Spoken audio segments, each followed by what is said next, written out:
As I Lay Dying by William Faulkner. Darrell Jewell and I come up from the field, following the path in single file. Although I am 15 feet ahead of him, anyone watching us from the cotton house can see Jewell's frayed and broken straw hat a full head above my own. The path runs straight as a plumb line, worn smooth by feet and baked brick hard by July, between the green rows of laid-by cotton, to the cotton house in the center of the field, where it turns and circles the cotton house at 4 soft right angles and goes on across the field again, worn so by feet in fading precision. The cotton house is of rough logs, from between which the chinking has long fallen. Square with a broken roof set at a single pitch, it leans in empty and shimmering dilapidation in the sunlight, a single broad window in 2 opposite walls giving onto the approaches of the path. When we reach it, I turn and follow the path which circles the house. Jewell, 15 feet behind me, looking straight ahead, steps in a single stride through the window. Still staring straight ahead, his pale eyes like wood set into his wooden face, he crosses the floor in 4 strides with the rigid gravity of a cigar store. Indian dressed in patched overalls and endued with life from the hips down, and steps in a single stride through the opposite window and into the path again, just as I come around the corner. In single file and 5 feet apart, and Jewell now in front, we go on up the path toward the foot of the bluff. Tull's wagon stands beside the spring, hitched to the rail, the reins wrapped about the seat stanchion. In the wagon bed are 2 chairs. Jewell stops at the spring and takes the gourd from the willow branch and drinks. I pass him and mount the path, beginning to hear Cash's saw. When I reach the top, he has quit sawing. Standing in a litter of chips, he is fitting 2 of the boards together. Between the shadow spaces, they are yellow as gold, like soft gold, bearing on their flanks in smooth undulations the marks of the adze blade. A good carpenter, Cash is. He holds the 2 planks on the trestle, fitted along the edges in a quarter of the finished box. He kneels and squints along the edge of them, then he lowers them and takes up the adze. A good carpenter. Addie Bundren could not want a better one, better box to lie in. It will give her confidence and comfort. I go on to the house, followed by the chuck of the adze, Cora. So I saved out the eggs and baked yesterday. The cakes turned out right well. We depend a lot on our chickens. They are good layers, what few we have left after the possums and such. Snakes, too, in the summer. A snake will break up a hen house quicker than anything.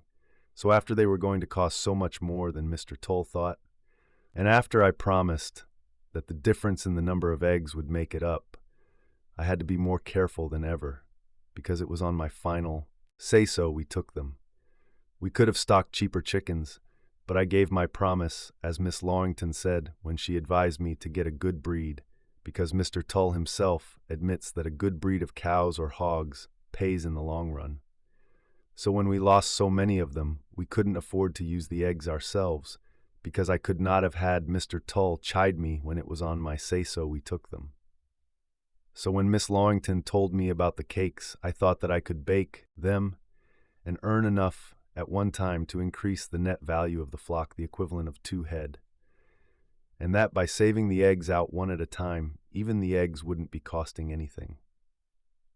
And that week they laid so well that I not only saved out enough eggs above what we had engaged to sell to bake the cakes with, I had saved enough so that the flour and the sugar and the stove wood would not be costing anything. So I baked yesterday, more careful than ever I baked in my life, and the cakes turned out right well. But when we got to town this morning, Miss Lawington told me the lady had changed her mind and was not going to have the party after all. She ought to take in those cakes anyway, Kate says.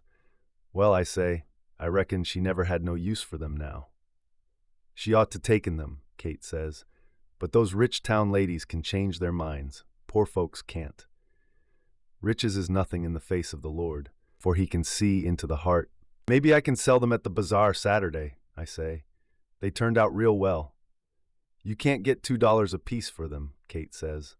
Well, it isn't like they cost me anything, I say. I saved them out and swapped a dozen of them for the sugar and flour. It isn't like the cakes cost me anything, as Mr. Tull himself realizes that the eggs I saved were over and beyond what we had engaged to sell, so it was like we had found the eggs, or they had been given to us. She ought to taken those cakes when she same as gave you her word, Kate says. The Lord can see into the heart. If it is his will that some folks has different ideas of honesty from other folks, it is not my place to question his decree. I reckon she never had any use for them, I say. They turned out real well, too. The quilt is drawn up to her chin, hot as it is, with only her 2 hands and her face outside. She is propped on the pillow, with her head raised so she can see out the window, and we can hear him every time he takes up the adze or the saw. If we were deaf, we could almost watch her face and hear him, see him. Her face is wasted away so that the bones draw just under the skin in white lines. Her eyes are like 2 candles when you watch them gutter down into the sockets of iron candlesticks, but the eternal and the everlasting salvation and grace is not upon her. They turned out real nice, I say, but not like the cakes Addie used to bake. You can see that girl's washing and ironing in the pillow slip, if ironed it ever was. Maybe it will reveal her blindness to her, laying there at the mercy and the ministration of 4 men and a torn boy-girl. There's not a woman in this section could ever bake with Addie Bundren, I say. First thing we know, she'll be up and baking again, and then we won't have any sale for ours at all.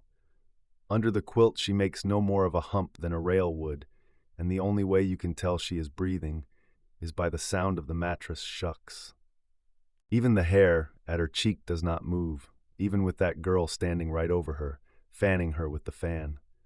While we watch, she swaps the fan to the other hand without stopping it. Is she sleeping? Kate whispers. She's just watching Cash yonder, the girl says. We can hear the saw in the board. It sounds like snoring. Eula turns on the trunk and looks out the window. Her necklace looks real nice with her red hat. You wouldn't think it only cost 25 cents. She ought to take in those cakes, Kate says. I could have used the money real well. But it's not like they cost me anything except the baking. I can tell him that anybody is likely to make a miscue, but it's not all of them that can get out of it without loss, I can tell him. It's not everybody can eat their mistakes, I can tell him. Someone comes through the hall. It is Darl. He does not look in as he passes the door. Ula watches him as he goes on and passes from sight again toward the back. Her hand rises and touches her beads lightly, and then her hair. When she finds me watching her, her eyes go blank. Darl, Pa, and Vernon are sitting on the back porch. Pa is tilting snuff from the lid of his snuff box into his lower lip, holding the lip outdrawn between thumb and finger. They look around as I cross the porch and dip the gourd into the water bucket and drink. Where's Jewel? Pa says. When I was a boy, I first learned how much better water tastes when it has set a while in a cedar bucket. Warmish cool, with a faint taste like the hot July wind in cedar trees smells. It has to set at least 6 hours and be drunk from a gourd. Water should never be drunk from metal, and at night it is better still. I used to lie on the pallet in the hall, waiting until I could hear them all asleep, so I could get up and go back to the bucket.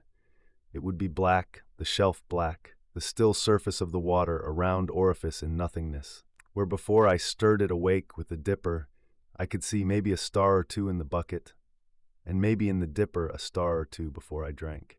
After that, I was bigger, older.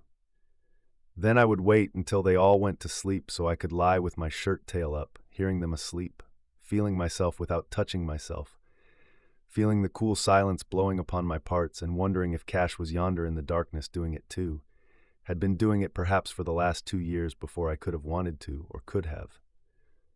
Pa's feet are badly splayed, his toes cramped and bent and warped, with no toenail at all on his little toes, from working so hard in the wet in homemade shoes when he was a boy. Beside his chair, his brogans sit. They look as though they had been hacked with a blunt axe out of pig iron. Vernon has been to town. I have never seen him go to town in overalls. His wife, they say. She taught school too once. I fling the dipper dregs to the ground and wipe my mouth on my sleeve. It is going to rain before morning, maybe before dark. Down to the barn, I say, harnessing the team. Down there fooling with that horse. He will go on through the barn, into the pasture. The horse will not be in sight. He is up there among the pine seedlings, in the cool. Jewel whistles, once and shrill. The horse snorts, then Jewel sees him, glinting for a gaudy instant among the blue shadows. Jewel whistles again. The horse comes dropping down the slope, stiff-legged, his ears cocking and flicking, his mismatched eyes rolling, and fetches up 20 feet away, broadside on, watching Jewel over his shoulder in an attitude kittenish and alert. "Come here, sir." Jewel says. He moves, moving that quick, his coat bunching, tongue swirling like so many flames. With tossing mane and tail and rolling eye, the horse makes another short curvetting rush, and stops again, feet bunched, watching Jewel. Jewel walks steadily toward him, his hands at his sides. Save for Jewel's legs, they are like two figures carved for a tableau savage in the sun. When Jewel can almost touch him, the horse stands on his hind legs and slashes down at Jewel. Then Jewel is enclosed by a glittering maze of hooves, as by an illusion of wings. Among them, beneath the upreared chest, he moves with the flashing limberness of a snake. For an instant before the jerk comes onto his arms, he sees his whole body earth-free, horizontal, whipping snake umber, until he finds the horse's nostrils and touches earth again. Then they are rigid, motionless, terrific, the horse back thrust on stiffened, quivering legs with lowered head, Jewel with dug heels, shutting off the horse's wind with one hand, with the other patting the horse's neck in short strokes, myriad and caressing, cursing the horse with obscene ferocity. They stand in rigid, terrific hiatus, the horse trembling and groaning. Then Jewel is on the horse's back. He flows upward in a stooping swirl like the lash of a whip, his body in midair shaped to the horse. For another moment the horse stands spraddled, with lowered head, before it bursts into motion. They descend the hill in a series of spine-jolting jumps, Jewel high, leech-like on the withers, to the fence where the horse bunches to a scuttering halt again. "Well," Jewel says, "you can quit now if you got a plenty." Inside the barn, Jewel slides running to the ground before the horse stops. The horse enters the stall, Jewel following. Without looking back, the horse kicks at him, slamming a single hoof into the wall with a pistol-like report. Jewel kicks him in the stomach. The horse arches his neck back, crop-toothed. Jewel strikes him across the face with his fist and slides onto the trough and mounts upon it. Clinging to the hay rack, he lowers his head and peers out across the stall tops and through the doorway.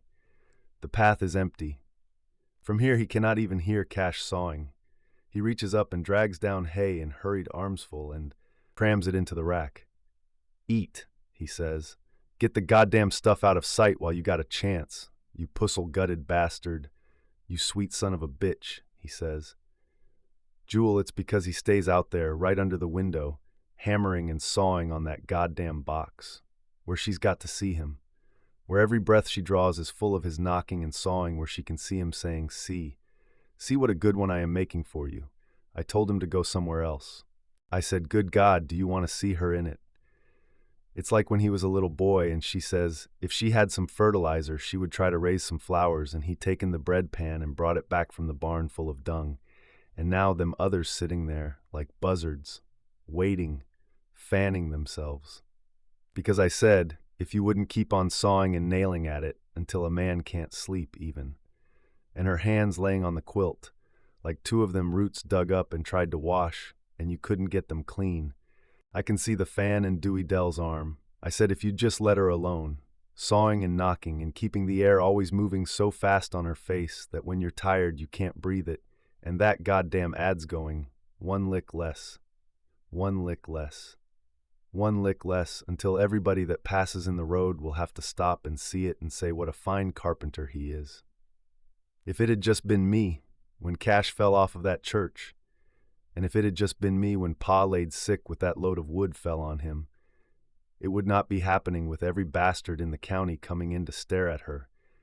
Because if there is a God, what the hell is he for? It would just be me and her on a high hill, and me rolling the rocks down the hill, faces and teeth and all by God, until she was quiet and not that goddamn adsy going. One lick less, and we could be quiet, Darrell. We watch him come around the corner and mount the steps. He does not look at us. "You ready?" he says. "If you're hitched up," I say. I say, "Wait." He stops, looking at Pa. Vernon spits without moving. He spits with decorous and deliberate precision into the pock dust below the porch. Pa rubs his hands slowly on his knees. He is gazing out beyond the crest of the bluff, out across the land. Jewel watches him a moment, then he goes on to the pail and drinks again. I mislike undecision as much as e'er a man, Pa says. It means $3, I say. The shirt across Pa's hump is faded lighter than the rest of it. There is no sweat stain on his shirt. I have never seen a sweat stain on his shirt. He was sick once from working in the sun when he was 22 years old, and he tells people that if he ever sweats, he will die. I suppose he believes it. But if she don't last until you get back, he says, she will be disappointed. Vernon spits into the dust, but it will rain before morning. She's counted on it, Pa says. She'll want to start right away. I know her. I promised her I'd keep the team here and ready, and she's counting on it. We'll need that $3 then, sure, I say. He gazes out over the land, rubbing his hands on his knees. Since he lost his teeth, his mouth collapses in slow repetition when he dips. The stubble gives his lower face that appearance that old dogs have. You'd better make up your mind soon so we can get there and get a load on before dark, I say. Ma ain't that sick, Jewel says. Shut up, Darl. That's right, Vernon says. She seems more like herself today than she has in a week. Time you and Jewel get back, she'll be setting up. You ought to know, Jewel says. You've been here often enough looking at her. You or your folks. Vernon looks at him.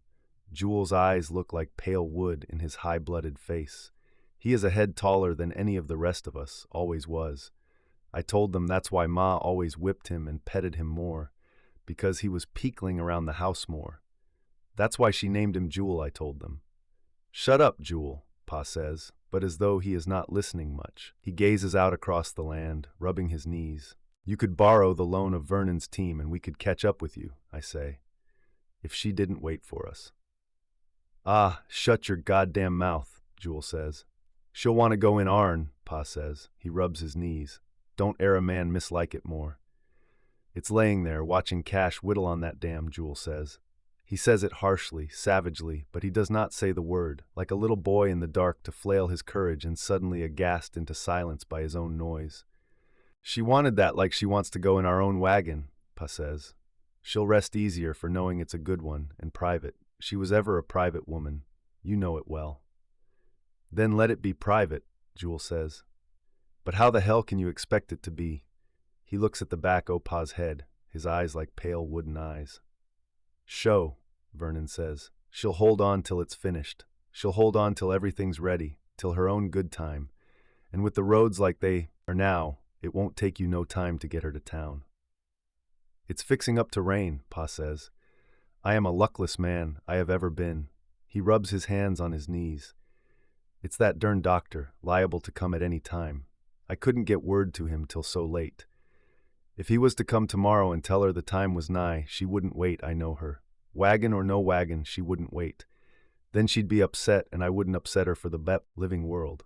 With that family burying ground in Jefferson and them of her blood waiting for her there, she'll be impatient. I promised my word me and the boys would get her there quick as mules could walk it, so she could rest quiet. He rubs his hands on his knees. No man ever misliked it more. If everybody wasn't burning hell to get her there, Jewel says in that harsh, savage voice, with Cash all day long right under the window, hammering and sawing at that. It was her wish, Pa says. You got no affection nor gentleness for her. You never had.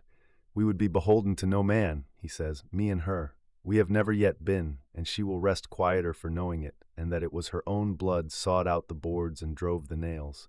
She was ever one to clean up after herself. It means $3, I say. Do you want us to go or not? Pa rubs his knees. We'll be back by tomorrow sundown. Well, Pa says. He looks out over the land, eye-haired, mouthing the snuff slowly against his gums. Come on, Jewel says. He goes down the steps. Vernon spits neatly into the dust. By sundown now, Pa says. I would not keep her waiting. Jewel glances back, then he goes on around the house. I enter the hall, hearing the voices before I reach the door. Tilting a little down the hill, as our house does, a breeze draws through the hall all the time, up slanting. A feather dropped near the front door will rise and brush along the ceiling, slanting backward, until it reaches the down-turning current at the back door. So with voices. As you enter the hall, they sound as though they were speaking out of the air about your head. Cora, it was the sweetest thing I ever saw. It was like he knew he would never see her again. that Aunt Bundren was driving him from his mother's deathbed, never to see her in this world again. I always said Darrell was different from those others. I always said he was the only one of them that had his mother's nature, had any natural affection. Not that Jewel, the one she labored so to bear and coddled and petted so, and him flinging into tantrums or sulking spells, inventing devilment to devil her until I would have trailed him time and time. Not him to come and tell her goodbye. Not him to miss a chance to make that extra $3 at the price of his mother's goodbye kiss. A Bundren through and through, loving nobody, caring for nothing except how to get something with the least amount of work. Mr. Toll says Darrell asked them to wait. He said Darrell almost begged them on his knees not to force him to leave her in her condition. But nothing would do, but Ance and Jewel must make that $3. Nobody that knows Ance could have expected different, but to think of that boy, that Jewel, selling all those years of self-denial and downright partiality, they couldn't fool me. Mr. Toll says Mrs. Bundren liked Jewel the least of all, but I knew better.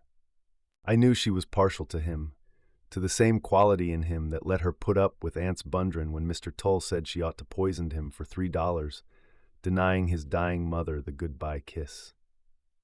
Why, for the last 3 weeks, I have been coming over every time I could, coming sometimes when I shouldn't have, neglecting my own family and duties so that somebody would be with her in her last moments, and she would not have to face the great unknown without one familiar face to give her courage. Not that I deserve credit for it. I will expect the same for myself, but thank God it will be the faces of my loved kin, my blood and flesh, for in my husband and children I have been more blessed than most, trials though they have been at times. She lived, a lonely woman, lonely with her pride, trying to make folks believe different, hiding the fact that they just suffered her, because she was not cold in the coffin before they were carting her 40 miles away to bury her, flouting the will of God to do it, refusing to let her lie in the same earth with those Bundrens. But she wanted to go, Mr. Tull said. It was her own wish to lie among her own people. Then why didn't she go alive, I said. Not one of them would have stopped her, with even that little one almost old enough now to be selfish and stone-hearted like the rest of them. It was her own wish, Mr. Tull said. I heard Ance say it was. And you would believe Ance, of course, I said. A man like you would. Don't tell me. I'd believe him about something he couldn't expect to make anything off of me by not telling, Mr. Tull said. Don't tell me, I said. A woman's place is with her husband and children, alive or dead. Would you expect me to want to go back to Alabama and leave you and the girls when my time comes, that I left of my own will to cast my lot with yours for better and worse, until death and after? Well, folks are different, he said. I should hope so. I have tried to live right in the sight of God and man, for the honor and comfort of my Christian husband and the love and respect of my Christian children, so that when I lay me down in the consciousness of my duty and reward, I will be surrounded by loving faces, carrying the farewell kiss of each of my loved ones into my reward. Not like Addie Bundren dying alone, hiding her pride and her broken heart. Glad to go. Lying there with her head propped up so she could watch Cash building the coffin, having to watch him so he would not skimp on it. Like as not, with those men not worrying about anything, except if there was time to earn another $3 before the rain come and the river got too high to get across it. Like as not, if they hadn't decided to make that last load, they would have loaded her into the wagon on a quilt and crossed the river first, and then stopped and give her time to die what Christian death they would let her. Except Darrell, it was the sweetest thing I ever saw. Sometimes I lose faith in human nature for a time. I am assailed by doubt, but always the Lord restores my faith and reveals to me his bounteous love for his creatures. Not Jewel, the one she had always cherished, not him. He was after that $3 extra. It was Darrell, the one that folks say is queer, lazy, pottering about the place no better than aunts, with Cash a good carpenter and always more building than he can get around to, and Jewel always doing something that made him some money or got him talked about, and that near-naked girl always standing over Addie with a fan so that every time a body tried to talk to her and cheer her up, would answer for her right quick. like she was trying to keep anybody from coming near her at all. It was Darrell. He come to the door and stood there, looking at his dying mother. He just looked at her, and I felt the bounteous love of the Lord again and his mercy. I saw that with Jewel, she had just been pretending, but that it was between her and Darrell that the understanding and the true love was. He just looked at her, not even coming in where she could see him and get upset, knowing that Ance was driving him away and he would never see her again. He said nothing, just looking at her. "What you want, Darrell?" Dewey Dell said, not stopping the fan, speaking up quick, keeping even him from her. He didn't answer. He just stood and looked at his dying mother, his heart too full for words. Dewey Dell, the first time me and Leif picked on down the row. Pa dasn't sweat because he will catch his death from the sickness, so everybody that comes to help us. And Jewel don't care about anything, he is not kin to us in caring, not care kin. And Cash, like sawing the long, hot, sad yellow days up into planks and nailing them to something. And Pa thinks because neighbors will always treat one another that way, because he has always been too busy letting neighbors do for him to find out. And I did not think that Darrell would, that sits at the supper table with his eyes gone further than the food and the lamp, full of the land dug out of his skull and the holes filled with distance beyond the land.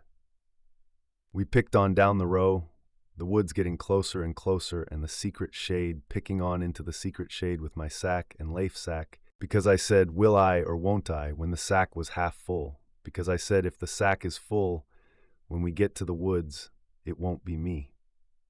I said if it don't mean for me to do it, the sack will not be full, and I will turn up the next row, but if the sack is full, I cannot help it. It will be that I had to do it all the time, and I cannot help it. And we picked on toward the secret shade, and our eyes would drown together, touching on his hands and my hands, and I didn't say anything. I said, "What are you doing?" And he said, "I am picking into your sack." And so it was full when we came to the end of the row, and I could not help it. And so it was because I could not help it. It was then, and then I saw Darrell, and he knew. He said he knew without the words, like he told me that Ma is going to die without words, and I knew he knew, because if he had said he knew with the words, I would not have believed that he had been there and saw us. But he said he did know, and I said, "Are you going to tell Pa, are you going to kill him?" Without the words. I said it, and he said, "Why?" Without the words. And that's why I can talk to him with knowing, with hating, because he knows. He stands in the door looking at her. "What you want, Darrell?" I say. "She is going to die," he says. An old turkey buzzard tull coming to watch her die, but I can fool them. "When is she going to die?" I say. "Before we get back," he says. "Then why are you taking Jewel?" I say. "I want him to help me load," he says. Tull Ants keeps on rubbing his knees. His overalls are faded. On one knee a surge patch cut out of a pair of Sunday pants, wore iron slick. "No man mislikes it more than me," he says. "A fellow's got to guess ahead now and then," I say. "But come long and short, it won't be no harm done neither way. She'll want to get started right off," he says. "It's far enough to Jefferson at best." "But the roads is good now," I say. "It's fixing to rain tonight, too. His folks buries at New Hope, too, not 3 miles away. But it's just like him to marry a woman born a day's hard ride away and have her die on him." He looks out over the land, rubbing his knees. "No man so mislikes it," he says. "They'll get back in plenty of time," I say. "I wouldn't worry none." "It means $3, he says. "Might be it won't be no need for them to rush back nowways," I say. "I hope it." "She's a-going," he says. "Her mind is set on it.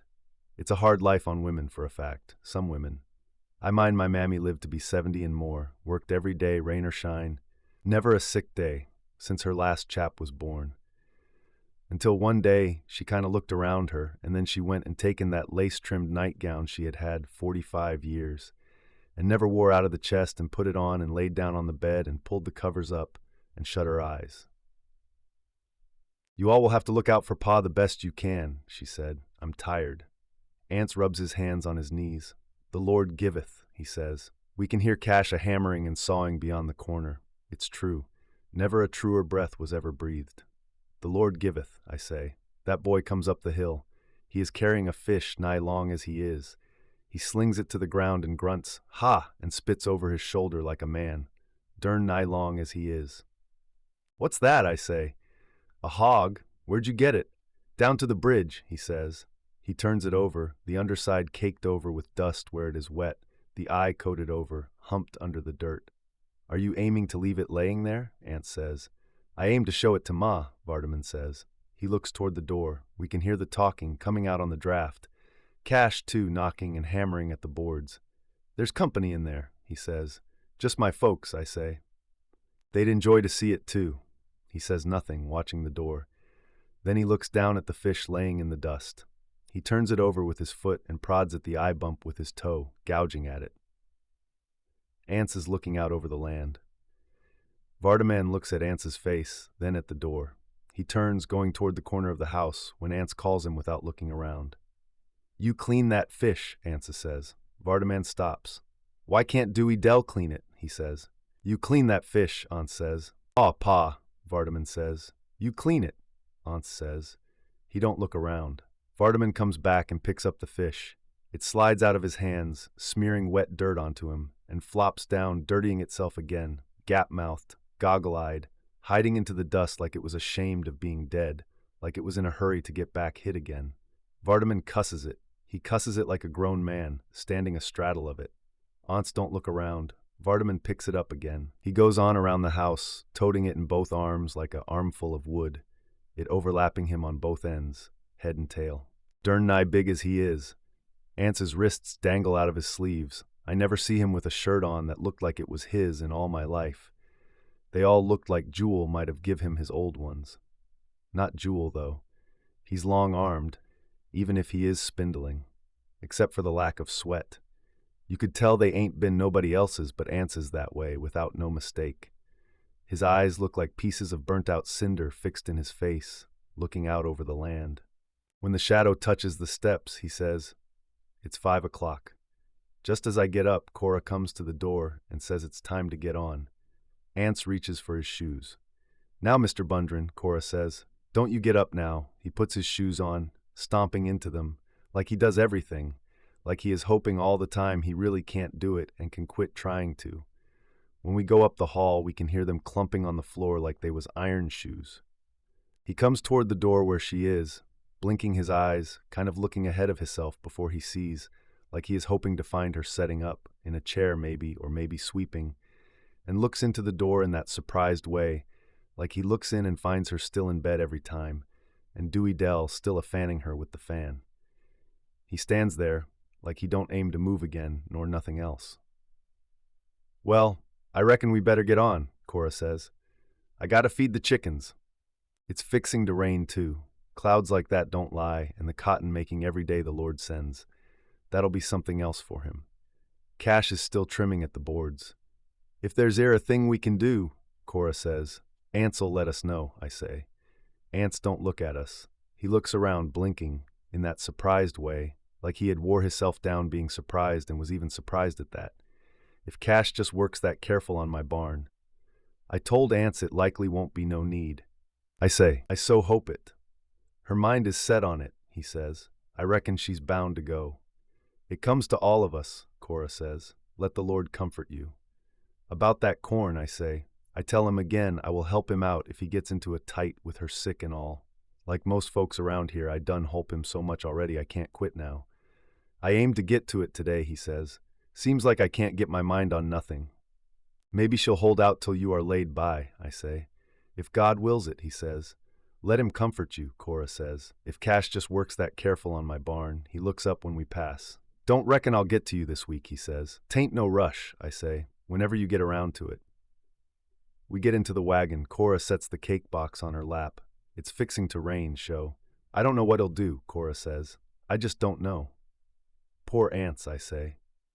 She kept him at work for 30-odd years. I reckon she is tired. And I reckon she'll be behind him for 30 years more, Kate says.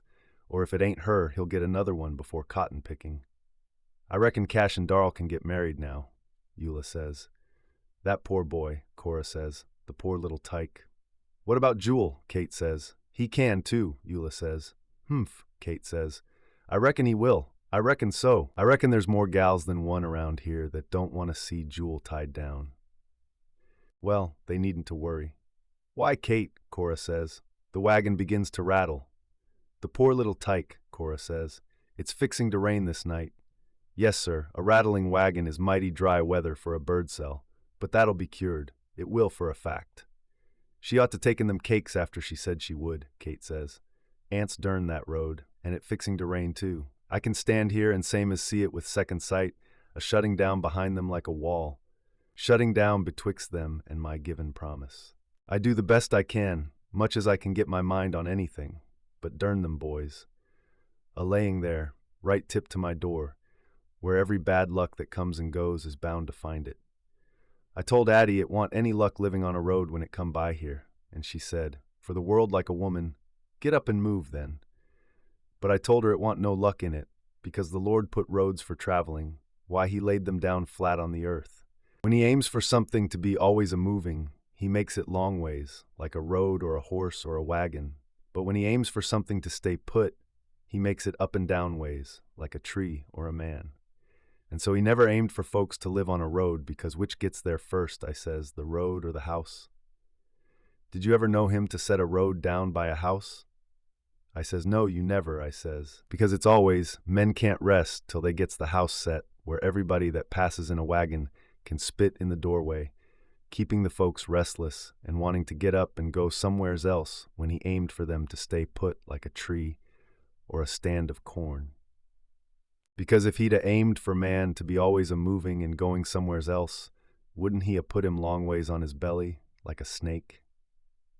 It stands to reason he would, putting it where every bad luck prowling can find it and come straight to my door, charging me taxes on top of it, making me pay for cash having to get them carpenter notions, when if it hadn't been no road come there, he wouldn't have got them. Falling off of churches and lifting no hand in 6 months, and me and Addie slaving and a-slaving, when there's plenty of sawing. On this place he could do if he's got to saw. And Darrell too, talking me out of him, dern them. It ain't that I'm afraid of work. I always is fed me and mine and kept a roof above us. It's that they would shorthand me just because he tends to his own business, just because he's got his eyes full of the land all the time. I says to them, he was all right at first, with his eyes full of the land, because the land laid up and down ways then. It wasn't till that air road come and switched the land around long ways, and his eyes still full of the land, that they begun to threaten me out of him, trying to shorthand me with the law, making me pay for it. She was well and hale as ere a woman ever were, except for that road, just laying down, resting herself in her own bed, asking naught of none. Are you sick, Addie? I said. I am not sick, she said. You lay you down and rest you, I said. I knowed you are not sick. You're just tired. You lay you down and rest. I am not sick, she said. I will get up. Lay still and rest, I said. You are just tired. You can get up. Tomorrow. And she was laying there, well and hale as ere a woman ever were, except for that road. I never sent for you, I said. I take you to witness I never sent for you. I know you didn't, Peabody said. I bound that. Where is she? She's a-laying down, I said. She's just a little tired, but she'll... Get out in here, Ants, he said. Go set on the porch a while. And now I got to pay for it, me without a tooth in my head, hoping to get it ahead enough so I could get my mouth fixed where I could eat God's own victuals as a man should, and her hale and well as e'er a woman in the land until that day. Got to pay for being put to the need of that $3. Got to pay for the way for them boys to have to go away to earn it. And now I can see same as second sight the rain shutting down betwixt us, a-coming up that road like a dern man, like it want e'er a other house to rain on in all the living land. I have heard men cuss their luck, and right, for they were sinful men. But I do not say it's a curse on me, because I have done no wrong to be cussed by. I am not religious, I reckon, but peace is my heart. I know it is. I have done things, but neither better nor worse than them that pretend other like, and I know that old Marster will care for me as for e'er a sparrow that falls. But it seems hard that a man in his need could be so flouted by a road. Vardaman comes around the house, bloody as a hog to his knees, and that ere fish chopped up with the axe like as not, or maybe throwed away for him to lie about the dogs at it. Well, I reckon I ain't no call to expect no more of him than of his man-growed brothers. He comes along, watching the house, quiet, and sits on the steps. Whew, he says, I'm pure tired. Go wash them hands, I say. But couldn't no woman strove harder than Addie to make them right, man and boy? I'll say that for her. It was full of blood and guts as a hog, he says. But I just can't seem to get no heart into anything, with this here weather sapping me too. Pa, he says, is ma sick some more? Go wash them hands, I say. But I just can't seem to get no heart into it. Darl, he has been to town this week. The back of his neck is trimmed close, with a white line between hair and sunburn like a joint of white bone. He has not once looked back. Jewel, I say. Back running, tunneled between the two sets of bobbing mule ears. The road vanishes beneath the wagon as though it were a ribbon and the front axle were a spool. Do you know she is going to die, Jewel? It takes 2 people to make you and 1 people to die. That's how the world is going to end. I said to Dewey Dell, you want her to die so you can get to town. Is that it? She wouldn't say what we both knew. The reason you will not say it is, when you say it, even to yourself you will know it is true. Is that it? But you know it is true now. I can almost tell you the day when you knew it is true. Why won't you say it even to yourself? She will not say it. She just keeps on saying, are you going to tell Pa? Are you going to kill him? You cannot believe it is true because you cannot believe that Dewey Dell Bundren could have such bad luck. Is that it? The sun, an hour above the horizon, is poised like a bloody egg upon a crest of thunderheads. The light has turned copper. In the eye portentous, in the nose sulphurous, smelling of lightning. When Peabody comes, they will have to use the rope. He has puzzle-gutted himself eating cold greens. With the rope they will haul him up the path, balloon-like up the sulphurous air. Jewel, I say, do you know that Addie Bundren is going to die? Addie Bundren is going to die? Peabody. When Ance finally sent for me of his own accord, I said, he has wore her out at last, and I said a damn good thing, and at first I would not go, because there might be something I could do and I would have to haul her back, by God. I thought maybe they have the same sort of fool ethics in heaven they have in the medical college, and that it was maybe Vernon Lull sending for me again, getting me there in the nick of time, as Vernon always does things, getting the most for Ance's money like he does for his own. But when it got far enough into the day for me to read weather sign, I knew it couldn't have been anybody but Ance that sent. I knew that nobody but a luckless man could ever need a doctor in the face of a cyclone. And I knew that if it had finally occurred to Ance himself that he needed one, it was already too late. When I reach the spring and get down and hitch the team, the sun has gone down behind a bank of black cloud like a top-heavy mountain range, like a load of cinders dumped over there, and there is no wind. I could hear Cash sawing for a mile before I got there. Ance is standing at the top of the bluff above the path. Where's the horse? I say. Jewel's taken and gone, he says. Can't nobody else catch hit. You'll have to walk up, I reckon. Me, walk up, weighing 225 pounds? I say. Walk up that dern wall, he stands there beside a tree. Too bad the Lord made the mistake of giving trees roots and giving the ants bundrens. He makes feet and legs. If he'd just swapped them, there wouldn't ever be a worry about this country being deforested someday, or any other country. What do you aim for me to do? I say. Stay here and get blowed clean out of the county when that cloud breaks. Even with the horse, it would take me 15 minutes to ride up across the pasture to the top of the ridge and reach the house. The path looks like a crooked limb blown against the bluff. Ance has not been in town in 12 years, and how his mother ever got up there to bear him, he being his mother's son. Vardaman's getting the rope, he says. After a while, Vardaman appears with the plow line. He gives the end of it to Ance and comes down the path, uncoiling it. You hold it tight, I say. I done already wrote this visit onto my books, so I'm going to charge you just the same, whether I get there or not. I got hit, Ance says. You kin come on up. I'll be damned if I can see why I don't quit. A man 70 years old, weighing 200 and odd pounds, being hauled up and down a damn mountain on a rope. I reckon it's because I must reach the $50,000 mark of dead accounts on my books before I can quit. What the hell does your wife mean, I say, taking sick on top of a dern mountain? I'm right sorry, he says. He let the rope go, just dropped it, and he has turned toward the house. There's a little daylight up here still, of the color of sulfur matches. The boards look like strips of sulfur. Cash does not look back. Vernon Tull says he brings each board up to the window for her to see it and say it is all right. The boy overtakes us. Aunt looks back at him. "Where's the rope?" he says. "It's where you left it," I say. "But never you mind that rope. I gotta get back down that bluff. I don't aim for that storm to catch me up here. I'd blow too darn far once I got started." The girl is standing by the bed, fanning her. When we enter, she turns her head and looks at us. She has been dead these 10 days. I suppose it's having been a part of Aunt's for so long that she cannot even make that change, if change it be. I can remember how when I was young I believed death to be a phenomenon of the body. Now I know it to be merely a function of the mind, and that of the minds of the ones who suffer the bereavement. The nihilists say it is the end, the fundamentalists the beginning, when in reality it is no more than a single tenant or family moving out of a tenement or a town. She looks at us. Only her eyes seem to move. It's like they touch us, not with sight or sense, but like the stream from a hose touches you, the stream at the instant of impact, as dissociated from the nozzle as though it had never been there. She does not look at Aunt at all. She looks at me, then at the boy. Beneath the quilt she is no more than a bundle of rotten sticks. "Well, Miss Addie," I say. The girl does not stop the fan. "How are you, sister?" I say. Her head lies gaunt on the pillow, looking at the boy.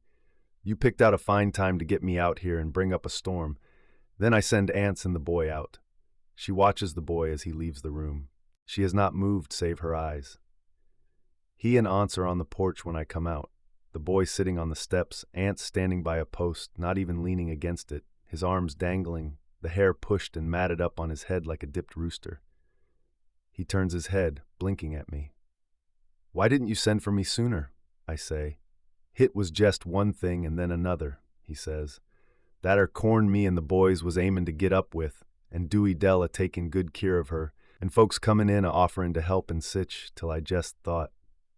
"Damn the money," I say. "Did you ever hear of me worrying a fellow before he was ready to pay?" "Hit ain't begrudgin' the money," he says. "I jest kept a-thinkin', she's goin', is she? The dern little tyke is sittin' on the top step, looking smaller than ever in the sulfur-colored light. That's the one trouble with this country. Everything, weather all, hangs on too long. Like our rivers, our land, opaque, slow, violent, shaping and creating the me of man in its implacable and brooding image." "I knowed Hit," Aunt says. All the while I made show. Her mind is sot on Hit. "And a damn good thing too," I say, with a trifling.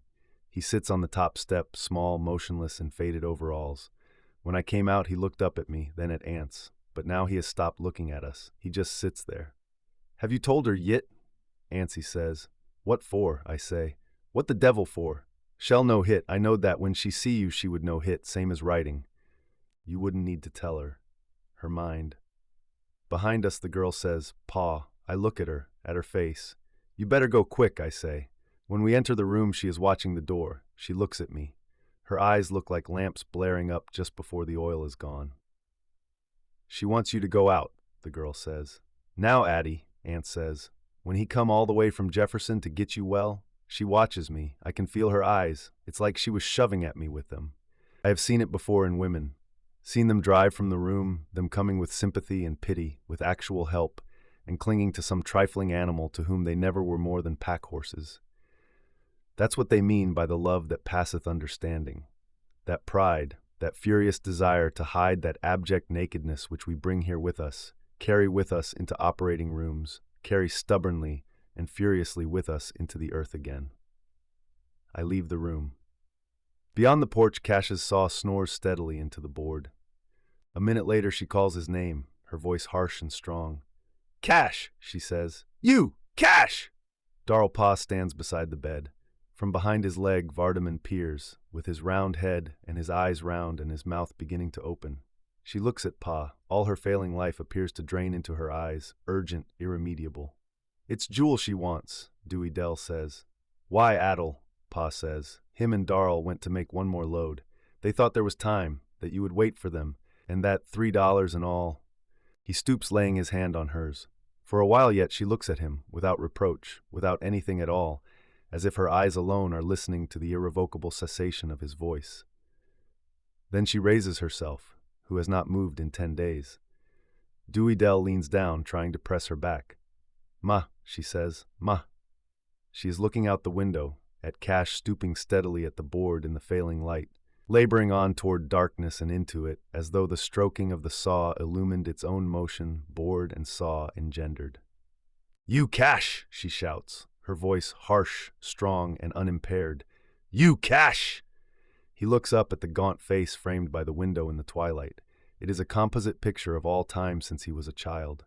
He drops the saw and lifts the board for her to see, watching the window in which the face has not moved.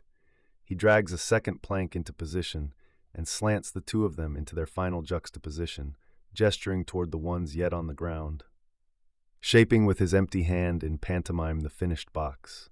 For a while still, she looks down at him from the composite picture, neither with censure nor approbation. Then the face disappears. She lies back and turns her head without so much as glancing at Pa. She looks at Vardaman, her eyes, the life in them, rushing suddenly upon them. The two flames glare up for a steady instant. Then they go out as though someone had leaned down and blown upon them. "Ma!" Dewey Dell says. "Ma!" Leaning above the bed, her hands lifted a little, the fan still moving like it has for 10 days, she begins to keen. Her voice is strong, young, tremulous, and clear, wrapped with its own timbre and volume, the fan still moving steadily up and down, whispering the useless air. Then she flings herself across Adelbundren's knees, clutching her, shaking her with the furious strength of the young, before sprawling suddenly across the handful of rotten bones that Adelbundren left, jarring the whole bed into a chattering sibilance of mattress shucks, her arms outflung and the fan in one hand still beating with expiring breath into the quilt. From behind Pa's leg Vardaman peers, his mouth full open and all color draining from his face into his mouth, as though he has by some means fleshed his own teeth in himself, sucking. He begins to move slowly backward from the bed, his eyes round, his pale face fading into the dusk like a piece of paper pasted on a failing wall, and so out of the door. Pa leans above the bed in the twilight, his humped silhouette partaking of that owl-like quality of awry-feathered, disgruntled outrage within which lurks a wisdom too profound or too inert for even thought. "Durn them boys," he says. "Jewel," I say. Overhead the day drives level and gray, hiding the sun by a flight of gray spears. In the rain the mules smoke a little, splashed yellow with mud, the off one clinging in sliding lunges to the side of the road above the ditch.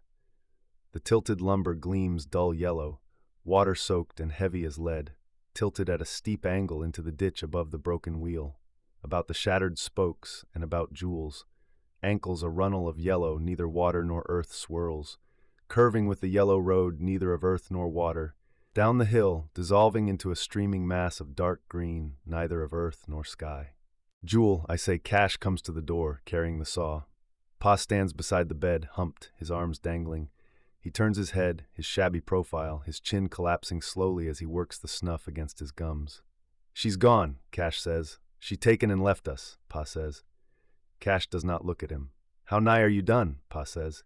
Cash does not answer. He enters, carrying the saw. "I reckon you better get at it," Pa says.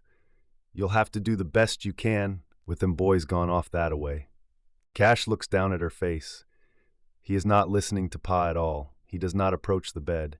He stops in the middle of the floor, the saw against his leg, his sweating arms powdered lightly with sawdust, his face composed. "If you get in a tight, maybe some of them will get here tomorrow and help you," Pa says. Vernon could. Cash is not listening. He is looking down at her peaceful, rigid face, fading into the dusk as though darkness were a precursor of the ultimate earth, until at last the face seems to float detached upon it, lightly as the reflection of a dead leaf. "There is Christians enough to help you," Pa says. Cash is not listening. After a while, he turns without looking at Pa and leaves the room. Then the saw begins to snore again. "They will help us in our sorrow," Pa says. The sound of the saw is steady, competent, unhurried, stirring the dying light, so that at each stroke her face seems to wake a little into an expression of listening and of waiting, as though she were counting the strokes. Pa looks down at the face, at the black sprawl of Dewey Dell's hair, the outflung arms, the clutched fan now motionless on the fading quilt. "I reckon you better get supper on," he says. Dewey Dell does not move. "Get up now and put supper on," Pa says. "We got to keep our strength up. I reckon Dr. Peabody's right hungry coming all this way, and Cash'll need to eat quick and get back to work so he can finish it in time." Dewey Dell rises, heaving to her feet. She looks down at the face. It is like a casting of fading bronze upon the pillow. The hands alone still, with any semblance of life, a curled, gnarled ineptness, a spent yet alert quality from which weariness, exhaustion, travail has not yet departed, as though they doubted even yet the actuality of rest, guarding with horned and penurious alertness the cessation which they know cannot last. Dewey Dell stoops and slides the quilt from beneath them and draws it up over them to the chin, smoothing it down, drawing it smooth. Then, without looking at Pay, she goes around the bed and leaves the room. She will go out where Peabody is, where she can stand in the twilight and look at his back with such an expression that, feeling her eyes and turning, he will say, "I would not let it grieve me now. She was old and sick too, suffering more than we knew. She couldn't have got well.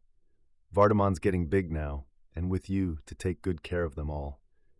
I would try not to let it grieve me. I expect you'd better go and get some supper ready. It don't have to be much, but they'll need to eat," and she looking at him, saying, "You could do so much for me if you just would. If you just knew. I am I and you are you, and I know it, and you don't know it, and you could do so much for me if you just would. And if you just would, then I could tell you, and then nobody would have to know it except you and me." And Darl Pa stands over the bed, dangle-armed, humped, motionless. He raises his hand to his head, scouring his hair, listening to the saw. He comes nearer and rubs his hand, palm and back, on his thigh and lays it on her face and then on the hump of quilt where her hands are. He touches the quilt as he saw Dewey Dell do, trying to smooth it up to the chin, but disarranging it instead. He tries to smooth it again, clumsily, his hand awkward as a claw, smoothing at the wrinkles which he made and which continue to emerge beneath his hand with perverse ubiquity, so that at last he desists, his hand falling to his side and stroking itself again, palm and back on his thigh. The sound of the saw snores steadily into the room.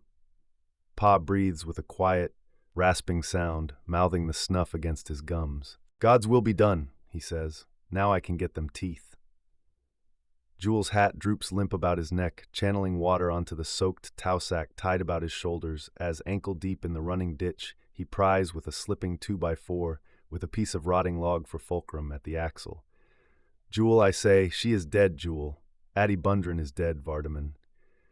Then I begin to run. I run toward the back and come to the edge of the porch and stop. Then I begin to cry. I can feel where the fish was in the dust. It is cut up into pieces of not fish now, not blood on my hands and overalls. Then it wasn't so. It hadn't happened then. And now she is getting so far ahead I cannot catch her. The trees look like chickens when they ruffle out into the cool dust on the hot days. If I jump off the porch, I will be where the fish was, and it all cut up into not fish now.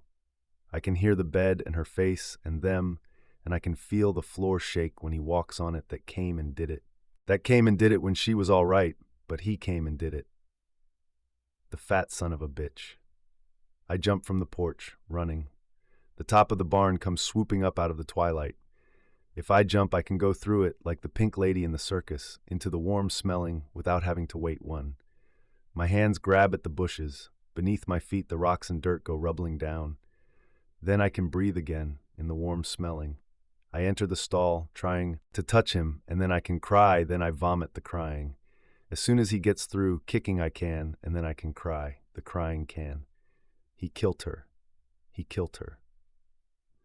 The life in him runs under the skin, under my hand, running through the splotches, smelling up into my nose where the sickness is beginning to cry, vomiting the crying, and then I can breathe, vomiting it. It makes a lot of noise. I can smell the life running up from under my hands, up my arms, and then I leave the stall. I cannot find it. In the dark, along the dust, the walls, I cannot find it. The crying makes a lot of noise. I wish it wouldn't make so much noise. Then I find it in the wagon shed, in the dust, and I run across the lot and into the road, the stick jouncing on my shoulder. They watch me as I run up, beginning to jerk back, their eyes rolling, snorting, jerking back on the hitch rein. I strike. I can hear the stick striking. I can see it hitting their heads, the breast yoke, missing altogether sometimes as they rear and plunge. But I am glad. You kilt my maw. The stick breaks, they rearing and snorting, their feet popping loud on the ground. Loud because it is going to rain and the air is empty for the rain. But it is still long enough. I run this way and that as they rear and jerk at the hitch rein, striking. You kilt her! I strike at them, striking, they wheeling in a long lunge. The buggy wheeling onto two wheels and motionless like it is nailed to the ground, and the horses motionless like they are nailed by the hind feet to the center of a whirling plate. I run in the dust. I cannot see, running in the sucking dust where the buggy vanishes tilted on two wheels. I strike, the stick hitting into the ground, bouncing, striking into the dust and then into the air again, and the dust sucking on down the road faster than if a car was in it. And then I can cry, looking at the stick. It is broken down to my hand, not longer than stove wood that was a long stick. I throw it away and I can cry. It does not make so much noise now. The cow is standing in the barn door, chewing. When she sees me come into the lot, she lows, her mouth full of flopping green, her tongue flopping. I ain't a-going to milk you. I ain't a-going to do nothing for them. I hear her turn when I pass. When I turn, she is just behind me with her sweet, hot, hard breath. Didn't I tell you I wouldn't? She nudges me, snuffing. She moans deep inside, her mouth closed. I jerk my hand, cursing her like Jewel does. Get now. I stoop my hand to the ground and run at her. She jumps back and whirls away and stops, watching me. She moans. She goes on to the path and stands there, looking up the path. It is dark in the barn, warm, smelling, silent. I can cry quietly, watching the top of the hill. Cash comes to the hill, limping where he fell off of the church. He looks down at the spring, then up the road and back toward the barn. He comes down the path stiffly and looks at the broken hitch rein and at the dust in the road and then up the road where the dust is gone. I hope they've got clean past tolls by now. I so hope hit. Cash turns and limps up the path. Durn him. I showed him. Durn him. I am not crying now. I am not anything. Dewey Dell comes to the hill and calls me. Vardaman. I am not anything. I am quiet. You, Vardaman. I can cry quiet now, feeling and hearing my tears. Then Hit want. Hit hadn't happened then. Hit was a-layin' right there on the ground, and now she's git tin ready to cook Hit. It is dark. I can hear wood, silence. I know them. But not living sounds, not even him. It is as though the dark were resolving him out of his integrity, into an unrelated scattering of components, snuffings and stampings, smells of cooling flesh and ammoniac hair, an illusion of a coordinated whole of splotched hide and strong bones within which, detached and secret and familiar, and is different from my is. I see him dissolve legs, a rolling eye, a gaudy splotching like cold flames, and float upon the dark and fading solution, all one yet neither, all either yet none. I can see hearing coil toward him, caressing, shaping his hard-shaped fetlock, hip, shoulder, and head, smell and sound. I am not afraid. Cooked and et. Dewey Dell, he could do so much for me if he just would. He could do everything for me. It's like everything in the world for me is inside a tub full of guts, so that you wonder how there can be any room in it for anything else very important. He is a big tub of guts, and I am a little tub of guts, and if there is not any room for anything else important in a big tub of guts, how can it be room in a little tub of guts? But I know it is there because God gave women a sign when something has happened bad. It's because I am alone. If I could just feel it, it would be different, because I would not be alone. But if I were not alone, everybody would know it. And he could do so much for me, and then I would not be alone. Then I could be all right alone. I would let him come in between me and Leif, like Darl came in between me and Leif, and so Leif is alone too. He is Leif, and I am Dewey Dell. And when Mother died, I had to go beyond and outside of me and Leif and Darl to grieve, because he could do so much for me, and he don't know it. He don't even know it. From the back porch, I cannot see the barn. Then the sound of Cash's sawing comes in from that way. It is like a dog outside the house, going back and forth around the house, to whatever door you come to, waiting to come in. He said, I worry more than you do, and I said, you don't know what worry is, so I can't worry. I try to, but I can't think long enough to worry. I light the kitchen lamp. The fish, cut into jagged pieces, bleeds quietly in the pan. I put it into the cupboard quick, listening into the hall, hearing. It took her 10 days to die. Maybe she don't know it as yet. Maybe she won't go until Cash, or maybe until Jewel. I take the dish of greens from the cupboard and the bread pan from the cold stove, and I stop, watching the door. "Where's Vardaman?" Cash says. In the lamp, his sawdusted arms look like sand. I don't know. I ain't seen him. Peabody's team run away. See if you can find Vardaman. The horse will let him catch him. Well, tell them to come to supper. I cannot see the barn. I said, I don't know how to worry. I don't know how to cry. I tried, but I can't. After a while, the sound of the saw comes around, coming dark along the ground in the dusk dark. Then I can see him, going up and down above the plank. You come into supper, I say. Tell him, he could do everything for me, and he don't know it. He is his guts, and I am my guts, and I am Leif's guts. That's it. I don't see why he didn't stay in town. We are country people, not as good as town people. I don't see why he didn't. Then I can see the top of the barn. The cow stands at the foot of the path, lowing. When I turn back, Cash is gone. I carry the buttermilk in. Pa and Cash and he are at the table. Where's that big fish Bud caught, sister? He says. I set the milk on the table. I never had no time to cook it. Plain turnip greens is mighty spindling eating for a man my size, he says. Cash is eating. About his head the print of his hat is sweated into his hair. His shirt is blotched with sweat. He has not washed his hands and arms. You ought to took time, Pa says. Where's Vardaman? I go toward the door. I can't find him. Here, sister, he says. Never mind about the fish. It'll save, I reckon. Come on and sit down. I ain't minding it, I say. I'm going to milk before it sets in to rain. Pa helps himself and pushes the dish on, but he does not begin to eat. His hands are half closed on either side of his plate, his head bowed a little, his awry hair standing into the lamplight. He looks like right after the maul hits the steer and it no longer alive and don't yet know that it is dead. But Cash is eating, and he is too. You better eat something, he says. He is looking at Pa. Like Cash and me, you'll need it. Pa says. He rouses up like a steer that's been kneeling in a pond and you run at it. She would not begrudge me it. When I am out of sight of the house, I go fast. The cow lows at the foot of the bluff. She nuzzles at me, snuffing, blowing her breath in a sweet hot blast through my dress against my hot nakedness, moaning. You gotta wait a little while, then I'll tend to you. She follows me into the barn where I set the bucket down. She breathes into the bucket, moaning. I told you, you just got to wait now. I got more to do than I can tend to. The barn is dark. When I pass, he kicks the wall a single blow. I go on. The broken plank is like a pale plank standing on end. Then I can see the slope, feel the air moving on my face. Again, slow, pale with lesser dark and with empty seeing. The pine clumps blotched up the tilted slope, secret and waiting. The cow in silhouette against the door nuzzles at the silhouette of the bucket, moaning. Then I pass the stall. I have almost passed it. I listen to it saying for a long time before it can say the word, and the listening part is afraid that there may not be time to say it. I feel my body, my bones and flesh beginning to part and open upon the alone, and the process of coming unalone is terrible. Leif, Leif, Leif, Leif, Leif. I lean a little forward, one foot advanced with dead walking. I feel the darkness rushing past my breast, past the cow. I begin to rush upon the darkness, but the cow stops me, and the darkness rushes on upon the sweet blast of her moaning breath filled with wood and with silence. Vardaman, you Vardaman. He comes out of the stall. You dern little sneak, you dern little sneak. He does not resist. The last of rushing darkness flees whistling away. What? I ain't done nothin'. You dern little sneak. My hands shake him hard.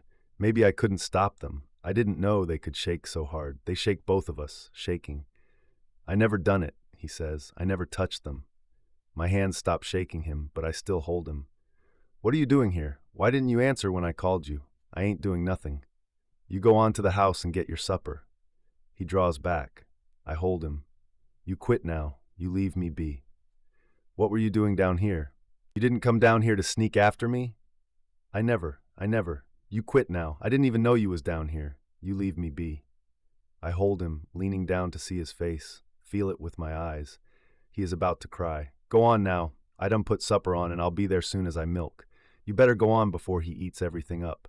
I hope that team runs clean back to Jefferson. He killed her, he says. He begins to cry. Hush! She never heard him and he come and killed her. Hush! He struggles. I hold him. Hush! He killed her. The cow comes up behind us, moaning. I shake him again. You stop it now, right this minute. You're fixing to make yourself sick and then you can't go to town. You go on to the house and eat your supper. I don't want no supper. I don't want to go to town. We'll leave you here then. Lessen you behave. We will leave you. Go on now, before that old green-eating tub of guts eats everything up from you. He goes on, disappearing slowly into the hill. The crest, the trees, the roof of the house stand against the sky.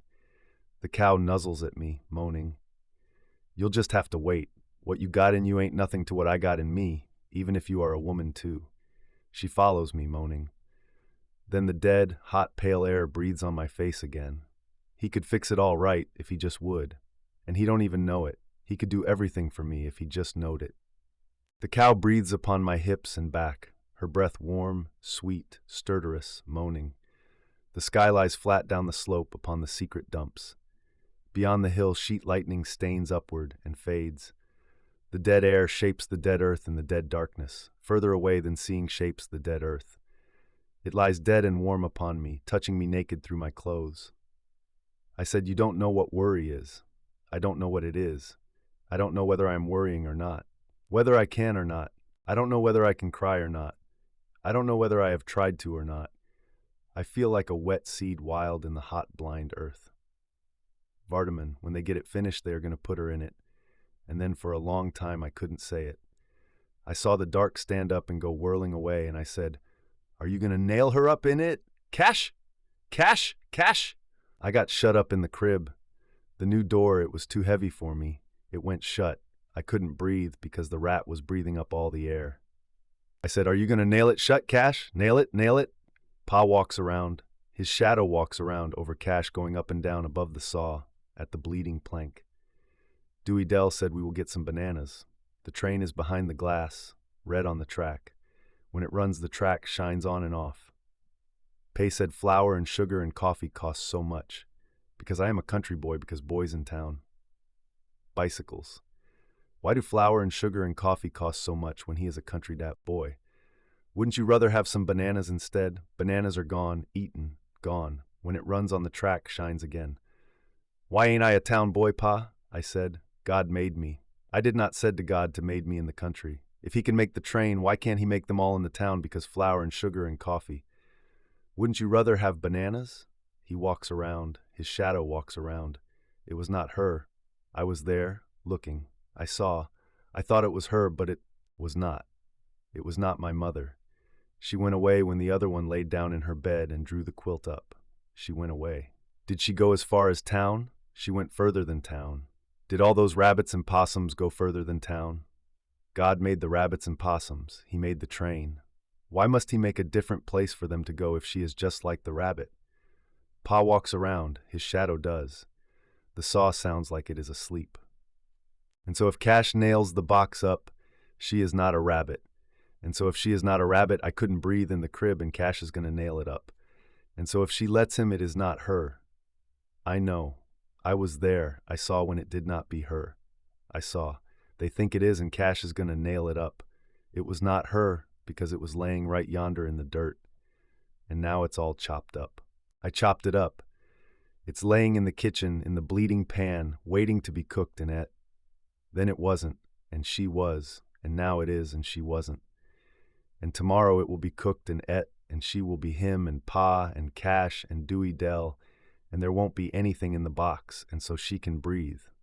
It was laying right yonder on the ground. I can get Vernon. He was there, and he's seen it, and with both of us it will be, and then it will not be. Tull, it was nigh to midnight, and it had set into rain when he woke us. It had been a misdoubtful night, with the storm making, a night when a fellow looks for most anything to happen before he can get the stock fed and himself to the house and supper et and in bed with the rain starting. And when Peabody's team come up, lathered, with the broke harness dragging and the neck yoke betwixt the off critter's legs, Cora says, "It's Addie Bundren. She's gone at last." Peabody mought have been to air a one of a dozen houses hereabouts, I says. Besides, how do you know it's Peabody's team? Well, ain't it, she says. You hitch up now. What for? I says. If she is gone, we can't do nothing till morning, and it fixing to storm, too. It's my duty, she says. You put the team in, but I wouldn't do it. It stands to reason they'd send for us if they needed us. You don't even know she's gone yet. Why, don't you know that's Peabody's team? Do you claim it ain't? Well then, but I wouldn't go. When folks wants a fellow, it's best to wait till they sends for him, I've found. It's my Christian duty, Cora says. Will you stand between me and my Christian duty? You can stay there all day tomorrow if you want, I says. So when Cora waked me, it had set in to rain. Even while I was going to the door with the lamp and it shining on the glass so he could see I am coming, it kept on knocking. Not loud, but steady, like he might have gone to sleep thumping, but I never noticed how low down on the door the knocking was till I opened it and never seen nothing. I held the lamp up, with the rain sparkling across it, and Cora back in the hall saying, "Who is it, Vernon?" But I couldn't see nobody at all at first until I looked down and around the door, lowering the lamp. He looked like a drownded puppy, in them overalls, without no hat, splashed up to his knees where he had walked them 4 miles in the mud. Well, I'll be derned, I says. Who is it, Vernon? Cora says. He looked at me, his eyes round and black in the middle, like when you throw a light in an owl's face. You mind that 'ere fish, he says. Come in the house, I says. What is it? Is your maw? Vernon, Cora says. He stood kind of around behind the door in the dark. The rain was blowing onto the lamp, hissing on it, so I am scared every minute it'll break. You was there, he says. You seen it. Then Cora come to the door. You come right in out in the rain, she says, pulling him in and him watching me. He looked just like a drownded puppy. I told you, Cora says. I told you it was a happening. You go and hitch. But he ain't said, I says. He looked at me, dripping onto the floor. He's a-ruining the rug, Cora says. You go get the team while I take him to the kitchen. But he hung back, dripping, watching me with them eyes. You was there. You seen it laying there. Cash is fixing to nail her up, and it was a-laying right there on the ground. You seen it. You seen the mark in the dirt. The rain never come up till after I was a-coming here. So we can get back in time. I'd be dern if it didn't give me the creeps, even when I didn't know yet. But Cora did. You get that team quick as you can, she says. He's out in his head with grief and worry. I'd be dern if it didn't give me the creeps. Now and then a fellow gets to thinking about all the sorrow and afflictions in this world, how it's liable to strike anywhere, like lightning. I reckon it does take a powerful trust in the Lord to guard a fellow, though sometimes I think that Cora's a mite overcautious, like she was trying to crowd the other folks away and get in closer than anybody else. But then, when something like this happens, I reckon she is right, and you gotta keep after it. And I reckon I am blessed in having a wife that ever strives for sanctify and well-doing like she says I am. Now and then a fellow gets to thinking about it. Not often, though, which is a good thing. For the Lord aimed for him to do, and not to spend too much time thinking, because his brain, it's like a piece of machinery. It won't stand a whole lot of racking. It's best when it all runs along the same, doing the day's work and not no one part used, no more than needful. I have said, and I say again, that's ever-living thing the matter with Darrell. He just thinks by himself too much. Cora's right when she says all he needs is a wife to straighten him out. And when I think about that, I think that if nothing but being married will help a man, he's dern nigh hopeless. But I reckon Cora's right when she says the reason the Lord had to create women is because man don't know his own good when he sees it. When I come back to the house with the team, they was in the kitchen. She was dressed on top of her nightgown, with a shawl over her head and her umbrella and her Bible wrapped up in the oilcloth, and him sitting on a upturned bucket on the stove zinc where she had put him, dripping onto the floor. I can't get nothing outen him except about a fish, she says. It's a judgment on them. I see the hand of the Lord upon this boy for Aunts Bundren's judgment and warning. The rain never come up till after I left, he says. I had done left, I was on the way, and so it was there in the dust. You seen it. Cash is fixing to nail her, but you seen it. When we got there it was raining hard, and him sitting on the seat between us, wrapped up in Cora's shawl.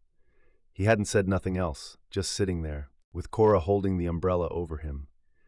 Now and then Cora would stop singing long enough to say, "It's a judgment on Aunt's Bundren. May it show him the path of sin he is a-trotting." Then she would sing again, and him sitting there between us, leaning forward a little like the mules couldn't go fast enough to suit him. "It was laying right yonder," he says, "but the rain come up after I taken and left, so I can go and open the windows, because Cash ain't nailed her yet." It was long a-past midnight when we drove the last nail, and almost dusk dawn when I got back home and taken the team out and got back in bed, with Cora's nightcap laying on the other pillow. And be derned if even then, it wasn't like I could still hear Cora singing and feel that boy leaning forward between us like he was ahead of the mules, and still see Cash going up and down with that saw, and Aunt standing there like a scarecrow, like he was a steer standing knee-deep in a pond and somebody come by and set the pond up on edge and he ain't missed it yet. It was nigh toward daybreak when we drove the last nail and toted it into the house, where she was laying on the bed with the window open and the rain blowing on her again. Twice he did it, and him so dead for sleep that Cora says his face looked like one of these here Christmas masts that had done been buried a while and then dug up. Until at last they put her into it and nailed it down, so he couldn't open the window on her no more. And the next morning they found him in his shirt tail, laying asleep on the floor like a felled steer, and the top of the box bored clean full of holes, and Cash's new auger broke off in the last one. When they taken the lid off, they found that 2 of them had bored on into her face. If it's a judgment, it ain't right, because the Lord's got more to do than that. He's bound to have, because the only burden Aunt's Bundren's ever had is, and when folks talks him low, I think to myself, he ain't that less of a man, or he couldn't have bore himself this long. It ain't right. I be dern if it is, because he said, "Suffer little children to come unto me, don't make it right neither." Cora said, "I have bore you what the Lord God sent me. I faced it without fear nor terror, because my faith was strong in the Lord, a bolstering and sustaining me. If you have no son, it's because the Lord has decreed otherwise in his wisdom. And my life is and has ever been a open book to e'er a man or woman among his creatures, because I trust in my God and my reward." I reckon she's right. I reckon if there's e'er a man or woman anywhere that he could turn it all over to and go away with his mind at rest, it would be Cora. And I reckon she would make a few changes, no matter how he was running it core, and I reckon they would be for man's good. Leastways, we would have to leastways, we might as well go on and make like we did. Darrell. The lantern sits on a stump, rusted, grease-fouled, its cracked chimney smeared on one side with a soaring smudge of soot. It sheds a feeble and sultry glare upon the trestles and the boards and the adjacent earth. Upon the dark ground, the chips look like random smears of soft pale paint on a black canvas. The boards look like long, smooth tatters torn from the flat darkness and turned backside out. Cash labors about the trestles, moving back and forth, lifting and placing the planks, with long, clattering reverberations in the dead air, as though he were lifting and dropping them at the bottom of an invisible well, the sounds ceasing without departing, as if any movement might dislodge them from the immediate air in reverberant repetition. He saws again, his elbow flashing slowly, a thin thread of fire running along the edge of the saw, lost and recovered at the top and bottom of each stroke in unbroken elongation, so that the saw appears to be 6 feet long, into and out of Pa's shabby and aimless silhouette. "Give me that plank," Cash says. "No, the other one."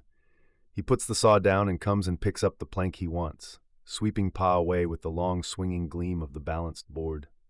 The air smells like sulfur. Upon the impalpable plane of it, their shadows form as upon a wall, as though like sound they had not gone very far away in falling, but had merely congealed for a moment, immediate and musing. Cash works on, half turned into the feeble light, one thigh and one pole-thin arm braced, his face sloped into the light with a rapt, dynamic immobility above his tireless elbow. Below the sky, sheet lightning slumbers lightly. Against it, the trees, motionless, are ruffled out to the last twig, swollen, increased as though quick with young. It begins to rain. The first harsh, sparse, swift drops rush through the leaves and across the ground in a long sigh, as though of relief from intolerable suspense. They are big as buckshot, warm as though fired from a gun. They sweep across the lantern in a vicious hissing. Pa lifts his face, slack-mouthed, the wet black rim of snuff plastered close along the base of his gums. From behind his slack-faced astonishment, he muses as though from beyond time upon the ultimate outrage. Cash looks once at the sky, then at the lantern. The saw has not faltered, the running gleam of its pistoning edge unbroken. "Get something to cover the lantern," he says. Pa goes to the house. The rain rushes suddenly down, without thunder, without warning of any sort. He is swept onto the porch upon the edge of it, and in an instant Cash is wet to the skin. Yet the motion of the saw has not faltered, as though it and the arm functioned in a tranquil conviction that rain was an illusion of the mind. Then he puts down the saw and goes and crouches above the lantern, shielding it with his body, his back shaped lean and scrawny by his wet shirt, as though he had been abruptly turned wrong, side out, shirt and all. Pa returns. He is wearing Jewel's raincoat and carrying Dewey Dell's. Squatting over the lantern, Cash reaches back and picks up 4 sticks and drives them into the earth and takes Dewey Dell's raincoat from Pa and spreads it over the sticks, forming a roof above the lantern. Pa watches him. "I don't know what you'll do," he says. "Darrell taken his coat with him." "Get wet," Cash says. He takes up the saw again. Again it moves up and down, in and out of that unhurried imperviousness as a piston moves in the oil, soaked, scrawny, tireless, with the lean light body a boy or an old man. Pa watches him blinking, his face streaming. Again he looks up at the sky with that expression of dumb and brooding outrage and yet of vindication, as though he had expected no less. Now and then he stirs, moves, gaunt and streaming, picking up a board or a tool and then laying it down. Vernon Tull is there now, and Cash is wearing Mrs. Tull's raincoat, and he and Vernon are hunting the saw. After a while they find it in Pa's hand. "Why don't you go on to the house?" "Out of the rain," Cash says. Pa looks at him, his face streaming slowly. It is as though upon a face carved by a savage caricaturist a monstrous burlesque of all bereavement flowed. "You go on in," Cash says. "Me and Vernon can finish it." Pa looks at Item. The sleeves of Jewel's coat are too short for him. Upon his face the rain streams slow as cold glycerin. "I don't begrudge her the wedding," he says. He moves again and falls to shifting the planks, picking them up, laying them down again carefully as though they are glass. He goes to the lantern and pulls at the propped raincoat until he knocks it down and Cash conies and fixes it back. "You get onto the house," Cash says. He leads Pa to the house and returns with the raincoat and folds it and places it beneath the shelter where the lantern sits. Vernon has not stopped. He looks up, still sawing. "You ought to done that at first," he says. "You knowed it was fixing to rain." "It's his fever," Cash says.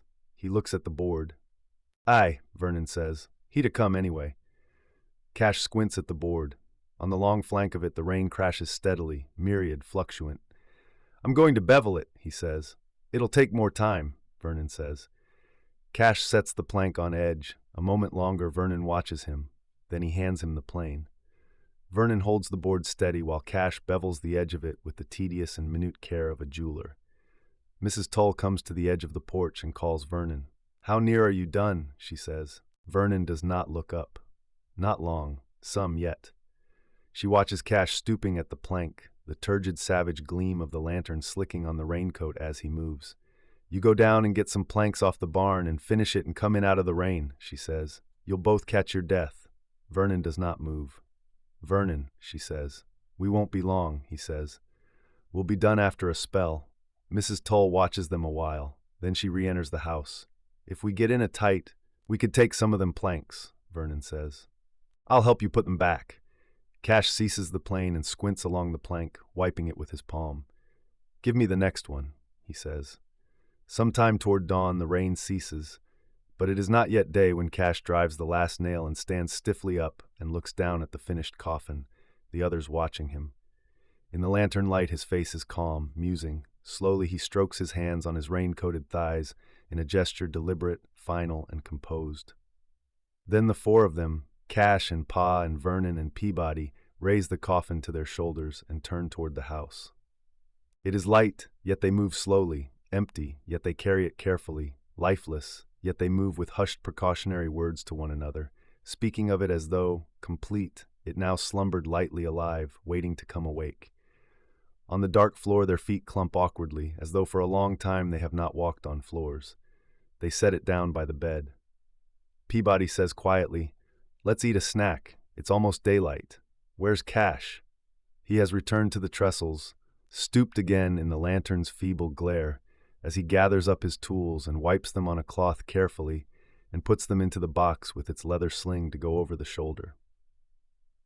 Then he takes up box, lantern, and raincoat and returns to the house, mounting the steps into faint silhouette against the paling east. In a strange room you must empty yourself for sleep. And before you are emptied for sleep, what are you? And when you are emptied for sleep, you are not. And when you are filled with sleep, you never were. I don't know what I am. I don't know if I am or not. Jewel knows he is, because he does not know that he does not know whether he is or not. He cannot empty himself for sleep because he is not what he is and he is what he is not. Beyond the unlamped wall I can hear the rain shaping the wagon that is ours. The load that is no longer theirs that felled and sawed it, nor yet theirs that bought it, and which is not ours either, lie on our wagon though it does, since only the wind and the rain shape it only to Jewel and me that are not asleep. And since sleep is not, and rain and wind are was, it is not. Yet the wagon is, because when the wagon is was, Addie Bundren will not be, and Jewel is, so Addie Bundren must be, and then I must be, or I could not empty myself for sleep in a strange room. And so if I am not emptied yet, I am is. How often have I lain beneath rain on a strange roof, thinking of home. Cash I made it on the bevel. 1. There is more surface for the nails to grip. 2. There is twice the gripping surface to each seam. 3. The water will have to seep into it on a slant. Water moves easiest up and down or straight across. 4. In a house people are upright 2/3 of the time, so the seams and joints are made up and down, because the stress is up and down. 5. In a bed where people lie down all the time, the joints and seams are made sideways because the stress is sideways. 6. 7. A body is not square like a cross tie. 8. Animal magnetism. 9. The animal magnetism of a dead body makes the stress come slanting, so the seams and joints of a coffin are made on the bevel. 10. You can see by an old grave that the earth sinks down on the bevel 1-1, while in a natural hole it sinks by the center, the stress being up and down. 12. So I made it on the bevel. 13. It makes a neater job. Vardaman, my mother is a fish. Tull, it was 10 o'clock when I got back, with Peabody's team hitched onto the back of the wagon. They had already dragged the buckboard back from where Quick found it upside down, straddle of the ditch, about a mile from the spring. It was pulled out of the road at the spring, and about a dozen wagons was already there. It was Quick found it. He said the reeve was up and still rising. He said it had already covered the highest watermark on the bridge piling he ever seen. "That bridge won't stand a whole lot water," I said. "Has somebody told Ants about it?" "I told him," Quick said. "He says he reckons the boys has heard and unloaded and are on the way by now. He says they can load up and get across." "He better go on and bury her at New Hope," Armstead said. "That bridge is old. I wouldn't monkey with it." "His mind is set on taking her to Jefferson," Quick said.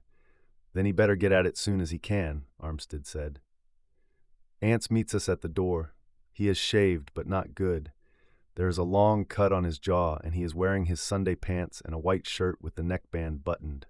It is drawn smooth over his hump, making it look bigger than ever, like a white shirt will, and his face is different too. He looks folks in the eye now, dignified, his face tragic and composed, shaking us by the hand as we walk up onto the porch and scrape our shoes, a little stiff in our Sunday clothes rustling, not looking full at him as he meets us. "The Lord giveth," we say, "the Lord giveth." That boy is not there.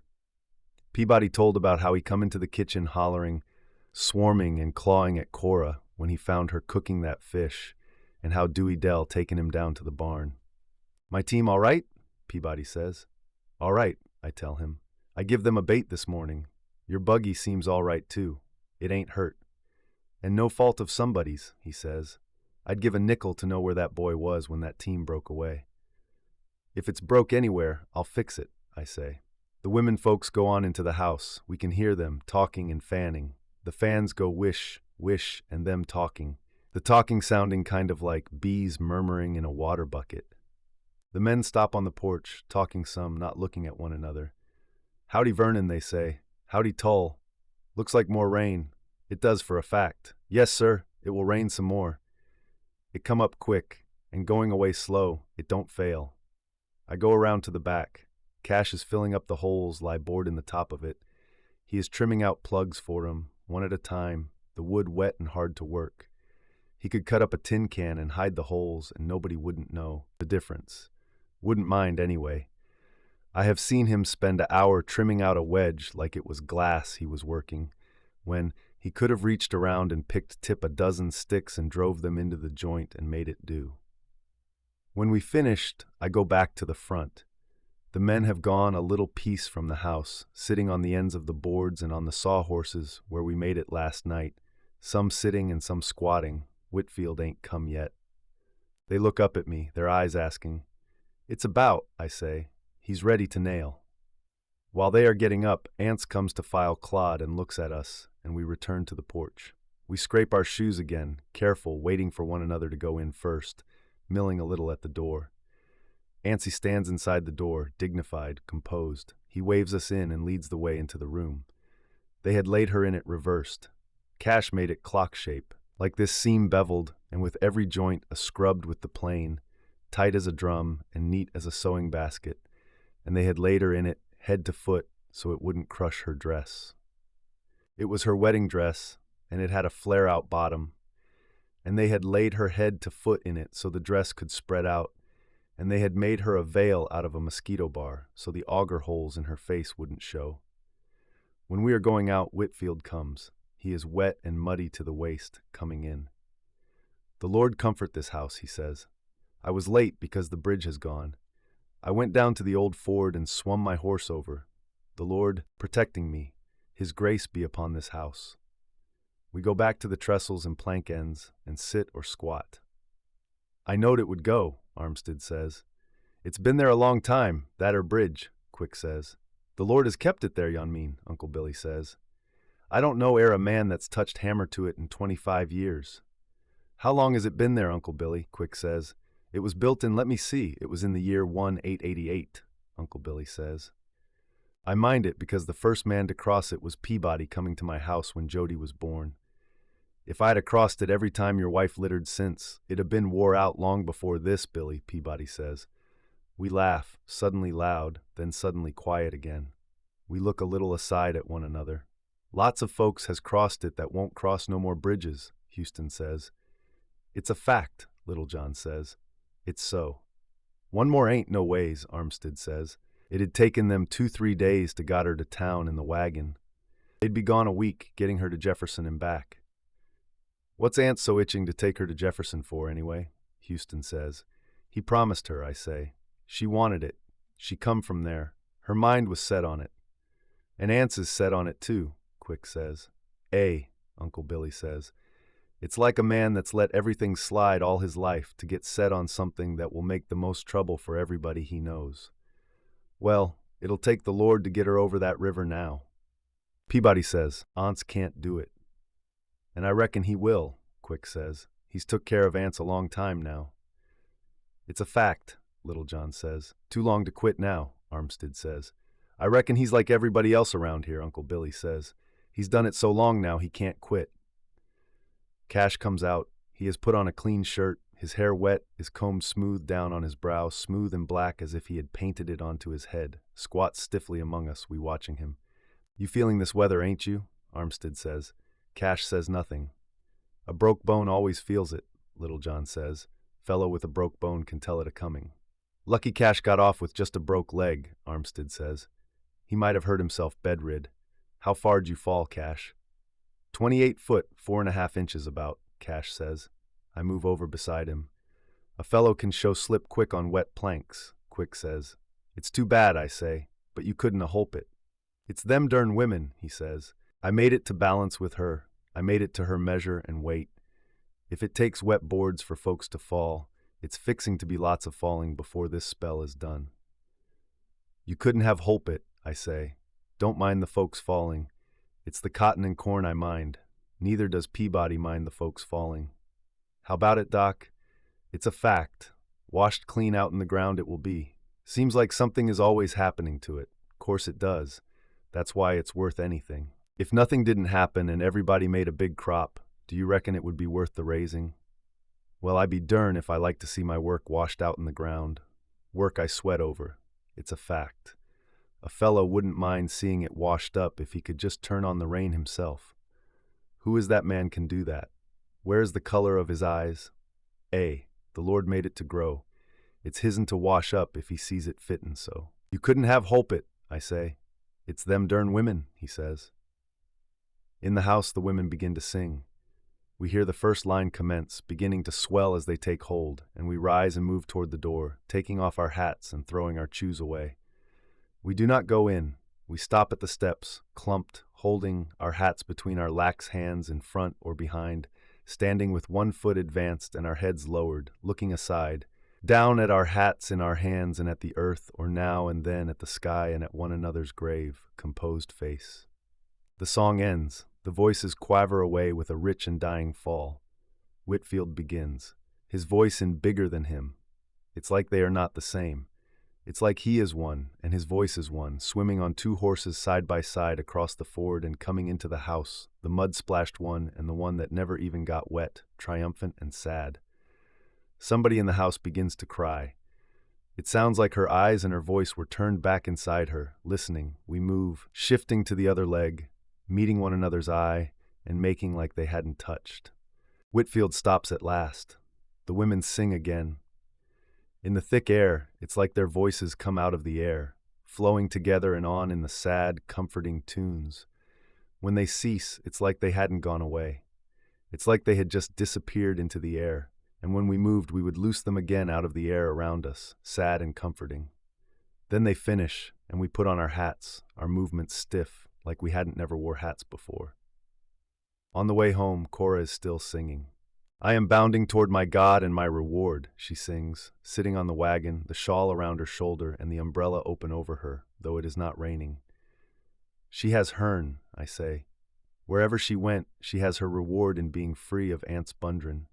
She laid there 3 days in that box, waiting for Darl and Jewel to come clean back home and get a new wheel and go back to where the wagon was in the ditch.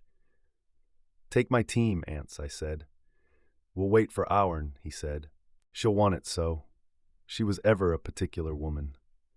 On the 3rd day they got back and they loaded her into the wagon and started, and it already too late. You'll have to go all the way round by Sampson's Bridge. It'll take you a day to get there. Then you'll be 40 miles from Jefferson. Take my team, Aunts. We'll wait for our'n. She'll want it so. It was about a mile from the house we saw him, sitting on the edge of the slough. It hadn't had a fish in it, never that I knowed. He looked around at us, his eyes round and calm, his face dirty, the pole across his knees. Cora was still singing. This ain't no good day to fish, I said. You come on home with us and me, and you'll go down to the river first thing in the morning and catch some fish. It's one in here, he said. Dewey Dell seen it. You come on with us. The river's the best place. It's in here, he said. Dewey Dell seen it. I'm bounding toward my God and my reward, Cora sung. Darl, it's not your horse that's dead, Jewel, I say. He sits erect on the seat, leaning a little forward, wooden-backed. The brim of his hat has soaked free of the crown in 2 places, drooping across his wooden face so that, head lowered, he looks through it like through the visor of a helmet, looking long across the valley to where the barn leans against the bluff, shaping the invisible horse. See them? I say. High above the house, against the quick, thick sky, they hang in narrowing circles. From here they are no more than specks, implacable, patient, portentous. But it's not your horse that's dead. God damn you, he says. God damn you.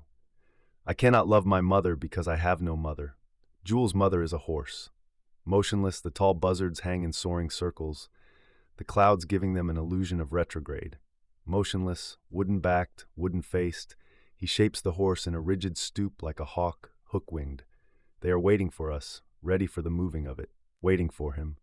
He enters the stall and waits until it kicks at him so that he can slip past and mount onto the trough and pause, peering out across the intervening stall tops toward the empty path before he reaches into the loft. God damn him, God damn him. Cash, it won't balance. If you want it to tote and ride on a balance, we will have pick up, god damn you, pick up. I'm telling you it won't tote and it won't ride on a balance unless pick up, goddamn your thick-nosed soul to hell. Pick up, it won't balance. If they want it to tote and ride on a balance, they will have Darlsaf. He stoops among us above it, 2 of the 8 hands. In his face, the blood goes in waves. In between them, his flesh is greenish-looking, about that smooth, thick, pale green of cow's cud. His face suffocated, furious, his lip lifted upon his teeth. Pick up, he says. Pick up, goddamn your thick-nosed soul. He heaves, lifting one whole side so suddenly that we all spring into the lift to catch and balance it before he hurls it completely over. For an instant it resists, as though volitional, as though within it her pole-thin body clings furiously, even though dead, to a sort of modesty, as she would have tried to conceal a soiled garment that she could not prevent her body soiling.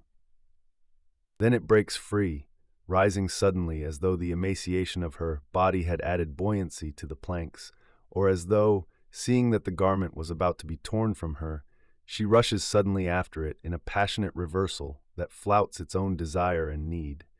Jules' face goes completely green, and I can hear teeth in his breath. We carry it down the hall, our feet harsh and clumsy on the floor, moving with shuffling steps and through the door. Steady it a minute. Now, Pa says, letting go. He turns back to shut and lock the door, but Jewel will not wait. Come on, he says in that suffocating voice. Come on. We lower it carefully down the steps. We move, balancing it as though it were something infinitely precious, our faces averted, breathing through our teeth to keep our nostrils closed. We go down the path toward the slope. We better wait, Cash says. I tell you it ain't balanced now. We'll need another hand on that hill. Then turn loose, Jewel says. He will not stop. Cash begins to fall behind, hobbling to keep up, breathing harshly. Then he is distanced, and Jewel carries the entire front end alone, so that, tilting as the path begins to slant, it begins to rush away from me and slip down the air like a sled upon invisible snow, smoothly evacuating atmosphere in which the sense of it is still shaped. Wait, Jewel, I say. But he will not wait. He is almost running now, and Cash is left behind. It seems to me that the end which I now carry alone has no weight, as though it coasts like a rushing straw upon the furious tide of Jewel's despair. I am not even touching it when, turning, he lets it overshoot him, swinging, and stops it and sloughs it into the wagon bed in the same motion and looks back at me, his face suffused with fury and despair. God damn you! God damn you! Vardaman. We are going to town. Dewey Dell says it won't be sold because it belongs to Santa Claus and he's taken it back with him until next Christmas. Then it will be behind the glass again, shining with waiting. Pa and Cash are coming down the hill, but Jewel is going to the barn. Jewel, Pa says. Jewel does not stop. Where you going? Pa says. But Jewel does not stop. You leave that horse here, Pa says. Jewel stops and looks at Pa. Jewel's eyes look like marbles. You leave that horse here, Pa says. We'll all go in, the wagon with Ma, like she wanted. But my mother is a fish. Vernon's seen it. He was there. Jewel's mother is a horse, Darl said. Then mine can be a fish, can't it, Darl? I said. Jewel is my brother. Then mine will have to be a horse too, I said. Why? Darl said. If Pa is your Pa, why does your Ma have to be a horse just because Jewel's is? Why does it? I said. Why does it, Darl? Darl is my brother. Then what is your Ma, Darl? I said. I haven't got e'er one, Darl said. Because if I had one, it is was. And if it is was, it can't be is. Can it? No, I said. Then I am not, Darl said. Am I? No, I said. I am. Darl is my brother. But you are, Darl, I said. I know it, Darl said. That's why I am not is. Are is too many for one woman to foal. Cash is carrying his toolbox. Pa looks at him. He'll stop at Tull's on the way back, Cash says. Get on that barn roof. It ain't respectful, Pa says. It's a deliberate flouting of her and of me. Do you want him to come all the way back, Hero, and carry them up to Tull's afoot? Darl says. Pa looks at Darl, his mouth chewing. Pa shaves every day now because my mother is a fish. It ain't right, Pa says. Dewey Dell has the package in her hand. She has the basket with our dinner, too. What's that? Pa says. Mrs. Toll's cakes, Dewey Dell says, getting into the wagon. I'm taking them to town for her. It ain't right, Pa says. It's a flouting of the dead. It'll be there. It'll be there come Christmas, she says, shining on the track. She says he won't sell it to no town boys. Darl, he goes on toward the barn, entering the lot, wooden-backed. Dewey Dell carries the basket on one arm, in the other hand something wrapped square in a newspaper. Her face is calm and sullen, her eyes brooding and alert. Within them I can see Peabody's back like two round peas in two thimbles. Perhaps in Peabody's back 2 of those worms which work surreptitious and steady through you and out the other side, and you waking suddenly from sleep or from waking, with on your face an expression sudden, intent, and concerned. She sets the basket into the wagon and climbs in, her leg coming long from beneath her tightening dress, that lever which moves the world, one of that caliper which measures the length and breadth of life. She sits on the seat beside Vardaman and sets the parcel on her lap. Then he enters the barn. He has not looked back. It ain't rights, Pa says. It's little enough for him to do for her. Go on, Cash says. Leave him stay if he wants. He'll be all right here. Maybe he'll go up to Toll's and stay. He'll catch us, I say. He'll cut across and meet us at Toll's Lane. He would have rid that horse too, Pa says, if I hadn't stopped him. A dern spotted critter wilder than a cattymount, a deliberate flouting of her and of me.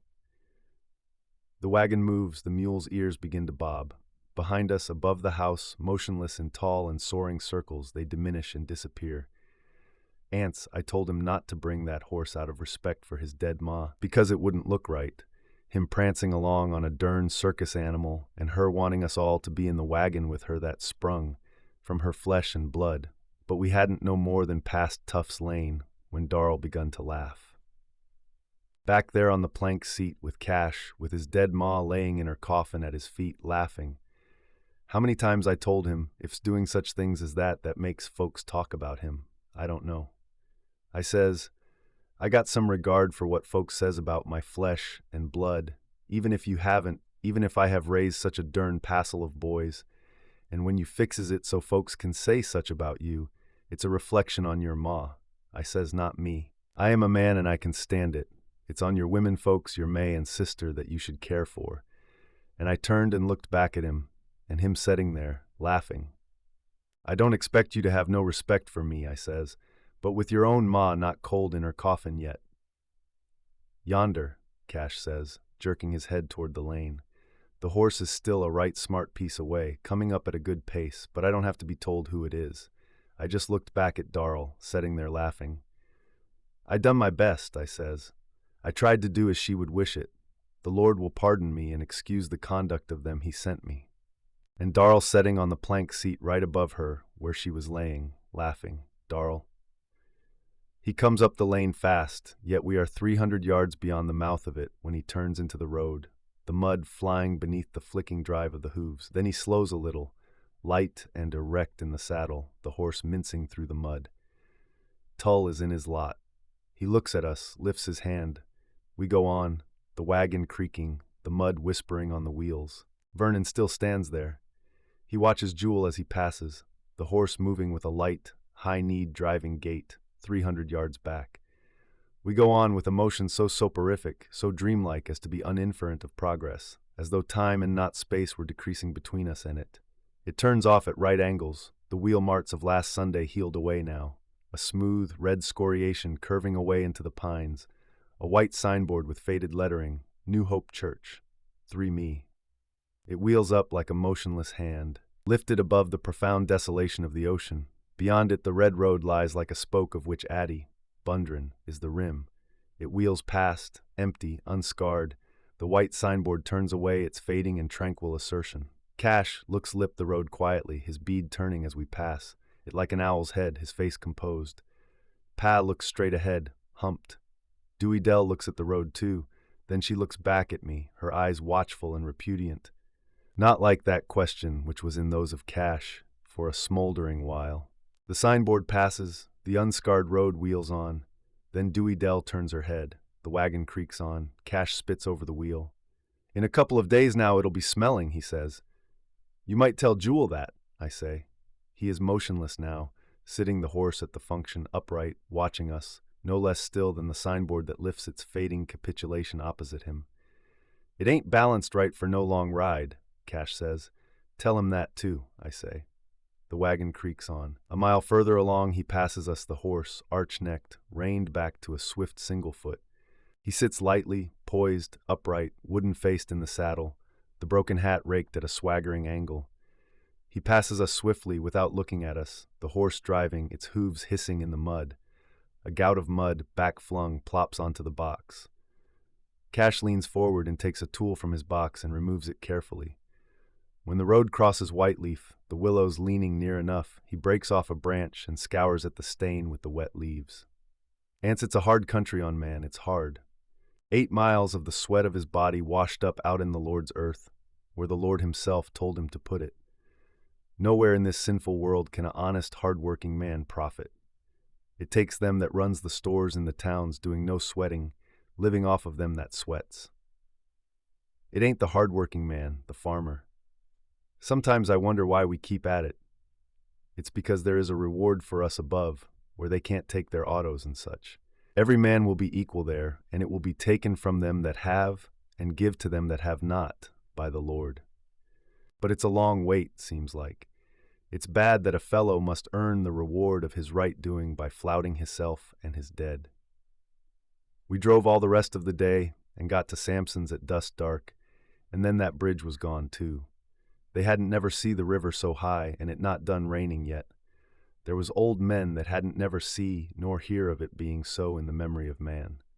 "I am the chosen of the Lord, for who he loveth, so doeth he chastiseth. But I be dern if he don't take some curious ways to show it, seems like. But now I can get them teeth. That will be a comfort. It will." Sampson. It was just before sundown.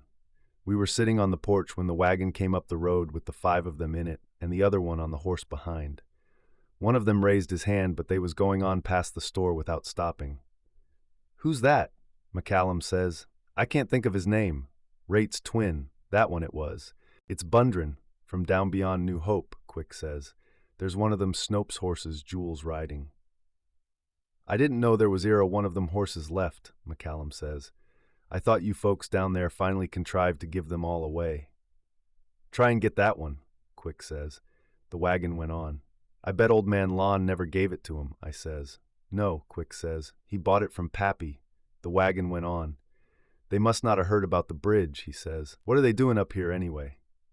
McCallum says, "Taking a holiday since he got his wife buried, I reckon," Quick says. "Heading for town, I reckon, with Toll's bridge gone too. I wonder if they ain't heard about the bridge." "They'll have to fly then," I says. "I don't reckon there's a bridge between here and mouth of Ishitawa." They had something in the wagon. But Quick had been to the funeral 3 days ago, and we naturally never thought anything about it, except that they were heading away from home, mighty late, and that they hadn't heard about the bridge. "You better holler at them," McCallum says. Darn it, the name is right on the tip of my tongue. So Quick hollered, and they stopped, and he went to the wagon and told them. He come back with them. "They're going to Jefferson," he says. "The bridge at Toll's is gone too." Like we didn't know it, and his face looked funny around the nostrils, but they just sat there, Bundren and the girl and the chap on the seat, and Cash and the second one, the one folks talks about, on a plank across the tailgate, and the other one on that spotted horse. But I reckon they was used to it by then, because when I said to Cash that they'd have to pass by New Hope again, and what they'd better do, he just says, "I reckon we can get there." I ain't much for meddling. Let every man run his own business to suit himself, I say. But after I talked to Rachel about them not having a regular man to fix her, and it being July and all, I went back down to the barn and tried to talk to Bundren about it. "I give her my promise," he says. Her mind was set on it.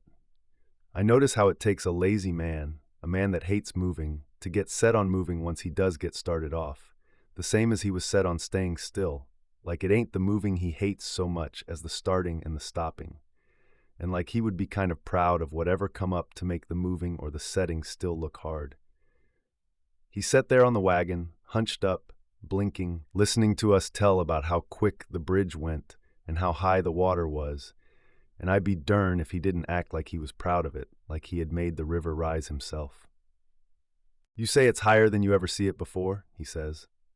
God's will be done, he says. I reckon it won't go down much by morning, neither, he says. You better stay here tonight, I says, and get an early start for New Hope tomorrow morning. I was just sorry for them bone-gaunted mules. I told Rachel, I says, well, would you have had me turn them away at dark, 8 miles from home? What else could I do, I says. It won't be but one night, and they'll keep it in the barn, and they'll surely get started by daylight. And so I says, you stay here tonight, and early tomorrow you can go back to New Hope. I got tools enough, and the boys can go on right after supper and have it dug and ready if they want. And then I found that girl watching me. If her eyes had been pistols, I wouldn't be talking now. I be dog if they didn't blaze at me. And so when I went down to the barn, I come on them, her talking, so she never noticed when I come up. You promised her, she says. She wouldn't go until you promised. She thought she could depend on you. If you don't do it, it will be a curse on you. Can't no man say I don't aim to keep my word, Bundren says. My heart is open to e'er a man. I don't care what your heart is, she says. She was whispering, kind of, talking fast. You promised her. You've got to. You. Then she seen me and quit, standing there. If they'd been pistols, I wouldn't be talking now. So when I talk to him about it, he says, I give her my promise. Her mind is set on it. But seems to me she'd rather have her ma buried close by, so she could. It's Addie I give the promise to, he says. Her mind is set on it. So I told them to drive it into the barn, because it was threatening rain again and that supper was about ready. Only they didn't want to come in. I thank you, Bundren says. We wouldn't discommode you. We got a little something in the basket. We can make out. Well, I says, since you are so particular about your women folks, I am too. And when folks stops with us at mealtime and won't come to the table, my wife takes it as a insult. So the girl went on to the kitchen to help Rachel, and then Jewel come to me. Show, I says, help yourself out in the loft. Feed him when you bait the mules. I rather pay you for him, he says. What for, I says. I wouldn't begrudge no man a bait for his horse. I rather pay you, he says. I thought he said extra. Extra for what, I says. Won't he eat hay and corn? Extra feed, he says. I feed him a little extra and I don't want him beholden to no man. You can't buy no feed from me, boy, I says. And if he can eat that loft clean, I'll help you load the ham onto the wagon in the morning. He ain't never been beholden to no man, he says. I rather pay you for it. And if I had my rathers, you wouldn't be here at all, I wanted to say. But I just says, then it's high time he commenced. You can't buy no feed from me. When Rachel put supper on, her and the girl went and fixed some beds. But wouldn't any of them come in. She's been dead long enough to get over that sort of foolishness, I says. Because I got just as much respect for the dead as e'er a man. But you've got to respect the dead themselves. And a woman that's been dead in a box 4 days, the best way to respect her is to get her into the ground as quick as you can. But they wouldn't do it. It wouldn't be right, Bundren says. Course, if the boys wants to go to bed, I reckon I can set up with her. I don't begrudge her it. So when I went back down there, they were squatting on the ground around the wagon, all of them. Let that chap come to the house and get some sleep anyway, I says. And you better come too, I says to the girl. I wasn't aiming to interfere with them. And I surely hadn't done nothing to her that I knowed. He's done already asleep, Bundren says. They had done put him to bed in the trough in an empty stall. Well, you come on then, I says to her, but still she never said nothing. They just squatted there. You couldn't hardly see them. How about you boys, I says. You got a full day tomorrow. After a while, Cash says, I thank you. We can make out. We wouldn't be beholden, Bundren says. I thank you kindly. So I left them squatting there. I reckon after 4 days they was used to, but Rachel wasn't. It's a outrage, she says. A outrage. What could he have done, I says. He give her his promised word. Who's talking about him, she says. Who cares about him, she says, crying. I just wish that you and him and all the men in the world that torture us alive and flout us dead, dragging us up and down the country. Now, I says. You're upset. Don't you touch me, she says. Don't you touch me. A man can't tell nothing about them. I lived with the same one 15 years and I be dern if I can. And I imagined a lot of things coming up between us, but I'd be darned if I ever thought it would be a body 4 days dead and that a woman. But they make life hard on them, not taking it as it comes up, like a man does. So I laid there, hearing it commence to rain, thinking about them down there, squatting around the wagon and the rain on the roof, and thinking about Rachel crying there until after a while, it was like I could still hear her, crying even after she was asleep, and smelling it even when I knowed I couldn't. I couldn't decide even then whether I could or not, or if it wasn't just knowing it was what it was. So next morning I never went down there. I heard them hitching up, and then when I knowed they must be about ready to take out, I went out the front and went down the road toward the bridge until I heard the wagon come out of the lot and go back toward New Hope. And then when I come back to the house, Rachel jumped on me because I wasn't there to make them come in to breakfast. You can't tell about them. Just about when you decide they mean one tiling, I'd be darned if you not only haven't got to change your mind, like as not you got to take a raw hiding for thinking they meant it, but it was still like I could smell it. And so I decided then that it wasn't smelling it, but it was just knowing it was there, like you will get fooled now and then. But when I went to the barn, I knew different. When I walked into the hallway, I saw something. It kind of hunkered up when I come in, and I thought at first it was one of them got left. Then I saw what it was. It was a buzzard. It looked around and saw me and went on down the hall, spraddle-legged, with its wings kind of hunkered out, watching me first over one shoulder and then over the other, like an old bald-headed man. When it got outdoors, it begun to fly. It had to fly a long time before it ever got up into the air, with it thick and heavy and full of rain like it was. If they was bent on going to Jefferson, I reckon they could have gone around up by Mount Vernon, like McCallum did. He'll get home about day after tomorrow, horseback. Then they'd be just 18 miles from town. But maybe this bridge being gone too has learned him the Lord's sense and judgment. That McCallum. He's been trading with me off and on for 12 years. I have known him from a boy up, know his name as well as I do my own. But be darned if I can say it. Dewey Dell. The signboard comes in sight. It is looking out at the road now, because it can wait. New Hope, 3 mi it will say. New Hope, 3 mi. New Hope, 3 mi. And then the road will begin curving away into the trees, empty with waiting, saying New Hope, 3 miles.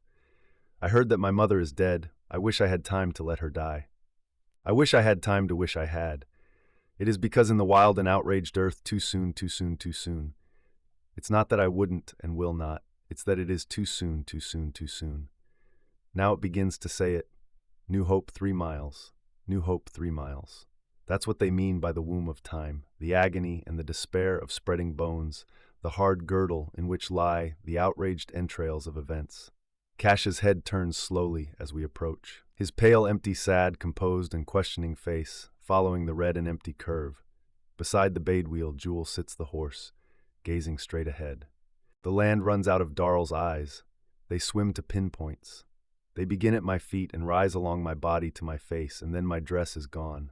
I sit naked on the seat above the unhurrying mules, above the travail. Suppose I tell him to turn. He will do what I say. Don't you know he will do what I say? Once I waked with a black void rushing under me. I could not see. I saw Vardaman rise and go to the window and strike the knife into the fish, the blood gushing, hissing like steam, but I could not see. He'll do as I say. He always does. I can persuade him to anything. You know I can. Suppose I say turn here. That was when I died that time. Suppose I do. We'll go to New Hope. We won't have to go to town. I rose and took the knife from the streaming fish still hissing, and I killed Darrell. When I used to sleep with Vardaman, I had a nightmare once. I thought I was awake, but I couldn't see and couldn't feel. I couldn't feel the bed under me, and I couldn't think what I was. I couldn't think of my name. I couldn't even think I am a Jurl. I couldn't even think I want to wake up, nor remember what was opposite to awake so. I could do that. I knew that something was passing, but I couldn't even think of time. Then all of a sudden, I knew that something was, it was wind blowing over.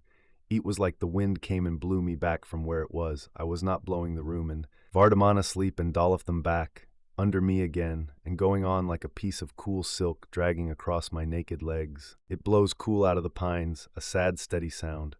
New Hope was 3 mi, was 3 mi. I believe in God, I believe in God. Why didn't we go to New Hope, Pa, Vardaman says. Mr. Sampson said we was, but we done passed the road. Darrell says, look, Jewel, but he is not looking at me. He is looking at the sky. He buzzard is as still as if he were nailed to it. We turn into Toll's Lane. We pass the barn and go on, the wheels whispering in the mud, passing the green rows of cotton in the wild earth, and Vernon Little across the field behind the plow. He lifts his hand as we pass and stands there looking after us for a long while. Look, Jewel, Darrell says. Jewel sits on his horse like they were both made out of wood, looking straight ahead. I believe in God, God, God, I believe in God. Tull. After they passed, I taken the mule out and looped up the trace chains and followed. They was setting in the wagon at the end of the levee when I caught up with them. Ance was setting there, looking at the bridge where it was swagged down into the river with just the two ends in sight. He was looking at it like he had believed all the time that folks had been lying to him about it being gone, but like he was hoping all the time it really was. Kind of pleased astonishment he looked, setting on the wagon in his Sunday pants, mumbling his mouth. Looking like a uncurried horse dressed up. I don't know. The boy was watching the bridge where it was mid-sunk, and logs and such drifted up over it, and it swagging and shivering like the whole thing would go any minute. Big-eyed he was watching it, like he was to a circus. And the gal, too. When I come up, she looked around at me, her eyes kind of blaring up and going hard like I had made to touch her. Then she looked at Ance again, and then back at the water again. It was nigh up to the levee on both sides, the earth hid except for the tongue of it we was on, going out to the bridge and then down into the water. And except for knowing how the road and the bridge used to look, a fellow couldn't tell where was the river and where the land. It was just a tangle of yellow, and the levee not less wider than a knife-back land of, with us setting in the wagon and on the horse and the mule. Darrell was looking at me, and then Cash turned and looked at me with that look in his eyes, like when he was figuring on whether the planks would fit her that night, like he was measuring them inside of him and not asking you to say what you thought, and not even letting on. He was listening if you did say it. But listening, all right. Jewel hadn't moved. He sat there on the horse, leaning a little forward, with that same look on his face when him and Darrell passed the house yesterday, coming back to get her. If it was just up, we could drive across, Aunt says. We could drive right on across it. Sometimes a log would get shoved over the jam and float on, rolling and turning, and we could watch it go on to where the ford used to be. It would slow up and whirl crossways and hang out of water for a minute. And you could tell by that the ford used to be there. But that don't show nothing, I say. It could be a bar of quicksand built up there. We watch the log, then the gal is looking at me again. Mr. Whitfield crossed it, she says. He was a horseback, I say, and 3 days ago it's riz 5 foot since. If the bridge was just up, Aunt says, the log bobs up and goes on again. There's a lot of trash and foam and you can hear the water. But it's down, Aunt says. Cash says, a careful fellow could walk across yonder on the planks and logs. But you couldn't tote nothing, I say. Likely time you set foot on that mess, it'll all go too. What you think, Darrell? He is looking at me. He don't say nothing, just looks at me with them queer eyes of his'n that makes folks talk. I always say, it ain't never been what he done so much or said or anything so much as how he looks at you. It's like he had got into the inside of you some way, like somehow you was looking at yourself and your doings out in his eyes. Then I can feel that gal watching me like I had made to touch her. She says something to Ance. Mr. Whitfield, she says, I give her my promised word in the presence of the Lord, Ance says.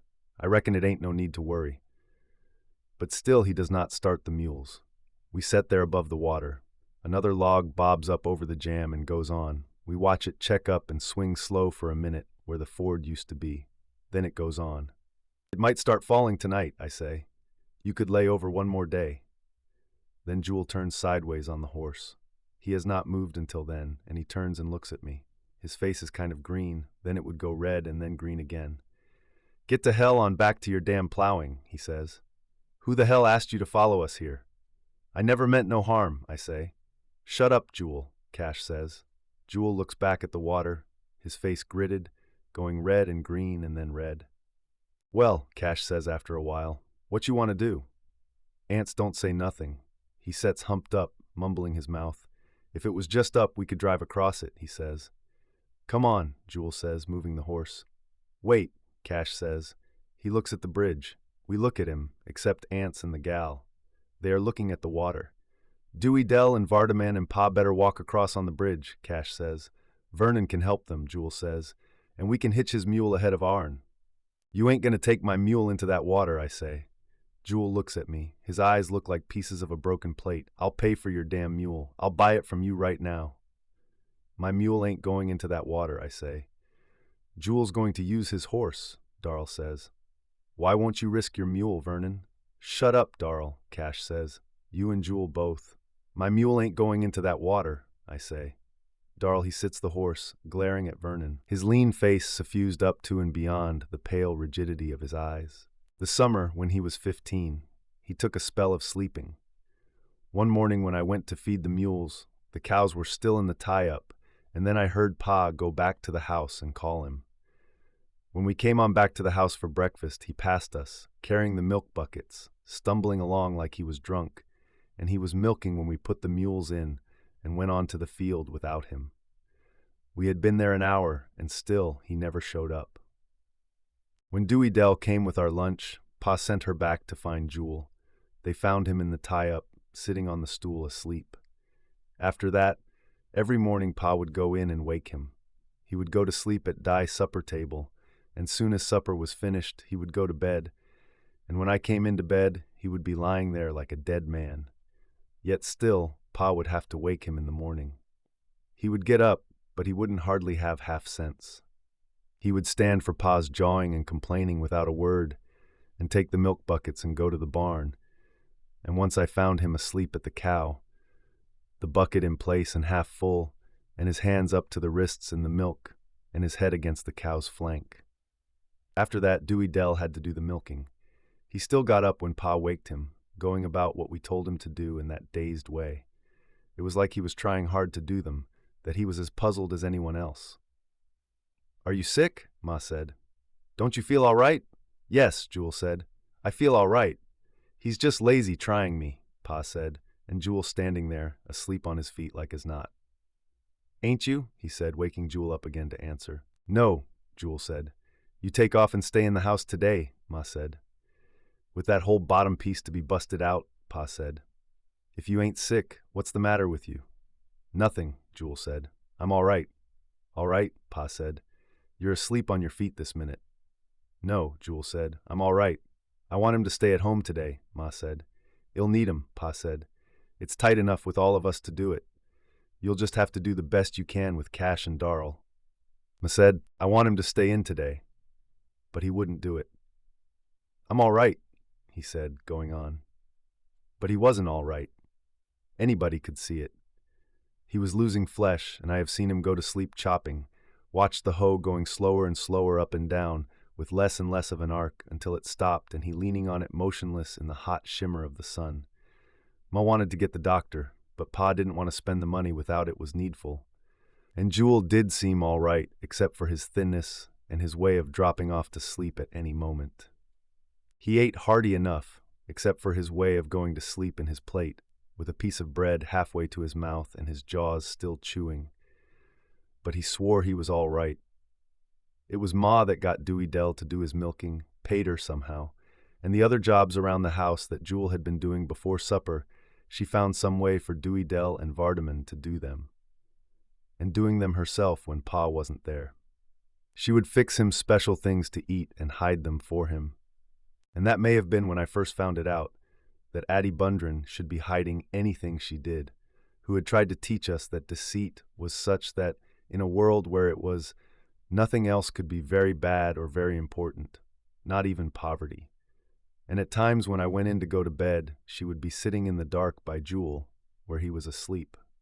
And I knew that she was hating herself for that deceit and hating Jewel, because she had to love him so that she had to act the deceit. One night, she was taken sick, and when I went to the barn to put the team in and drive to Toll's, I couldn't find the lantern. I remembered noticing it on the nail the night before, but it wasn't there now at midnight.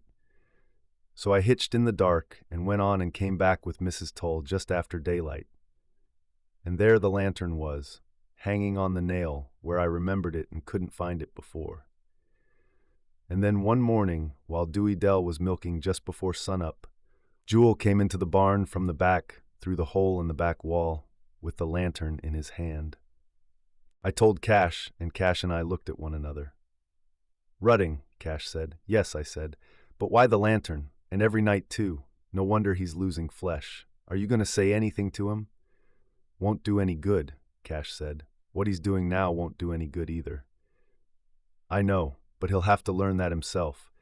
Give him time to realize that it'll save, that there'll be just as much more tomorrow, and he'll be all right. I wouldn't tell anybody, I reckon." "No," I said. "I told Dewey Dell not to. Not Ma, anyway." "No, not Ma." After that, I thought it was right comical. He acting so bewildered and willing and dead for sleep and gaunt as a beanpole and thinking he was so smart with it. And I wondered who the girl was. I thought of all I knew that it might be, but I couldn't say for sure. "'Tain't any girl," Cash said. "It's a married woman somewhere. Ain't any young girl got that much daring and staying power. That's what I don't like about life." "Why," I said, "she'll be safer for him than a girl would. More judgment." He looked at me, his eyes fumbling, the words fumbling at what he was trying to say. "It ain't always the safe things in this world that a fellow—" "You mean the safe things are not always the best things?" Best," he said, fumbling again. "It ain't the best things, the things that are good for him.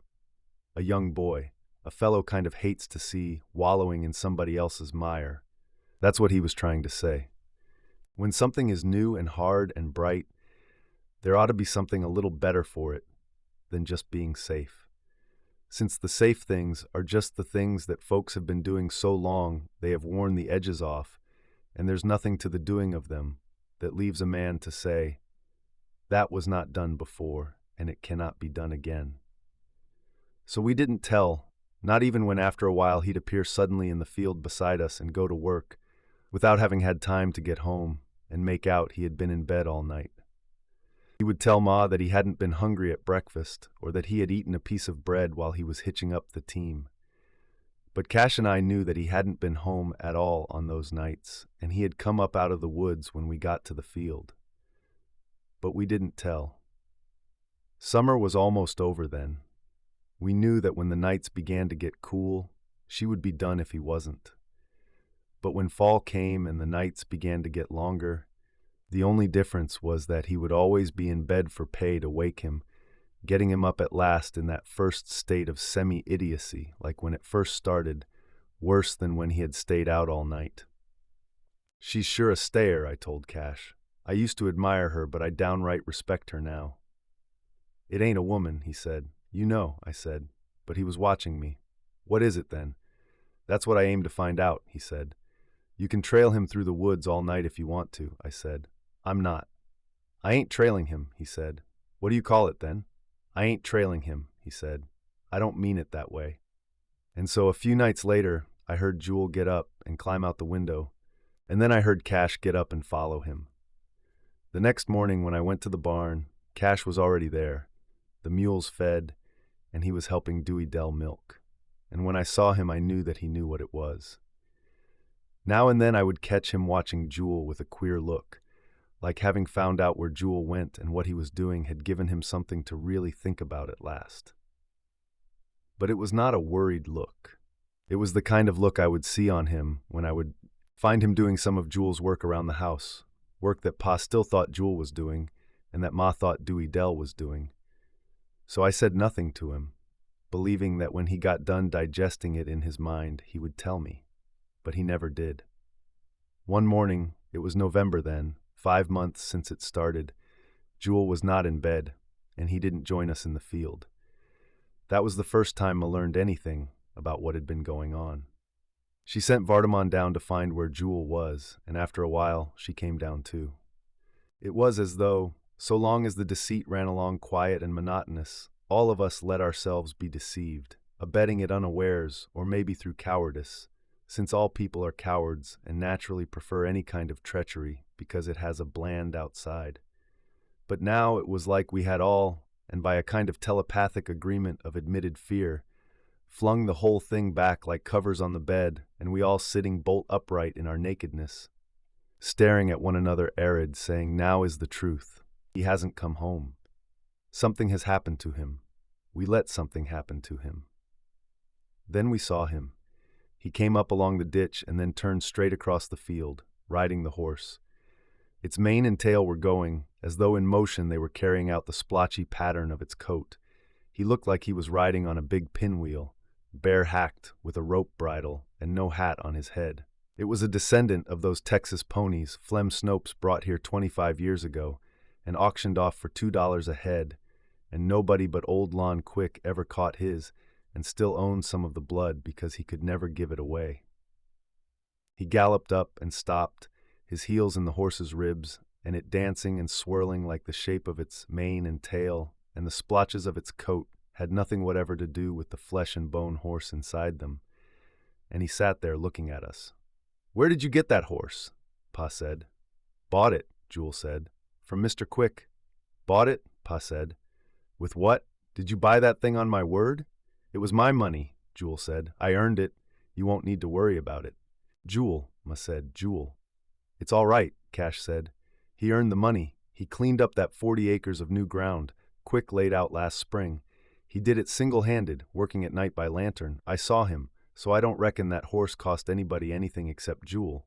I don't reckon we need worry." "Jewel," Ma said. "Jewel." Then she said, "You come right to the house and go to bed."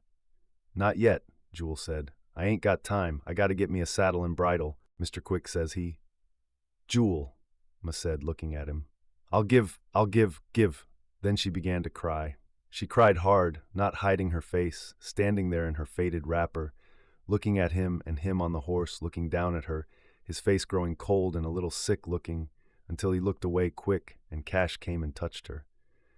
"You go on to the house," Cash said. "This here ground is too wet for you. You go on now." She put her hands to her face. Then and after a while she went on, stumbling a little on the plow marks. But pretty soon she straightened up and went on. She didn't look back. When she reached the ditch, she stopped and called Vardaman. He was looking at the horse, land of dancing up and down by it. "Let me ride, Jewel," he said. "Let me ride, Jewel." Jewel looked at him. Then he looked away again, holding the horse reined back. Pa watched him, mumbling his lip. "So you bought a horse," he said. "You went behind my back and bought a horse. You never consulted me. You know how tight it is for us to make by. Yet you bought a horse for me to feed. Taken the work from your flesh and blood and bought a horse with it."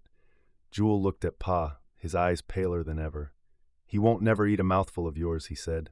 "Not a mouthful. You'll kill him first. Don't you never think it. Don't you never."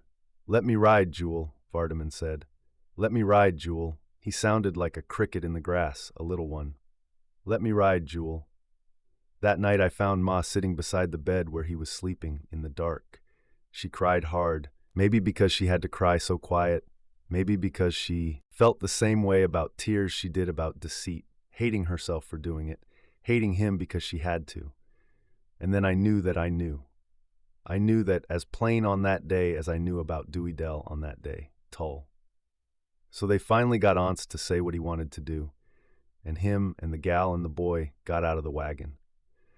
But even when we were on the bridge, Ance kept on looking back, like he thought maybe, once he was out in the wagon, the whole thing would kind of blow tip and he would find himself back yonder in the field again, and her laying up there in the house, waiting to die, and it to do all over again. "You ought to let them take in your mule," he says, and the bridge shaking and swaying under us, going down into the moiling water like it went down through to the other side of the earth, and the other end coming up out in the water like it wasn't the same bridge at all, and that them that would walk up out in the water on that side must come from the bottom of the earth. But it was still whole. You could tell that by the way when this end swagged. It didn't look like the other end swagged at all. Just like the other trees and the bank yonder were swinging back and forth slow like on a big clock. And them logs scraping and bumping at the sunk part and tilting end up and shooting clean out in the water and tumbling on toward the ford and the waiting, slick, whirling, and foamy. "What good would that have done?" I says. If your team can't find the ford and haul it across, what good would 3 mules or even 10 mules do? I ain't asking it of you, he says. I can always do for me and mine. I ain't asking you to risk your mule. It ain't your dead. I am not blaming you. They ought to went back and laid over until tomorrow, I says. The water was cold. It was thick, like slush ice. Only it kind of lived. One part of you knowed it was just water, the same thing that had been running under this same bridge for a long time. Yet when them logs would come spewing up out in it, you were not surprised, like they was a part of water, of the waiting and the threat.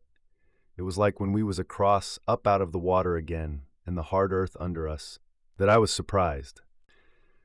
It was like we hadn't expected the bridge to end on the other bank, on something tame like the hard earth again that we had tromped on before this time and knowed well. Like it couldn't be me here, because I'd have had better sense than to done what I just done.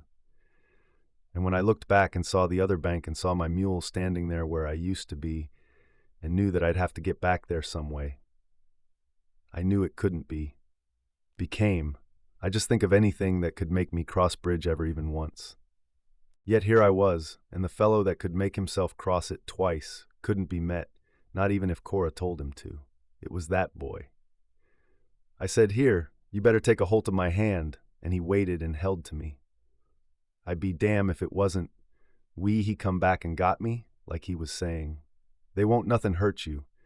Like he was saying about a fine place he knowed, where Christmas come twice with Thanksgiving and lasts on through the winter and the spring and the summer, had all just stayed with him. I'd be all right too.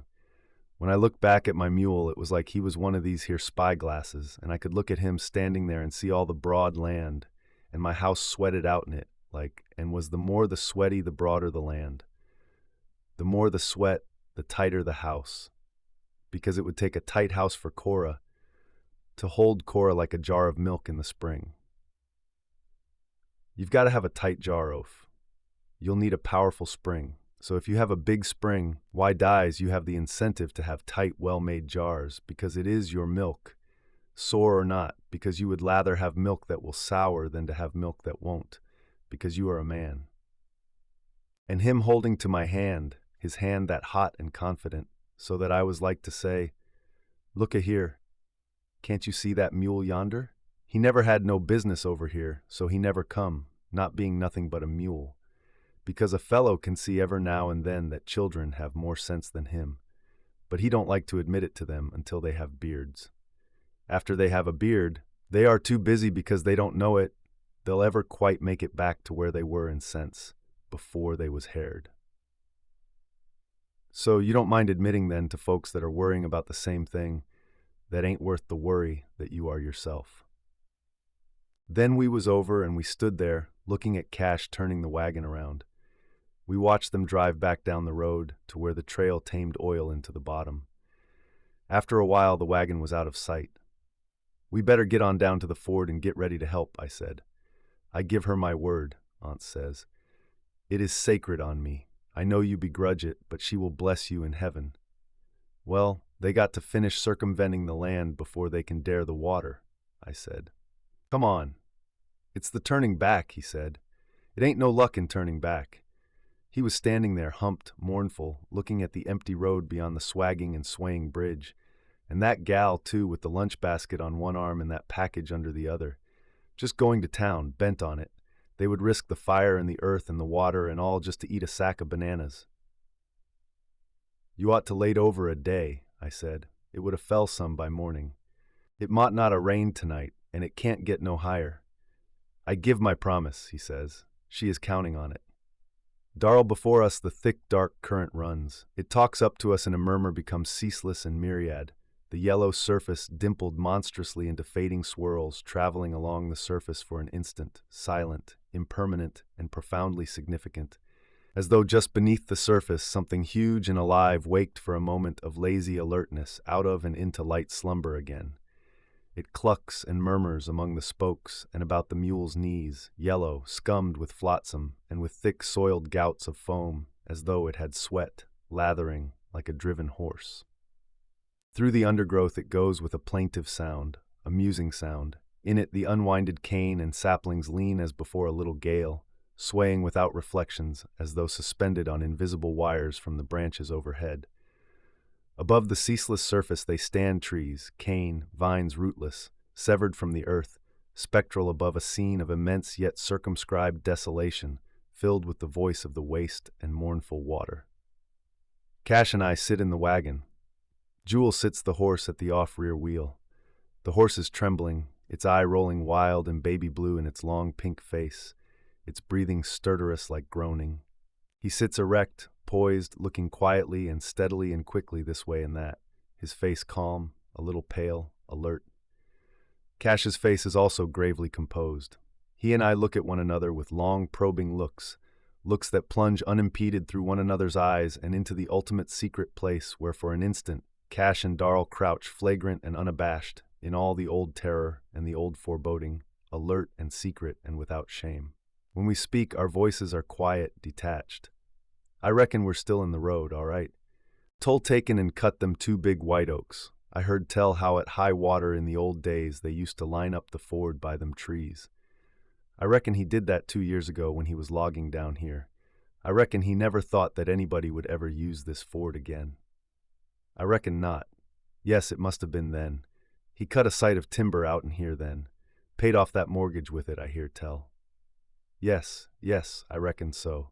I reckon Vernon could have done that. That's a fact. Most folks that logs in this here country, they need a darn good farm to support the sawmill, or maybe a store, but I reckon Vernon could. I reckon so. He's a sight. Vernon is. Yes, it must still be here. He never would have got that timber out of here if he hadn't cleaned out that old road. I reckon we are still on it. He looks about quietly, at the position of the trees, leaning this way and that, looking back along the floorless road, shaped vaguely high in air by the position of the lopped and felled trees, as if the road too had been soaked free of earth and floated upward, to leave in its spectral tracing a monument to a still more profound desolation than this above which we now sit, talking quietly of old security and old trivial things. Jewel looks at him, then at me, then his face turns in that quiet, constant, questing about the scene, the horse trembling quietly and steadily between his knees. He could go on ahead slow and sort of feel it out, I say. Yes, Cash says, not looking at me. His face is in profile as he looks forward where Jewel has moved on ahead. He can't miss the river, I say. He couldn't miss seeing it 50 yards ahead. Cash does not look at me, his face in profile. If I'd just suspicioned it, I could have come down last week and taken a sight on it. The bridge was up then, I say. He does not look at me. Whitfield crossed it a horseback. Jewel looks at us again, his expression sober and alert and subdued. His voice is quiet. What you want me to do? I ought to come down last week and taken a sight on it, Cash says. We couldn't have known, I say. There wasn't any way for us to know. I'll ride on ahead, Jewel says. You can follow where I am. He lifts the horse. It shrinks, bowed. He leans to it, speaking to it, lifting it forward almost bodily. It's setting its feet down with gingerly splashings, trembling, breathing harshly. He speaks to it, murmurs to it. Go on, he says. I ain't gonna let nothing hurt you. Go on now. Jewel, Cash says. Jewel does not look back. He lifts the horse on. He can swim, I say. If he'll just give the horse time anyhow. When he was born, he had a bad time of it. Ma would sit in the lamplight, holding him on a pillow on her lap. We would wake and find her so. There would be no sound from them. That pillow was longer than him, Cash says. He is leaning a little forward. I ought to come down last week and sighted. I ought to done it. That's right, I say. Neither his feet nor his head would reach the end of it. You couldn't have known, I say. I ought to done it, he says. He lifts the reins. The mules move into the traces. The wheels murmur alive in the water. He looks back and down at Addie. It ain't on a balance, he says. At last the trees open. Against the open river, Jewel sits the horse, half turned, it belly deep now. Across the river we can see Vernon and Pa and Vardaman and Dewey Dell.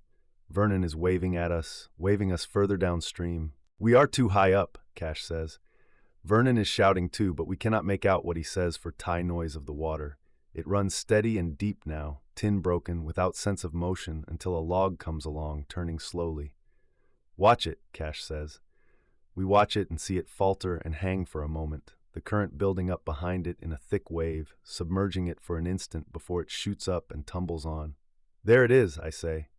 Hey, Cash says. It's there. We look at Vernon again. He is now flapping his arms up and down. We move on downstream, slowly and carefully, watching Vernon.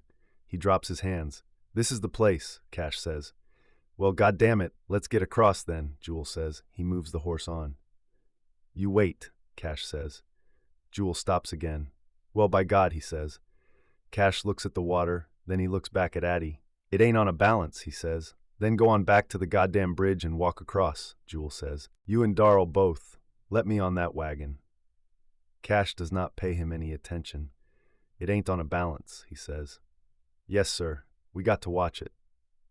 Watch it, hell, Jewel says. You get out of that wagon and let me have it. By God, if you're afraid to drive it over. His eyes are pale as two bleached chips in his face. Cash is looking at him. We'll get it over, he says.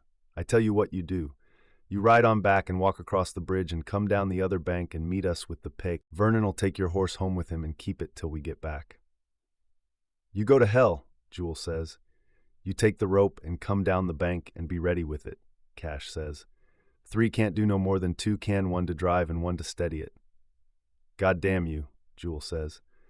Let Jewel take the end of the rope and cross upstream of us and brace it, I say. Will you do that, Jewel? Jewel watches me hard. He looks quick at Cash, then back at me, his eyes that alert and hard. I don't give a damn. Just so we do something. Setting here, not lifting a goddamn hand. Let's do that, Cash, I say. I reckon we'll have to, Cash says. The river itself is not 100 yards across, and Pa and Vernon and Vardaman and Dewey Dell are the only things in sight, not of that single monotony of desolation leaning with, that terrific quality a little from right to left. As though we had reached the place where the motion of the wasted world accelerates just before the final precipice. Yet they appear dwarfed.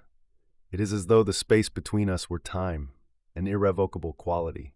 It is as though time, no longer running straight before us in a diminishing line, now runs parallel between us like a looping string, tie distance being the doubling accretion of the thread and not the interval between. The mules stand, their 4 quarters already sloped a little, their romps high. They too are breathing now with a deep groaning sound. Looking back once, their gaze sweeps across us, within their eyes a wild, sad, profound, and despairing quality, as though they had already seen in the thick water the shape of the disaster which they could not speak and we could not see. Cash turns back into the wagon. He lays his hands flat on Addie, rocking her a little. His face is calm, downsloped, calculent, concerned. He lifts his box of tools and wedges it forward tinder the seat. Together we shove Addie forward, wedging her between the tools and the wagon bed. Then he looks at me. No, I say. I reckon I'll stay. Might take both of us. From the toolbox, he takes his coiled rope and carries the end twice around the seat stanchion and passes the end to me without tying it. The other end he pays out to Jewel, who takes a turn about his saddle horn. He must force the horse down into the current. It moves, high-kneed, arch-necked, boring and chafing. Jewel sits lightly forward, his knees lifted a little. Again his swift, alert, calm gaze sweeps upon us and on. He lowers the horse into the stream, speaking to it in a soothing murmur. The horse slips, goes under to the saddle, surges to its feet again, the current building up against Jewel's thighs. Watch yourself, Cash says. I'm on it now, Jewel says. You can come ahead now. Cash takes the reins and lowers the team carefully and skillfully into the stream. Felt the current take us, and I knew we were on the ford by that reason, since it was only by means of that slipping contact that we could tell that we were in motion at all. What had once been a flat surface was now a succession of troughs and hillocks lifting and falling about us, shoving at us, teasing at us with light, lazy touches in the vain instance of solidity underfoot. Cash looked back at me, and then I knew that we were gone. But I did not realize the reason for the rope until I saw the log. It surged up out of the water and stood for an instant upright upon that surging and heaving desolation like Christ. Get out and let the current take you down to the bend, Cash said. You can make it all right. No, I said. I'd get just as wet that way as this done number. The log appears suddenly between 2 hills, as if it had rocketed suddenly from the bottom of the river. Upon the end of it, a long gout of foam hangs like the beard of an old man or a goat. When Cash speaks to me, I know that he has been watching it all the time, watching it and watching Jewel 10 feet ahead of us. "Let the rope go," he says. With his other hand, he reaches down and reeves the 2 turns from the stanchion. "Ride on, Jewel," he says. "See if you can pull us ahead of the log." Jewel shouts at the horse. Again he appears to lift it bodily between his knees. He is just above the top of the ford, and the horse has a purchase of some sort, for it surges forward, shining wetly half out of water, crashing on in a succession of lunges. It moves unbelievably fast. By that token, Jewel realizes at last that the rope is free, for I can see him sawing back on the reins, his head turned as the log rears in a long, sluggish lunge between us, bearing down upon the team. They see it too. For a moment they also shine black out of water. Then the downstream one vanishes, dragging the other with him. The wagon shears crosswise, poised on the crest of the ford as the log strikes it, tilting it up and on. Cash is half turned, the reins running taut from his hand and disappearing into the water, the other hand reached back upon Addie, holding her jammed over against the high side of the wagon. "Jump clear," he says quietly. "Stay away from the team and don't try to fight it. It'll swing you into the bend all right." "You come too," I say. Vernon and Vardaman are running along the bank. Pa and Dewey Dell stand watching us, Dewey Dell with the basket and the package in her arms. Jewel is trying to fight the horseback. The head of one mule appears, its eyes wide. It looks back at us for an instant, making a sound almost human. The head vanishes again. "Back, Jewel," Cash shouts. "Back, Jewel." For another instant I see him leaning to the tilting wagon, his arm braced back against Addie and his tools. I see the bearded head of the rearing log strike up again, and beyond it, Jewel holding the horse upreared, its head wrenched around, hammering its head with his fist. I jump from the wagon on the downstream side. Between 2 hills, I see the mules once more. They roll up out of the water in succession, turning completely over, their legs stiffly extended as when they had lost contact with the earth. Vardaman Cash tried, but she fell off, and Darrell jumped going under. He went under, and Cash hollering to catch her, and I hollering, running and hollering, and Dewey Dell hollering at me. "Vardaman, you Vardaman, you Vardaman." And Vernon passed me because he was seeing her come up, and she jumped into the water again, and Darrell hadn't caught her yet. He came up to see, and I hollering, "Catch her." Darrell catch her, and he didn't come back because she was too heavy. He had to go on catching at her, and I hollering, "Catch her." Darrell catch her, Darrell, because in the water she could go faster than a man, and Darrell had to grapple for her. So I knew he could catch her because he is the best grappler, even with the mules in the way. Again they dived up, rolling their feet stiff, rolling down again, and their backs up now, and Darrell had toe again because in the water she could go faster than a man or woman, and I passed Vernon and he wouldn't get in the water and help Darrell. He wouldn't grapple for her with Darrell he knew, but it wouldn't help. The mules dived up again, diving their legs stiff, their stiff legs rolling slow, and then Darrell again, and I hollering, "Catch her, Darrell, catch her head, her into the bank, Darrell," and Vernon wouldn't help.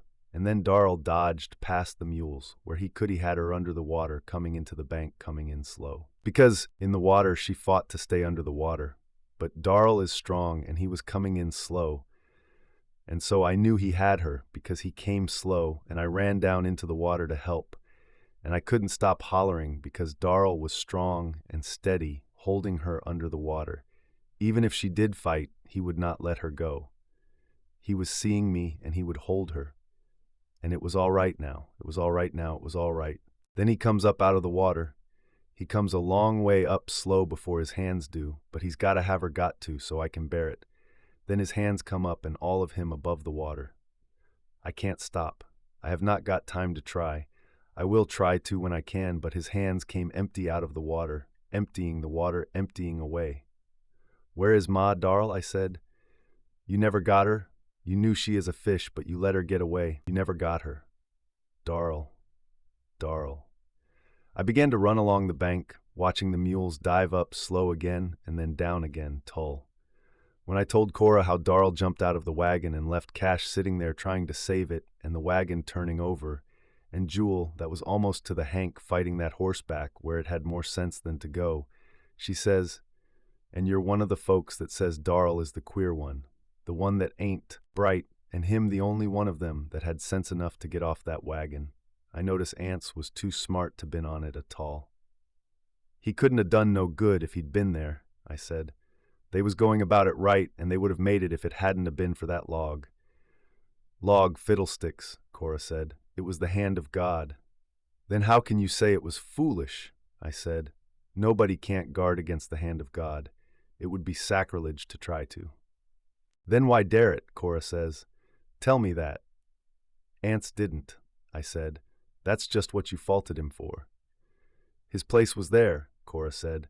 If he had been a man, he would have been there instead of making his sons do what he dursn't. I don't know what you want then, I said. One breath you say they was daring the hand of God to try it, and the next breath you jump on Ance because he wasn't with them.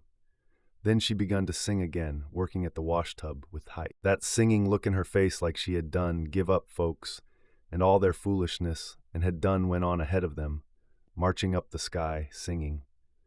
The wagon hung for a long time while the current built up under it, shoving it off the ford, and Cash leaning more and more, trying to keep the coffin braced so it wouldn't slip down and finish tilting the wagon over. Soon as the wagon got tilted good, to where the current could finish it, the log went on. It headed around the wagon and went on good as a swimming man could have done. It was like it had been sent there to do a job and done it and went on. When the mules finally kicked loose, it looked for a minute hike maybe, Cash would get the wagon back. It looked like him and the wagon wasn't moving at all, and just Jewel fighting that horse back to the wagon. Then that boy passed me, running and hollering at Darl and the gal trying to catch him. And then I see the mules come rolling slow up out of the water, their legs spraddled stiff like they had balked upside down, and roll on into the water again. Then the wagon tilted over, and then it and Jewel and the horse was all mixed up together. Cash went out in sight, still holding the coffin braced, and then I couldn't tell anything for the horse lunging and splashing. I thought that Cash had give up then and was swimming for it, and I was yelling at Jewel to come on back, and then all of a sudden, him and the horse went under too, and I thought they was all going. I knew that the horse had got dragged off the ford too, and with that wild drowning horse and that wagon and that loose box, it was going to be pretty bad. And there I was, standing knee-deep in the water, yelling at aunts behind me. See what you done now? See what you done now? The horse come up again. It was headed for the hank now, throwing its head up, and then I saw one of them holding to the saddle on the downstream side. So I started running along the bank, trying to catch sight of Cash, because he couldn't swim, yelling at Jewel where Cash was like a dern fool, bad as that boy that was on down the bank, still hollering at Darl. So I went down into the water so I could still keep some kind of a grip in the mud. When I saw Jewel, he was middle deep, so I knew he was on the ford anyway, leaning hard upstream. And then I see the rope, and then I see the water building up where he was holding the wagon snubbed just below the ford. So it was Cash holding to the horse when it comes splashing and scrambling up the bank, moaning and groaning like a natural man. When I come to it, it was just kicking Cash loose from his holt on the saddle. His face turned up a second when he was sliding back into the water. It was gray, with his eyes closed and a long swipe of mud across his face. Then he let go and turned over in the water. He looked just like an old bundle of clothes, kind of washing up and down against the bank. He looked like he was laying there in the water on his face, rocking up and down a little, looking at something on the bottom. We could watch the rope cutting down into the water, and we could feel the weight of the wagon kind of blump and lunge lazy like it just as soon as not, and that rope cutting down into the water, hard as an iron bar. We could hear the water hissing on it like it was red hot, like it was a straight iron bar stuck into the bottom and us holding the end of it, and the wagon lazing up and down, kind of pushing and prodding at us like it had come around and got behind us, lazy like it just as soon as not when it made up its mind. There was a shote come by, blowed up, hike a balloon, one of them spotted shotes of Lon Quicks. It bumped against the rope like it was an iron bar, and bumped off and went on, and just watching that rope slanting down into the water. We watched it, Darrell Cash lies on his back on the earth, his head raised on a rolled garment. His eyes are closed, his face is gray, his hair plastered in a smooth smear across his forehead as though done with a paintbrush. His face appears sunken a little, sagging from the bony ridges of eye sockets, nose, gums, as though the wetting had slacked the firmness which had held the skin full. His teeth, set in pale gums, are parted a little as if he had been laughing quietly. He lies polythene in his wet clothes, a little pool of vomit at his head, and a thread of it running from the corner of his mouth and down his cheek, where he couldn't turn his head quick or far enough, until Dewey Dell stoops and wipes it away with the hem of her dress. Jewel approaches. He has the plane. "Vernon just found the square," he says. He looks down at Cash, dripping too. "Ain't he talked none yet?" "He had his saw and hammer and chalk line and rule," I say. "I know that." Jewel lays the square down. Pa watches him. "They can't be far away," Pa says. "It all went together. Was there e'er a such misfortunate man?" Jewel does not look at Pa. "You better call Vardaman back here," he says. He looks at Cash. Then he turns and goes away. "Get him to talk soon as he can," he says, "so he can tell us what else there was." We return to the river. The wagon is hauled clear, the wheels chocked, carefully. We all helped. It is as though upon the shabby, familiar, inert shape of the wagon there lingered somehow, latent yet still immediate, that violence which had slain the mules that drew it not an hour since, above the edge of the flood. In the wagon bed it lies profoundly, the long pale planks hushed a little with wetting, yet still yellow, like gold seen through water, save for two long muddy smears. We pass it and go on to the bank. One end of the rope is made fast to a tree. At the edge of the stream, knee-deep, Vardaman stands, bent forward a little, watching Vernon with rapt absorption. He has stopped yelling, and he is wet to the armpits. Vernon is at the other end of the rope, shoulder-deep in the river, looking back at Vardaman. "Further back than that," he says. "You get back by the tree and hold the rope for me, so it can't slip." Vardaman backs along the rope, to the tree, moving blindly, watching Vernon. When we come up, he looks at us once, his eyes round and a little dazed. Then B looks at Vernon again in that posture of rapt alertness. "I got the hammer too," Vernon says. "Looks like we ought to done already got that chalk line. It ought to floated." "Floated clean away," Jewel says. "We won't get it. We ought to find the saw, though." "I reckon so," Vernon says. He looks at the water. "That chalk line, too. What else did he have?" "He ain't talked yet," Jewel says, entering the water. He looks back at me. "You go back and get him roused up to talk," he says. "Pa's there," I say. I follow Jewel into the water along the rope. It feels alive in my hand, bellied faintly in a prolonged and resonant arc. Vernon is watching me. "You better go," he says. "You better be there." "Let's see what else we can get before it washes on down," I say. We hold to the rope, the current curling and dimpling about our shoulders. But beneath that false blandness, the true force of it leans against us lazily. I had not thought that water in July could be so cold. It is like hands molding and prodding at the very bones. Vernon is still looking back toward the bank. "Reckon it'll hold us all?" he says. We too look back, following the rigid bar of the rope as it rises from the water to the tree, and Vardaman crouched a little beside it, watching us. "Wish my mule wouldn't strike out for home," Vernon says. "Come on," Jewel says. "Let's get out in here." We submerge in turn, holding to the rope, being clutched by one another while the cold wall of the water sucks the slanting mud backward and upstream from beneath our feet, and we are suspended so, groping along the cold bottom. Even the mud there is not still. It has a chill, scouring quality, as though the earth under us were in motion too. We touch and fumble at one another's extended arms, letting ourselves go cautiously against the rope, or, erect in turn, watch the water suck and boil where one of the other two gropes beneath the surface. Pa has come down to the shore watching us. Vernon comes up streaming, his face sloped down into his pursed, blowing mouth. His mouth is bluish, like a circle of weathered rubber. He has the rule. "He'll be glad of that," I say. "It's right new. He bought it just last month out of the catalog." "If we just knowed for show what else," Vernon says, looking over his shoulder and then turning to face where Jewel had disappeared. "Didn't he go down for me?" Vernon says. "I don't know." I say, "I think so. Yes, he did." We watch the thick, curling surface streaming away from us in slow whorls. Give him a pull on the rope, Vernon says. He's on your end of it, I say. Ain't nobody on my end of it, he says. Pull it in, I say, but he has already done that, holding the end above the water, and then we see Jewel. He is 10 yards away. He comes up, blowing, and looks at us, tossing his long hair back with a jerk of his head. Then he looks toward the bank. We can see him filling his lungs. Jewel, Vernon says, not loud, but his voice going full and clear along the water, peremptory yet tactful. It'll be back here. Better come back. Jewel dives again. We stand there, leaning back against the current, watching the water where he disappeared, holding the dead rope between us like two men holding the nozzle of a fire hose, waiting for the water. Suddenly, Dewey Dell is behind us in the water. You make him come back, she says. Jewel, she says. He comes up again, tossing his hair back from his eyes.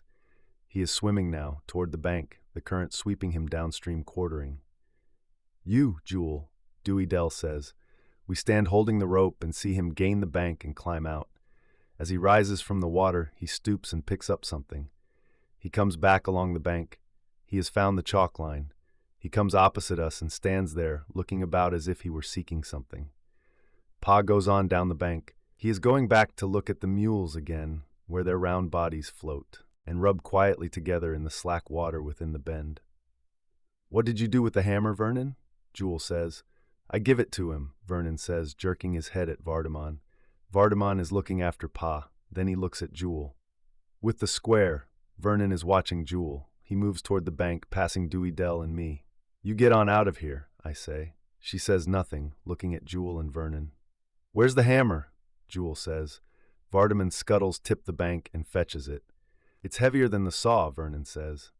Jewel is tying the end of the chalk line about the hammer shaft. Hammer's got the most wood in it, Jewel says.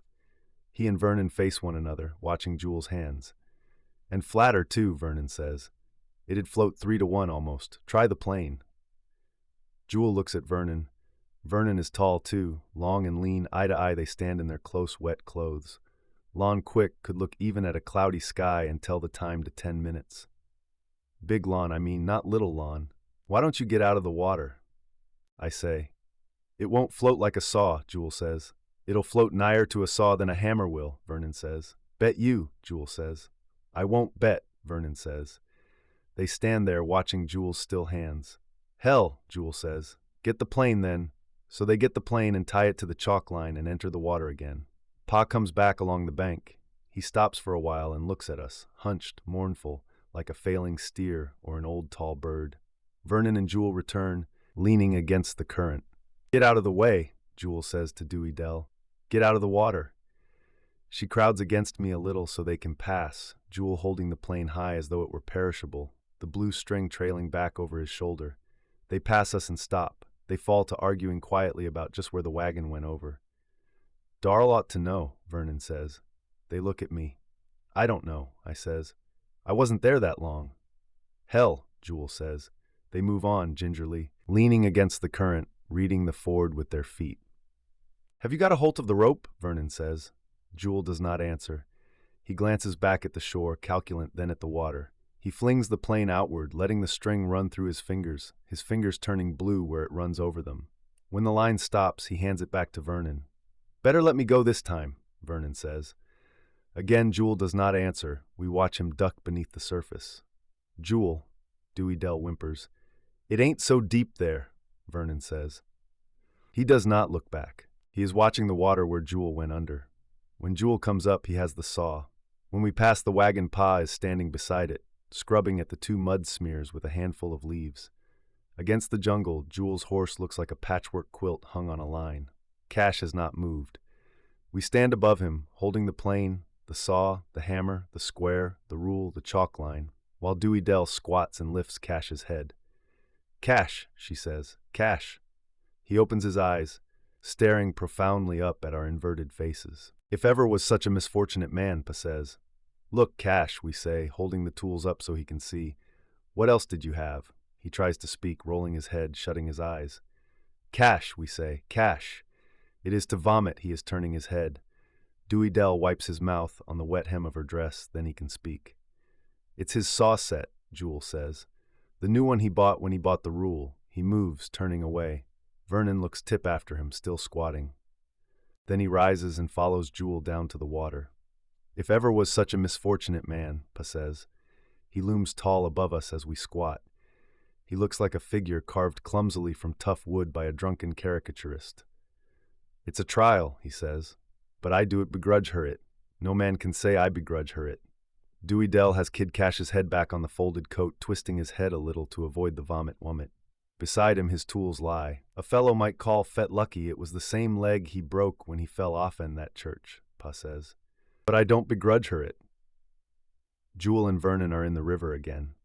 From here they do not appear to violate the surface at all. It is as though it had severed them both at a single blow, the two torsos moving with infinitesimal and ludicrous care upon the surface. It looks peaceful, like machinery does after you have watched it and listened to it for a long time. As though the clotting which is you had dissolved into the myriad original motion, and seeing and hearing in themselves blind and deaf, fury in itself quiet with stagnation. Squatting, Dewey Dell's wet dress shapes for the dead eyes of three blind men, those mammalian ludicrosities which are the horizons and the valleys of the earth. Cash. It wasn't on a balance. I told them that if they wanted it to tote and ride on a balance, they would have to core. One day we were talking.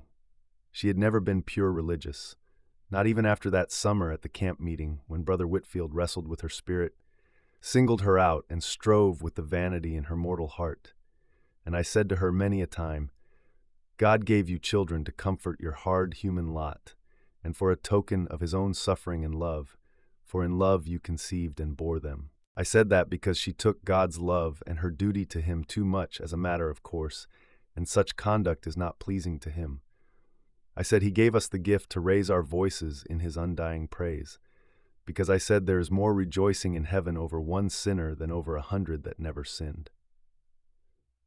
And she said, my daily life is an acknowledgement and expiation of my sin. And I said, who are you to say what is sin and what is not sin? It is the Lord's part to judge, ours to praise his mercy and his holy name in the hearing of our fellow mortals, because he alone can see into the heart. And just because a woman's me is right in the sight of man, she can't know if there is no sin in her heart, without she opens her heart to the Lord and receives his grace.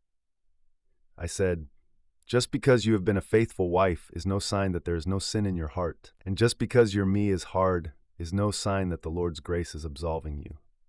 And she said, I know my own sin. I know that I deserve my punishment. I do not begrudge it. And I said, it is out of your vanity that you would judge sin and salvation in the Lord's place. It is our mortal lot to suffer and to raise our voices in praise of him who judges the sin and offers the salvation through our trials and tribulations time out of mind, amen. Not even after Brother Whitfield, a godly man, if ever one breathed God's breath, prayed for you and strove as never a man could accept him, I said. Because it is not us that can judge our sins or know what is sin in the Lord's eyes.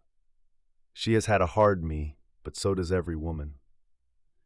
But you'd think from the way she talked that she knew more about sin and salvation than the Lord God himself, than them who have strove and labored with the sin in this human world.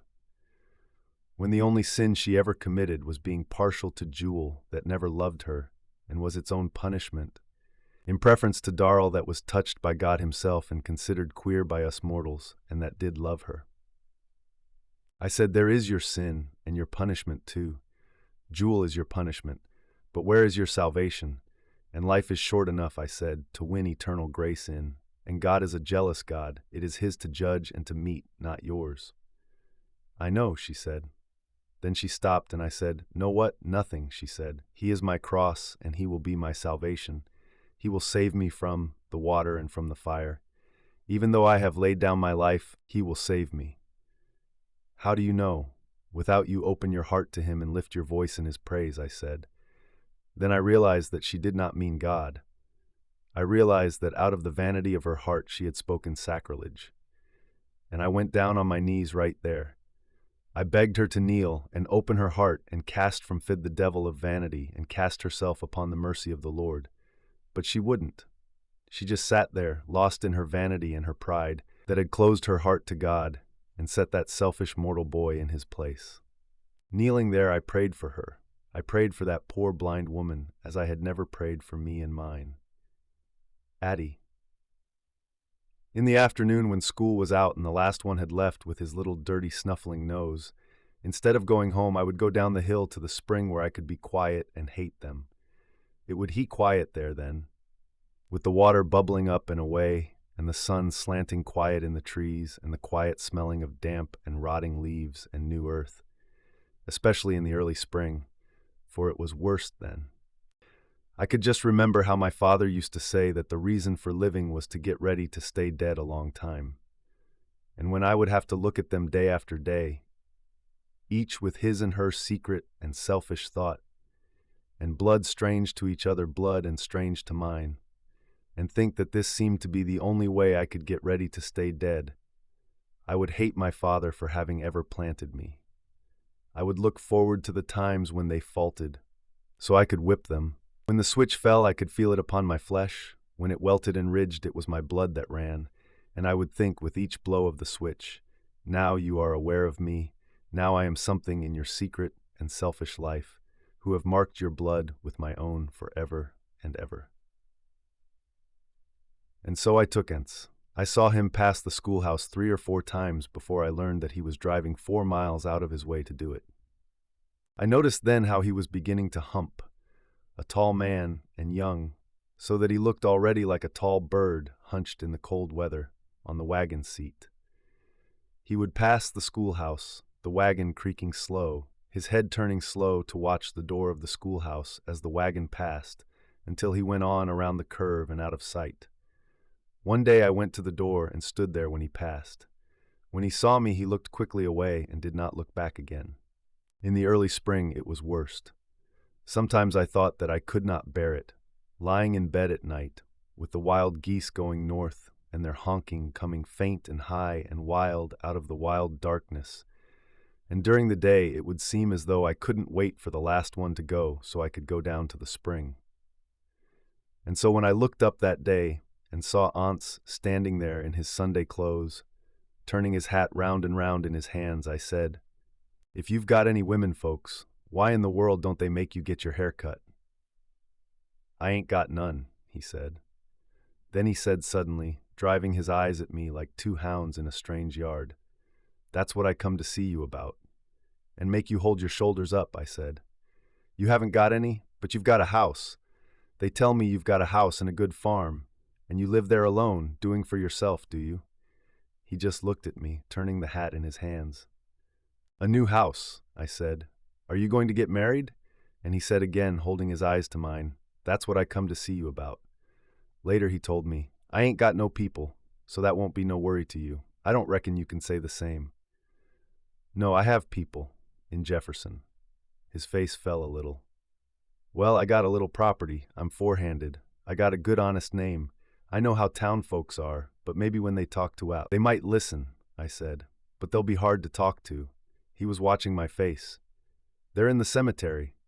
"But you're living kin," he said. "They'll be different, will they?" I said. "I don't know. I never had any other kind." So I took Ence. And when I knew that I had cash, I knew that living was terrible and that this was the answer to it. That was when I learned that words are no good, that words don't ever fit even what they are trying to say at. When he was born, I knew that motherhood was invented by someone who had to have a word for it, because the ones that had the children didn't care whether there was a word for it or not. I knew that fear was invented by someone that had never had the fear. Pride, who never had the pride. I knew that it had been, not that they had dirty noses, but that we had had to use one another by words like spiders dangling by their mouths from a beam, swinging and twisting and never touching, and that only through the blows of die switch could my blood and their blood flow as one stream. I knew that it had been, not that my aloneness had to be violated over and over each day, but that it had never been violated until Cash came.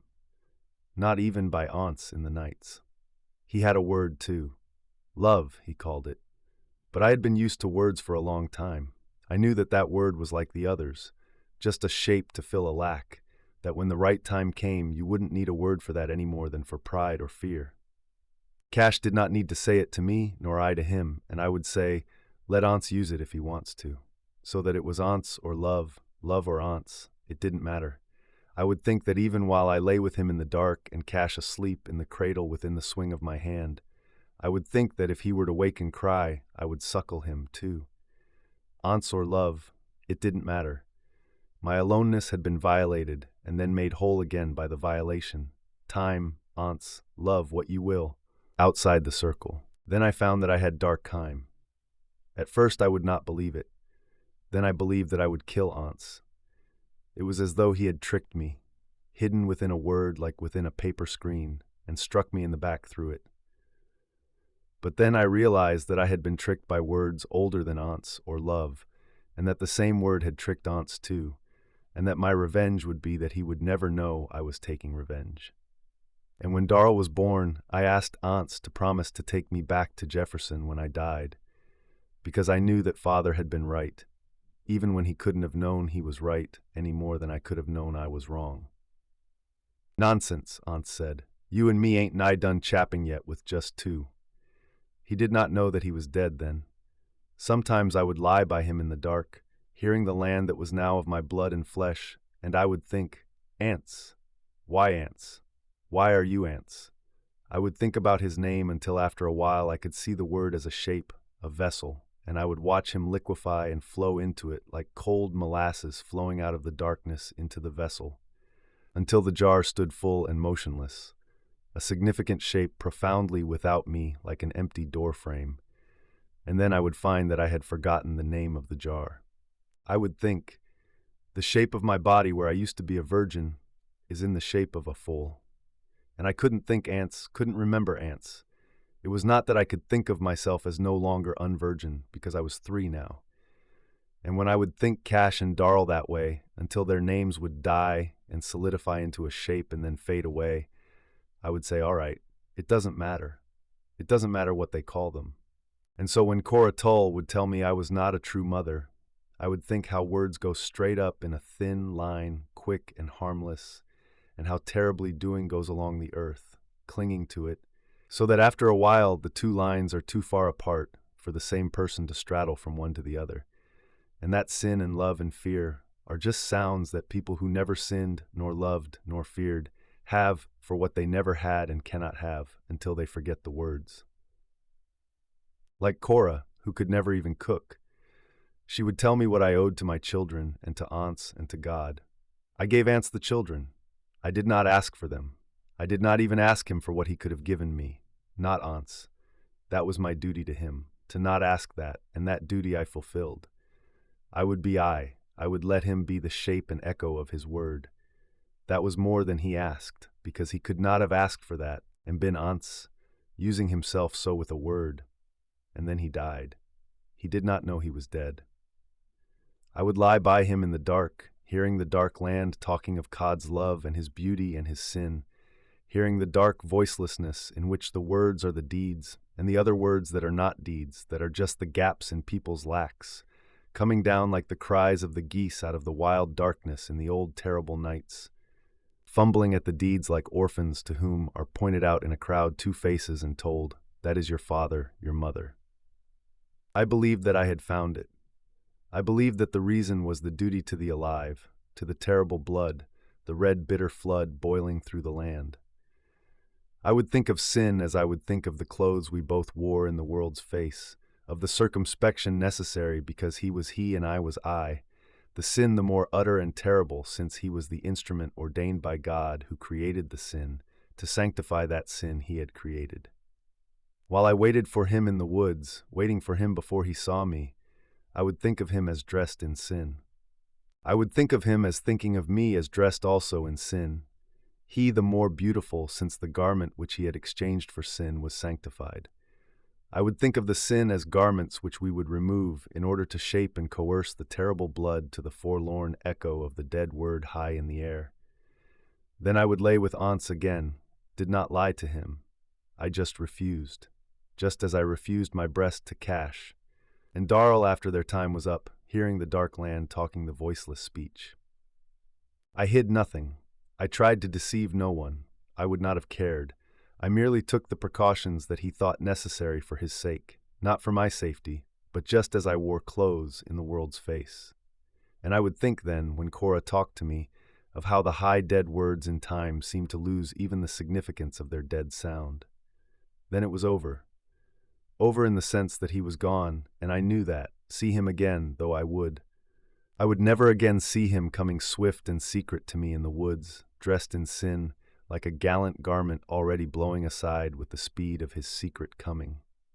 But for me it was not over. I mean over in the sense of beginning and ending, because to me there was no beginning nor ending to anything then.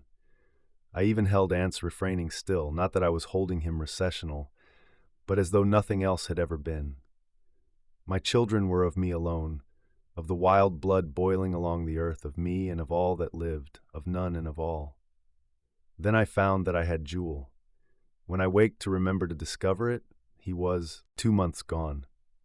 My father said that the reason for living is getting ready to stay dead. I knew at last what he meant, and that he could not have known what he meant himself, because a man cannot know anything about cleaning up the house afterward.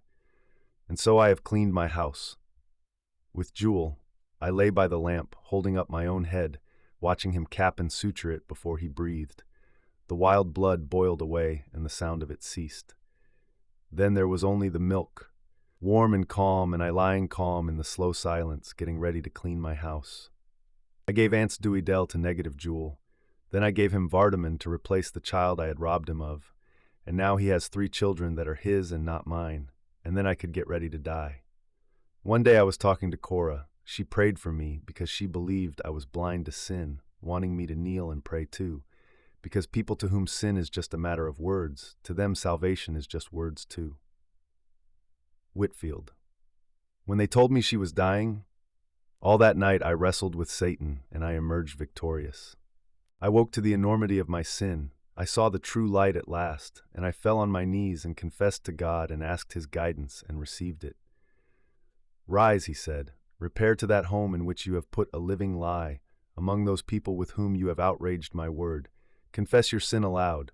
It is for them, for that deceived husband, to forgive you, not I. So I went. I heard that Tull's Bridge was gone.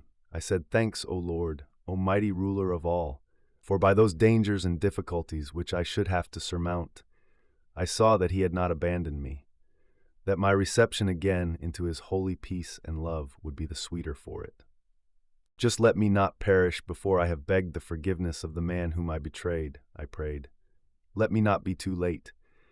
Let not the tale of mine and her transgression come from her lips instead of mine. She had sworn then that she would never tell it, but eternity is a fearsome thing to face. Have I not wrestled thigh to thigh with Satan myself? Let me not have also the sin of her broken vow upon my soul. Let not the waters of thy mighty wrath encompass me until I have cleansed my soul in the presence of them whom I injured. It was his hand that bore me safely above the flood, that fended from the dangers of the waters. My horse was frightened, and my own heart failed me as the logs and the uprooted trees bore down upon my littleness. But not my soul. Time after time, I saw them averted at destruction's final instant, and I lifted my voice above the noise of the flood. Praise to thee, O mighty Lord and King. By this token shall I cleanse my soul and gain again into the fold of thy undying love. I knew then that forgiveness was mine. The flood, the danger behind, and as I rode on across the firm earth again and the scene of my Gethsemane drew closer and closer, I framed the words which I should use. I would enter the house. I would stop her before she had spoken. I would say to her husband, Aunts, I have sinned. Do with me as you will. It was already as though it were done. My soul felt freer, quieter than it had in years. Already I seemed to dwell in abiding peace again as I rode on. To either side I saw his hand. In my heart I could hear his voice. Courage, I am with thee. Then I reached Tull's house. His youngest girl came out and called to me as I was passing. She told me that she was already dead. I have sinned, O Lord. Thou knowest the extent of my remorse and the will of my spirit. But he is merciful. He will accept the will for the deed, who knew that when I framed the words of my confession it was to Ants I spoke them, even though he was not there. It was he in his infinite wisdom that restrained the tale from her dying lips as she lay surrounded by those who loved and trusted her, mine the travail by water which I sustained by the strength of his hand. Praise to thee in thy bounteous and omnipotent love, O praise. I entered the house of bereavement, the lowly dwelling where another erring mortal lay while her soul faced the awful and irrevocable judgment, peace to her ashes. God's grace upon this house, I said. Darl on the horse, he rode up to Armstead's and came back on the horse, leading Armstead's team. We hitched up and laid Cash on top of Addie. When we laid him down, he vomited again, but he got his head over the wagon bed in time. He taken a lick in the stomach, too, Vernon said. The horse may have kicked him in the stomach, too, I said. Did he kick you in the stomach, Cash? He tried to say something. Dewey Dell wiped his mouth again. What's he say? Vernon said. What is it, Cash? Dewey Dell said. She leaned down. His tools, she said. Vernon got them and put them into the wagon. Dewey Dell lifted Cash's head so he could see. We drove on, Dewey Dell and I sitting beside Cash to steady him and he riding on ahead on the horse. Vernon stood watching us for a while. Then he turned and went back toward the bridge.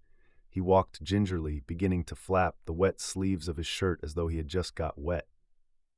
He was sitting the horse before the gate. Armstead was waiting at the gate. We stopped and he got down and we lifted Cash down and carried him into the house, where Mrs. Armstead had the bed ready. We left her and Dewey Dell undressing him. We followed Pa out to the wagon. He went back and got into the wagon and drove on, we following on foot into the lot. The wedding had helped, because Armstead said, You're welcome to the house. You can put it there. He followed, leading the horse, and stood beside the wagon, the reins in his hand. I thank you, Pa said. We'll use in the shed yonder. I know it's a imposition on you. You're welcome to the house, Armstead said. He had that wooden look on his face again, that bold, surly, high-colored, rigid look like his face and eyes were two colors of wood, the wrong one pale and the wrong one dark.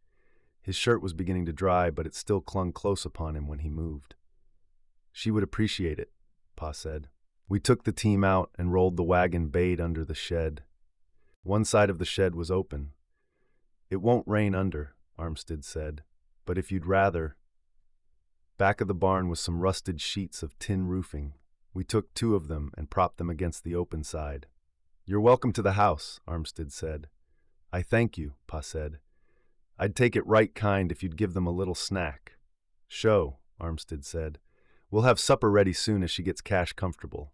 He had gone back to the horse and he took taking the saddle off, his damp shirt lapping flat to him when he moved. Pa wouldn't come in the house.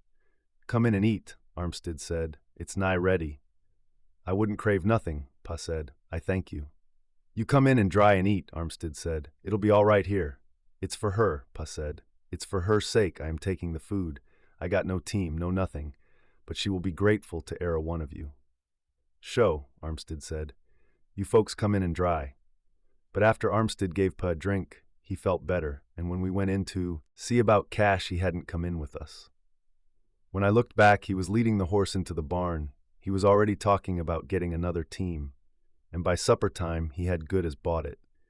He is down there in the barn, sliding fluidly past the gaudy lunging swirl into the stall with it. He climbs onto the manger and drags the hay down and leaves the stall and seeks and finds the curry comb.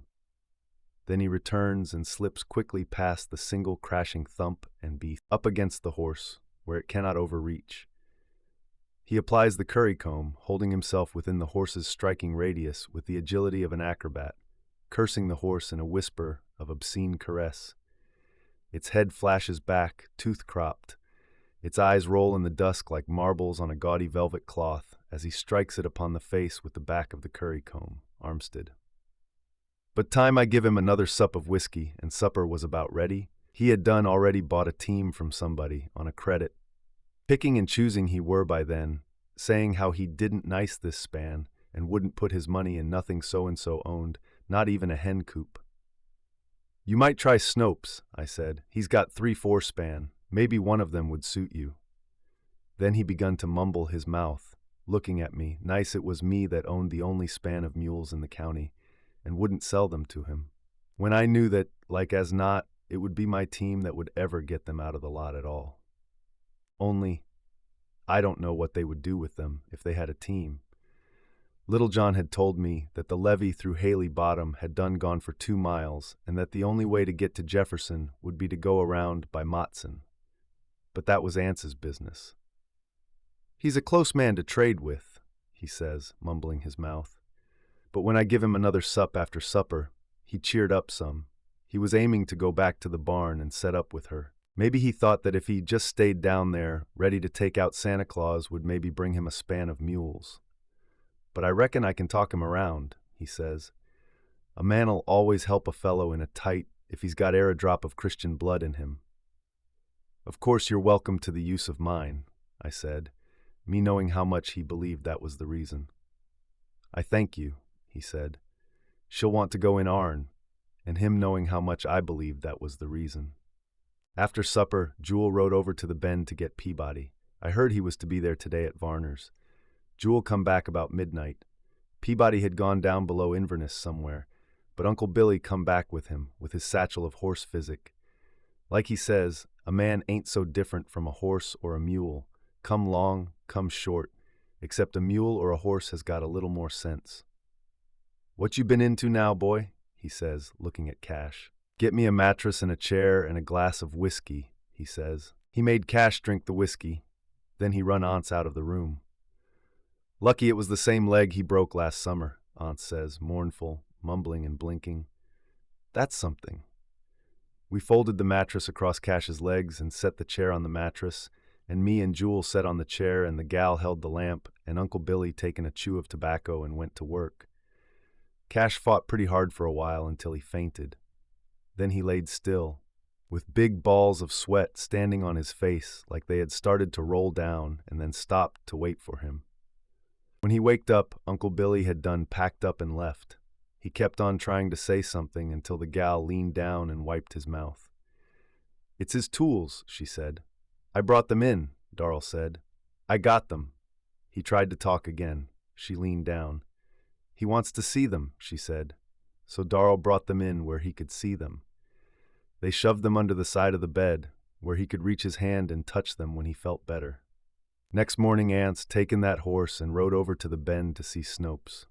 Him and Jewel stood in the lot talking a while. Then Ance got on the horse and rode off. I reckon that was the first time Jewel ever let anybody ride that horse, and until Ance come back he hung around in that swole-up way, watching the road like he was half a mind to take out after Ance and get the horse back. Along toward 9 o'clock it begun to get hot. That was when I see the first buzzard. Because of the wedding, I reckon. Anyway, it wasn't until well into the day that I see them. Lucky the breeze was setting away from the house, so it wasn't until well into the morning. But soon as I see them, it was like I could smell it in the field a mile away from just watching them, and them circling and circling for everybody in the county to see what was in my barn. I was still a good half a mile from the house when I heard that boy yelling. I thought maybe he might have fell into the well or something, so I whipped up and come into the lot on the lope. There must have been a dozen of them setting along the ridgepole of the BAM, and that boy was chasing another one around the lot like it was a turkey, and it just lifting enough to dodge him and go flopping bade to the roof of the shed again, where he had found it setting on the coffin. It had got hot then, right, and the breeze had dropped or changed or something, so I went and found Jewel, but Lula come out. "You got to do something," she said. "It's a outrage." "That's what I aim to do," I said. "It's a outrage," she said. "He should be lawed for treating her so." "He's getting her into the ground the best he can," I said. So I found Jewel and asked him if he didn't want to take one of the mules and go over to the bend and see about Ance. He didn't say nothing. He just looked at me with his jaws going bone white and them bone white eyes of his'n. Then he went and begun to call Darrell. "What you fixing to do?" I said. He didn't answer. Darrell come out. "Come on," Jewel said. "What you aim to do?" Darrell said. "Going to move the wagon," Jewel said over his shoulder. "Don't be a fool," I said. "I never meant nothing. You couldn't help it." And Darrell hung back too, but nothing wouldn't suit Jewel. "Shut your goddamn mouth," he says. "It's got to be somewhere," Darrell said. "We'll take out soon as Pa gets back." "You won't help me?" Jewel says, them white eyes of his'n kind of blaring and his face shaking like he had a ague. "No," Darrell said. I won't. Wait till Pa gets back. So I stood in the door and watched him push and pull at that wagon. It was on a downhill, and once I thought he was fixing to beat out the back end of the shed. Then the dinner bell rung. I called him, but he didn't look around. Come on to dinner, I said. Tell that boy, but he didn't answer, so I went on to dinner. The gal went down to get that boy, but she come back without him. About half through dinner, we heard him yelling again, running that buzzard out. It's a outrage, Lula said. A outrage. He's doing the best he can, I said. A fellow don't trade with Snopes in 30 minutes. They'll set in die shade all afternoon to dicker. Do? She says. Do? He's done too much already. And I reckon he had. Trouble is, his quitting was just about to start our doing. He couldn't buy no team from nobody, let alone Snopes. Without he had something to mortgage he didn't know would mortgage yet. And so when I went back to the field, I looked at my mules and same as told them goodbye for a spell. And when I come back that evening and the sun shining all day on that shed, I wasn't so sure I would regret it. He come riding up just as I went out to the porch, where they all was. He looked kind of funny, kind of more hangdog than common, and kind of proud too. Like he had done something he thought was cute, but wasn't so sure now, how other folks would take it. I got a team, he said. You bought a team from Snopes, I said. I reckon Snopes ain't the only man in this country that can drive a trade, he said. Sho, I said. He was looking at Jewel with that funny look, but Jewel had got down from the porch and was going toward the horse. To see what Ants had done to it, I reckon. Jewel, Ants says. Jewel looked back. Come here, Ants says. Jewel come back a little and stopped again. What you want, he said. So you got a team from Snopes, I said. He'll send them over tonight, I reckon. You'll want an early start tomorrow, long as you'll have to go by Matson. Then he quit looking like he had been for a while. He got that badgered look like he used to have, mumbling his mouth. I do the best I can, he said. For God, if there were a man in the living world suffered the trials and floutings I have suffered. A fellow that just beat Snopes in a trade ought to feel pretty good. I said, What did you give him, Ants? He didn't look at me. I give a chattel mortgage on my cultivator and cedar, he said. But they ain't worth $40. How far do you aim to get with a $40 team? They were all watching him now, quiet and steady. Jewel was stopped halfway back, waiting to go on to the horse. I give other things, Ants said. He begun to mumble his mouth again, standing there like he was waiting for somebody to hit him, and him with his mind already made up not to do nothing about it. What other things? Darrell said. Hell, I said. You take my team. You can bring them back. You'll get along some way. So that's what you were doing in Cash's clothes last night, Darrell said. He said it just like he was reading it out in the paper, like he never give a dern himself one way or the other. Jewel had come back now, standing there, looking at Ants with them marble eyes of his'n. Cash aimed to buy that talking machine from Surat with that money, Darrell said. Ants stood there, mumbling his mouth. Jewel watched him. He ain't never blinked yet. But that's just $8 more, Darrell said, in that voice like he was just listening and never give a dern himself. That still won't buy a team. Ants looked at Jewel, quick, kind of sliding his eyes that way. Then he looked down again. God knows, if there were e'er a man, he says. Still, they didn't say nothing. They just watched him, waiting, and higher sliding his eyes toward their feet and up their legs, but no higher. And the horse, he says. What horse? Jewel said. Ants just stood there. I be dern. If a man can't keep the upper hand of his sons, he ought to run them away from home, no matter how big they are. And if he can't do that, I be dern if he oughtn't to leave himself. I be dern if I wouldn't. You mean you tried to swap my horse? Jewel says. Antsy stands there, dangle-armed. For 15 years I ain't had a tooth in my head, he says. God knows it. He knows in 15 years I ain't at the victuals. He aimed for man to eat to keep his strength up, and me saving a nickel here and a nickel there, so my family wouldn't suffer it to buy them teeth, so I could eat God's appointed food. I give that money. I thought that if I could do without eating, my sons could do without riding. God knows I did. Jewel stands with his hands on his hips, looking at Ants. Then he looks away. He looked out across the field, his face still as a road, like it was somebody else talking about somebody else's horse, and him not even listening. Then he spit. slow, and said, "Hell." And he turned and went on to the gate and unhitched the horse and got on it. It was moving when he come into the saddle, and by the time he was on it, they was tearing down the road, like the law might have been behind them. They went out of sight that way, the two of them looking like some kind of a spotted cyclone. "Well," I says, "you take my team," I said. But he wouldn't do it. And they wouldn't even stay, and that boy chasing them buzzards all day in the hot sun until he was nigh as crazy as the rest of them. "Leave Cash here anyway," I said. But they wouldn't do that. They made a pallet for him with quilts on top of the coffin and laid him on it and set his tools by him, and we put my team in and hauled the wagon about a mile down the road.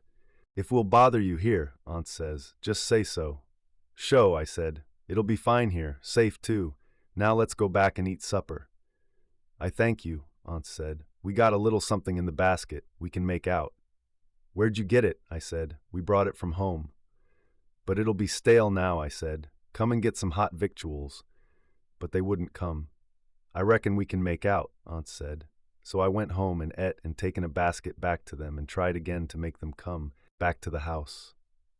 "I thank you," he said. "I reckon we can make out." So I left them there, squatting around a little fire, waiting, God knows what for. I come on home. I kept thinking about them there, and about that fellow tearing away on that horse. And that would be the last they would see of him. And I'd be dern if I could blame him, not for wanting to not give up his horse, but for getting shut of such a dern fool as Ants. Or that's what I thought then. Because be dern if there ain't something about a dern fellow like Ants that seems to make a man have to help him, even when he knows hell be wanting to kick himself next minute. Because about an hour after breakfast next morning, Eustace Grimm, that works Snopes' place, come up with a span of mules hunting ants. "I thought him and Ants never traded," I said. "Sho," Eustace said. "All they liked was the horse. Like I said to Mr. Snopes, he was letting this team go for $50, because if his uncle Flem had just kept them Texas horses when he owned them, Ants wouldn't have never—" "The horse?" I said. "Ants's boy taken that horse and cleared out last night, probably halfway to Texas by now, and Ants—" "I didn't know who brung it," Eustace said. "I never see them. I just found the horse in the barn this morning when I went to feed, and I told Mr. Snopes, and he said to bring the team on over here." Well, that'll be the last they'll ever see of him now, sure enough. Come Christmas time, they'll maybe get a postal card from Nim in Texas, I reckon. And if it hadn't have been Jewel, I reckon it'd have been me. I owe him that much myself. I be dern if Ants don't conjure a man some way.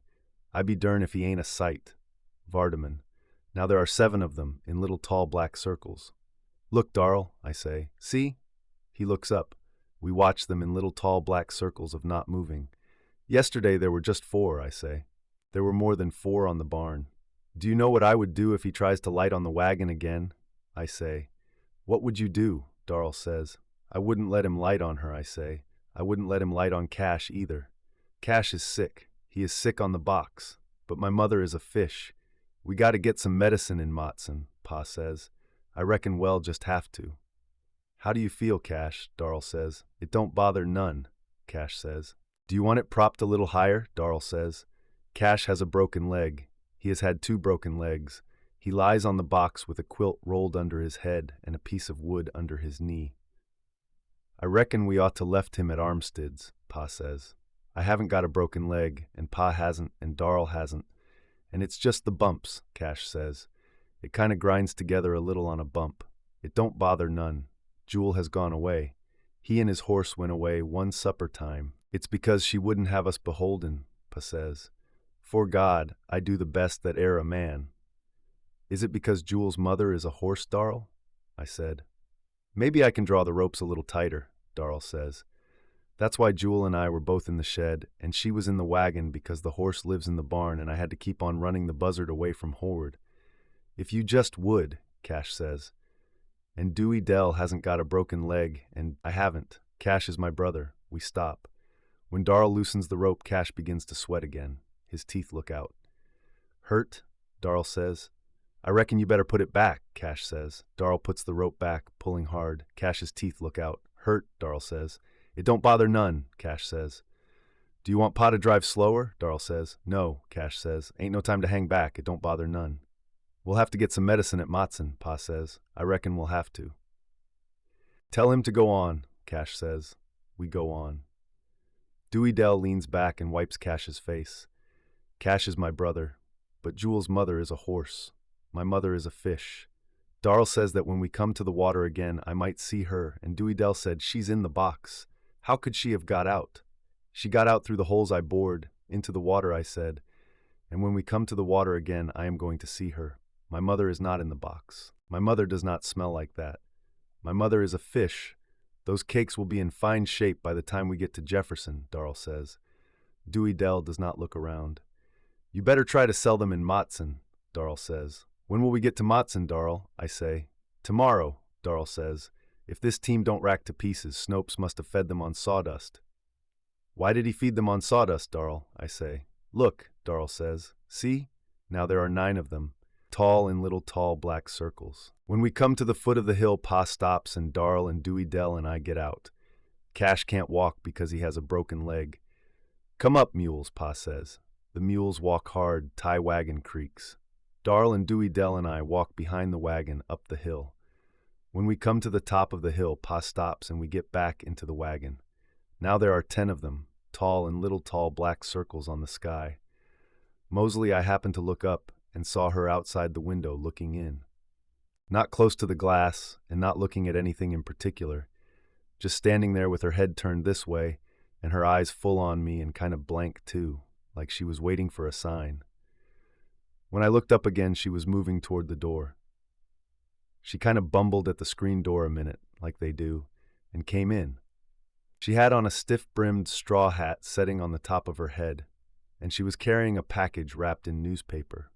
I thought that she had a quarter or $1 at the most, and that after she stood around a while, she would maybe buy a cheap comb or a bottle of nigger toilet water. So I never disturbed her for a minute or so, except to notice that she was pretty in a kind of sullen, awkward way, and that she looked a sight better in her gingham dress and her own complexion than she would after she bought whatever she would finally decide on. Or tell that she wanted. I knew that she had already decided before she came in, but you have to let them take their time. So I went on with what I was doing, figuring to let Albert wait on her when he caught up at the fountain, when he came back to me. That woman, he said, you better see what she wants. What does she want? I said. I don't know. I can't get anything out of her. You better wait on her. So I went around the counter. I saw that she was barefooted, standing with her feet flat and easy on the floor, like she was used to it. She was looking at me hard, holding the package. I saw she had about as black a pair of eyes as ever I saw, and she was a stranger. I never remembered seeing her in Matson before. What can I do for you? I said. Still she didn't say anything. She stared at me without winking. Then she looked back at the folks at the fountain. Then she looked past me, toward the back of the store. Do you want to look at some toilet things, I said, or is it medicine you want? That's it, she said. She looked quick back at the fountain again. So I thought maybe her ma or somebody had sent her in for some of this female dope and she was ashamed to ask for it. I knew she couldn't have a complexion like hers and use it herself, let alone not being much more than old enough to barely know what it was for. It's a shame the way they poison themselves with it. But a man's got to stock it or go out of business in this country. Oh, I said, what do you use we have? She looked at me again, almost like she had said hush, and looked toward the back of the store again. I'd liefer go back there, she said. All right, I said. You have to humor them. You save time by it. I followed her to the back. She put her hand on the gate. There's nothing back there but the prescription case, I said. What do you want? She stopped and looked at me. It was like she had taken some kind of a lid off her face, her eyes. It was her eyes, kind of dumb and hopeful and sullenly willing to be disappointed all at the same time. But she was in trouble of some sort, I could see that. What's your trouble? I said. Tell me what it is you want. I'm pretty busy. I wasn't meaning to hurry her, but a man just hasn't got the time they have out there. It's the female trouble, she said. Oh, I said. Is that all? I thought maybe she was younger than she looked, and her first one had scared her, Or maybe one had been a little abnormal, as it will in young women. "Where's your ma?" I said. "Haven't you got one?" "She's out yonder in the wagon," she said. "Why not talk to her about it before you take any medicine?" I said. "Any woman would have told you about it." She looked at me, and I looked at her again and said, "How old are you?" 17, she said. "Oh," I said. "I thought maybe you were." She was watching me, but then in the eyes all of them looked like they had no age and knew everything in the world anyhow. "Are you too regular or not regular enough?" She quit looking at me, but she didn't move. "Yes," she said. "I reckon so." "Yes, well, which?" I said. "Don't you know? It's a crime and a shame, but after all, they'll buy it from somebody." She stood there, not looking at me. "You want something to stop it?" I said. "Is that it?" "No," she said. "That's it. It's already stopped." "Well, what?" Her face was lowered a little, still, like they do in all their dealings with a man, so he don't ever know just where the lightning will strike next. "You are not married, are you?" I said. "No." "Oh," I said. "And how long has it been since it stopped? About 5 months, maybe?" "It ain't been but 2, she said. "Well, I haven't got anything in my store you want to buy," I said, "unless it's a nipple. And I'd advise you to buy that and go back home and tell your pa, if you have one, and let him make somebody buy you a wedding license." Was that all you wanted? But she just stood there, not looking at me. "I got the money to pay you," she said. "Is it your own, or did he act enough of a man to give you the money?" "He give it to me, $10. He said that would be enough." $1,000 wouldn't be enough in my store, and 10 cents wouldn't be enough," I said. "You take my advice and go home and tell your pa or your brothers if you have any, or the first man you come to in the road." But she didn't move. "Leif said I could get it at the drugstore. He said to tell you me and him wouldn't never tell nobody you sold it to us. And I just wish your precious Leif had come for it himself. That's what I wish. I don't know. I'd have had a little respect for him then. And you can go back and tell him I said so, if he ain't halfway to Texas by now, which I don't doubt. Me, a respectable druggist, that's kept store and raised a family and been a church member for 56 years in this town. I'm a good mind to tell your folks myself, if I can just find who they are." She looked at me now, her eyes and face kind of blank again, like when I first saw her through the window. "I didn't know," she said. "He told me I could get something at the drugstore. He said they might not want to sell it to me, but if I had $10 and told them I wouldn't never tell nobody." "He never said this drugstore," I said. "If he did or mentioned my name, I defy him to prove it. I defy him to repeat it, or I'll prosecute him to the full extent of the law, and you can tell him so." "But maybe another drugstore would," she said. "Then I don't want to know it. That's..." Then I looked at her. "But it's a hard life they have. Sometimes a man, if there can ever be any excuse for sin, which it can't be. And then, life wasn't made to be easy on folks. They wouldn't ever have any reason to be good and die." "Look here," I said. "You get that notion out of your head. The Lord gave you what you have, even if he did use the devil to do it. You let him take it away from you, if it's his will to do so. You go on back to Leif and you and him take that $10 and get married." "Leif said I could get something at the drugstore," she said. "Then go and get it," I said. "You won't get it here." She went out, carrying the package, her feet making a little hissing on the floor. She bumbled again at the door and went out. I could see her through the glass going on down the street. It was Albert told me about the rest of it. He said the wagon was stopped in front of Grummet's hardware store, with the ladies all scattering up and down the street with handkerchiefs to their noses, and a crowd of hard-nosed men and boys standing around the wagon, listening to the marshal arguing with the man. He was a kind of tall, gaunted man, sitting on the wagon, saying it was a public street, and he reckoned he had as much right there as anybody, and the marshal telling him he would have to move on. Folks couldn't stand it. It had been dead 8 days, Albert said. They came from some place out in Yoknapatawpha County, trying to get to Jefferson with it. It must have been like a piece of rotten cheese coming into an ant hill. In that ramshackle wagon that Albert said folks were scared would fall all to pieces before they could get it out of town, with that homemade box, and another fellow with a broken leg lying on a quilt on top of it, and the father and a little boy sitting on the seat and the marshal trying to make them get out of town. "It's a public street," the man says. "I reckon we can stop to buy something same as airy other man. We got the money to pay for hit, and hit ain't airy law that says a man can't spend his money where he wants." They had stopped to buy some cement. The other son was in Grummet's, trying to make Grummet break a sack and let him have 10 cents worth, and finally Grummet broke the sack to get him out. They wanted the cement to fix the fellow's broken leg some way. "Why, you'll kill him," the marshal said. "You'll cause him to lose his leg. You take him on to a doctor, and you get this thing buried soon as you can. Don't you know you're liable to jail for endangering the public health?" "We're doing the best we can," the father said. Then he told a long tale about how they had to wait for the wagon to come back, and how the bridge was washed away, and how they went 8 miles to another bridge, and it was gone too.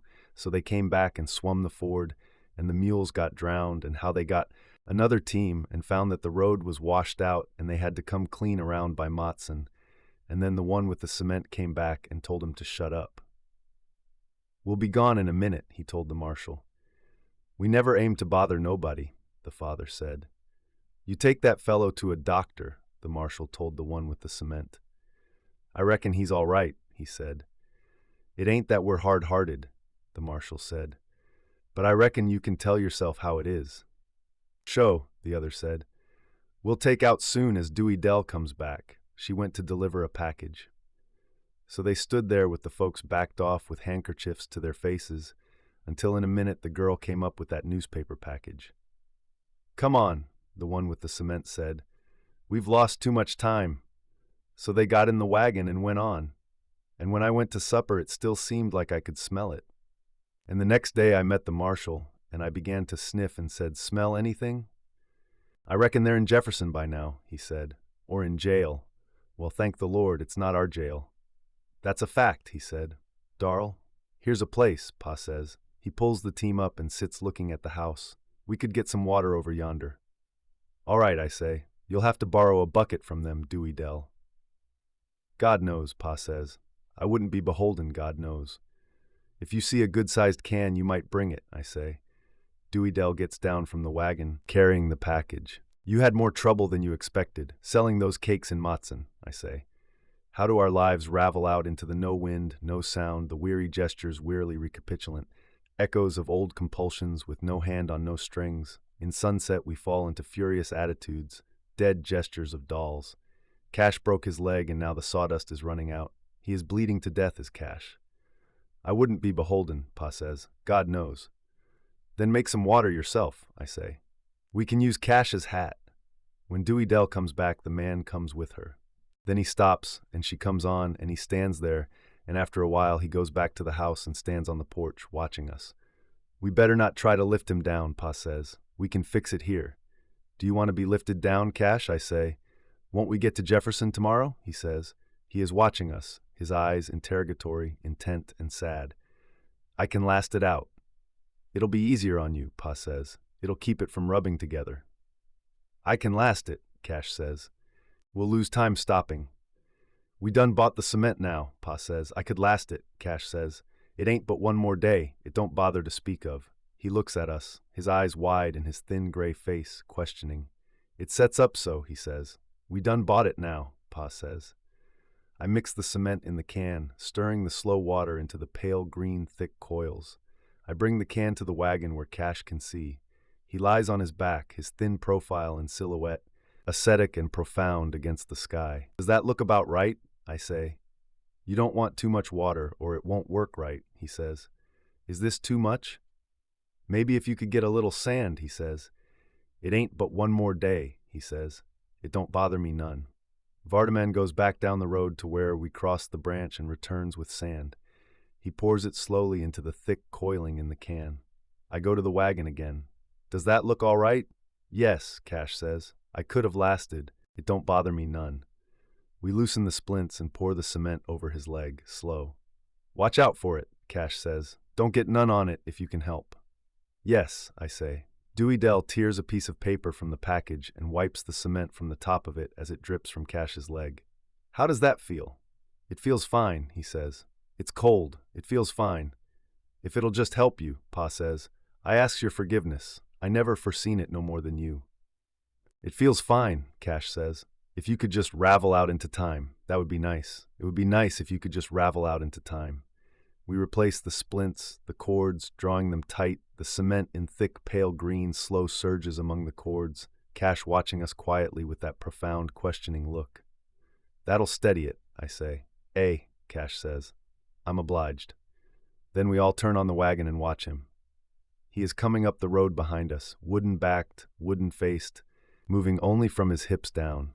He comes tip without a word, with his pale, rigid eyes and his high, sullen face, and gets into the wagon. Here's a hill, Pa says. I reckon you'll have to get out and walk. Vardaman, Darrell, and Jewel and Dewey, Dell, and I are walking tip the hill behind the wagon. Jewel came back. He came up the road and got into the wagon. He was walking. Jewel hasn't got a horse anymore. Jewel is my brother. Cash is my brother. Cash has a broken leg. We fixed Cash's leg so it doesn't hurt. Cash is my brother. Jewel is my brother too, but he hasn't got a broken leg. Now there are 5 of them, tall in little tall black circles. Where do they stay at night, Darrell? I say. When we stop at night in the barn, where do they stay? The hill goes off into the sky. Then the sun comes up from behind the hill and the mules and the wagon and Pa walk on the sun. You cannot watch them walking slow on the sun. In Jefferson it is red on the track behind the glass. The track goes shining round and round. Dewey Dell says so. Tonight I'm going to see where they stay while we are in the barn. Darrell, Jewel, I say, whose son are you? The breeze was setting up from the barn, so we put her under the apple tree, where the moonlight can dapple the apple tree upon the long slumbering flanks within which, now and then she talks in little trickling bursts of secret and murmurous bubbling. I took Vardaman to listen. When we came up, the cat leaped down from it and flicked away with silver claw and silver eye into the shadow. Your mother was a horse, but who was your father, Jewel? You goddamn lying son of a bitch. Don't call me that, I say. You goddamn lying son of a bitch. Don't you call me that, Jewel. In the tall moonlight, his eyes look like spots of white paper pasted on a high, small football. After supper, Cash began to sweat a little. It's getting a little hot, he said. It was the sun shining on it all day, I reckon. You want some water poured on it? We say. Maybe that will ease it some. I'd be obliged, Cash said. It was the sun shining on it, I reckon. I ought to thought and kept it covered. We ought to thought, we said. You couldn't have suspicioned. I never noticed it getting hot, Cash said. I ought to minded it. So we poured the water over it. His leg and foot below the cement looked like they had been boiled. Does that feel better? We said. I'm obliged, Cash said. It feels fine. Dewey Dell wipes his face with the hem of her dress.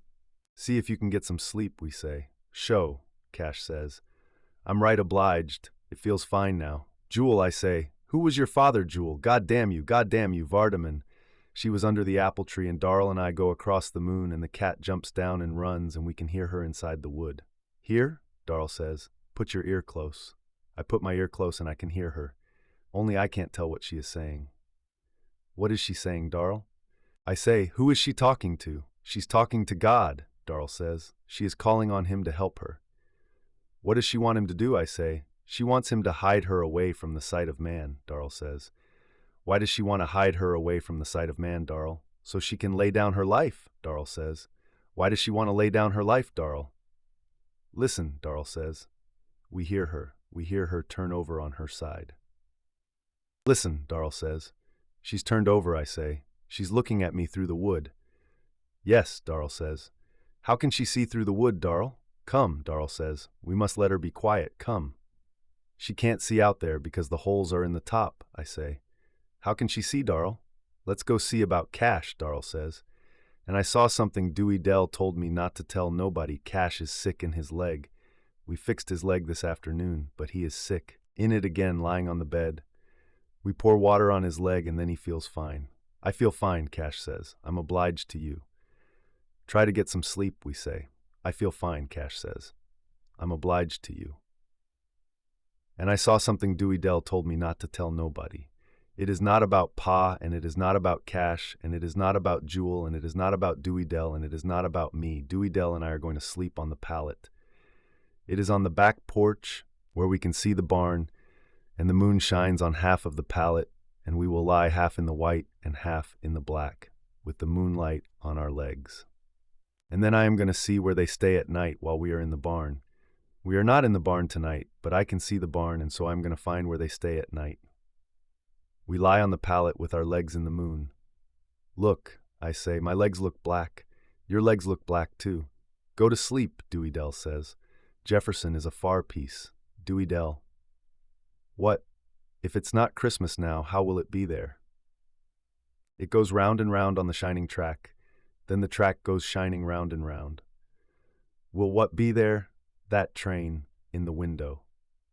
You go to sleep. You can see tomorrow if it's there. Maybe Santa Claus won't know they are town boys. Dewey Dell. You go to sleep. He ain't gonna let none of them town boys have it. It was behind the window, red on the track shining round and round. It made my heart hurt, and then it was Pa and Jewel and Darl and Mr. Gillespie's boy. Mr. Gillespie's boy's legs come down under his nightshirt, and when he goes into the moon, his legs fuzz. They go on around the house toward the apple tree. What are they gonna do, Dewey Dell? They went around the house toward the apple tree. I can smell her, I say. Can you smell her too? Hush, Dewey Dell says. The wind's changed. Go to sleep. And so I am going to know where they stay at night soon. They come around the house, going across the yard in the moon, carrying her on their shoulders. They carry her down to the barn, the moon shining flat and quiet on her. Then they come back and go into the house again. While they were in the moon, Mr. Gillespie's boy's legs fuzzed. And then I waited, and I said, Dewey Dell? And then I waited, and then I went to find where they stay at night, and I saw something that Dewey Dell told me not to tell nobody. Darl against the dark doorway he seems to materialize out of darkness. Lean as a racehorse in his underclothes in the beginning of the glare. He leaps to the ground with on his face an expression of furious unbelief. He has seen me without even turning his head or his eyes, in which the glare swims like two small torches. Come on, he says, leaping down the slope toward the barn. For an instant longer he runs silver in the moonlight, then he springs out like a flat figure, cut leanly from tin against an abrupt and soundless explosion, as the whole loft of the barn takes fire at once, as though it had been stuffed with powder. The front, the conical facade with the square orifice of doorway broken only by the square squat shape of the coffin on the sawhorses like a cubistic bug, conies into relief. Behind me, Pa and Gillespie and Mac and Dewey Dell and Vardaman emerge from the house. He pauses at the coffin, stooping, looking at me, his face furious. Overhead the flames sound like thunder. Across us rushes a cool draft. There is no heat in it at all yet, and a handful of chaff lifts suddenly and sucks swiftly along the stalls where a horse is screaming. Quick, I say. The horses. He glares a moment longer at me, then at the roof overhead.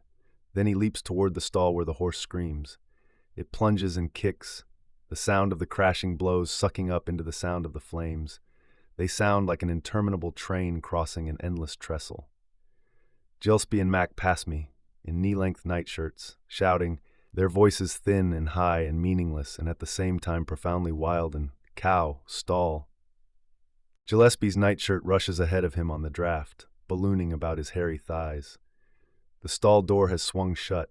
Jewel thrusts it back with his buttocks and he appears, his back arched, the muscles ridged through his garment as he drags the horse out by its head. In the glare its eyes roll with soft, fleet, wild opaline fire. Its muscles bunch and run as it flings its head about, lifting Jewel clear of the ground. He drags it on, slowly, terrifically. Again he gives me across his shoulder a single glare, furious and brief. Even when they are clear of the barn, the horse continues to fight and lash backward toward the doorway until Gillespie passes me, stark naked, his nightshirt wrapped about the mule's head, and beats the maddened horse on out of the door. Jewel returns, running. Again he looks down at File Coffin, but he comes on. Where's Cow? He cries, passing me. I follow him. In the stall, Mac is struggling with the other mule. When its head turns into the glare, I can see the wild rolling of its eye too, but it makes no sound. It just stands there, watching Mac over its shoulder, swinging its hindquarters toward him whenever he approaches. He looks back at us, his eyes and mouth 3 round holes in his face on which the freckles look like English peas on a plate. His voice is thin, high, far away. I can't do nothing. It is as though the sound had been swept from his lips and up and away, speaking back to us from an immense distance of exhaustion. Jewel slides past us. The mule whirls and lashes out, but he has already gained its head. I lean to Mac's ear, nightshirt, around his head. Mac stares at me. Then he rips the nightshirt off and flings it over the mule's head, and it becomes docile at once. Jewel is yelling at him. "Cow! Cow! Back!" Mac cries. "Last stall." The cow watches us as we enter. She is backed into the corner, head lowered, still chewing, though rapidly. But she makes no move. Jewel has paused, looking up, and suddenly we watch the entire floor to the loft dissolve. It just turns to fire. A faint litter of sparks rains down. He glances about. Back under the trough is a 3-legged milking stool. He catches it up and swings it into the planking of the rear wall. He splinters a plank, then another, a third. We tear the fragments away. While we are stooping at the opening, something charges into us from behind.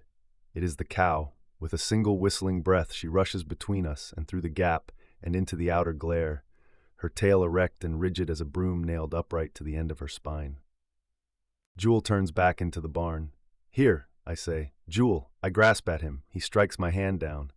"You fool," I say. "Don't you see you can't make it hack yonder? The hallway looks like a searchlight turned into rain." "Come on," I say, "around this way." When we are through the gap, he begins to run. "Jewel," I say, running. He darts around the corner. When I reach it, he has almost reached the next one, running against the glare like that figure cut from tin. Pa and Gillespie and Mac are some distance away, watching the barn, pink against the darkness, where for the time the moonlight has been vanquished. "Catch him!" I cry. "Stop him!"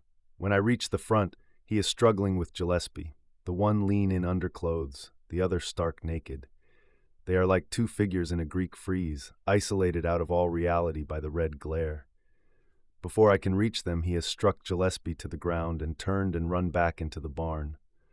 The sound of it has become quite peaceful now, like the sound of the river did.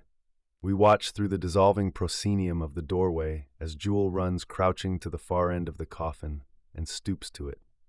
For an instant he looks up and out at us through the rain of burning hay like a portiere of flaming beads, and I can see his mouth shape as he calls my name. "Jewel!" Dewey Dell cries. "Jewel!" It seems to me that I now hear the accumulation of her voice through the last 5 minutes, and I hear her scuffling and struggling as Pa and Mac hold her, screaming, "Jewel! Jewel!" But he is no longer looking at us. We see his shoulders strain as he upends the coffin and slides it single-handed from the sawhorses. It looms unbelievably tall, hiding him. I would not have believed that Addie Bundren would have needed that much room to lie comfortable in. For another instant, it stands upright, while the sparks rain on it in scattering bursts as though they engendered other sparks from the contact. Then it topples forward, gaining momentum, revealing Jewel, and the sparks raining on him too in engendering gusts, so that he appears to be enclosed in a thin nimbus of fire. Without stopping, it overends and rears again, pauses, then crashes slowly forward and through the curtain. This time Jewel is riding upon it, clinging to it, until it crashes down and flings him forward and clear, and Mac leaps forward into a thin smell of scorching meat and slaps at the widening crimson-edged holes that bloom like flowers in his undershirt. "Vardim, when I went to find where they stay at night, I saw something right.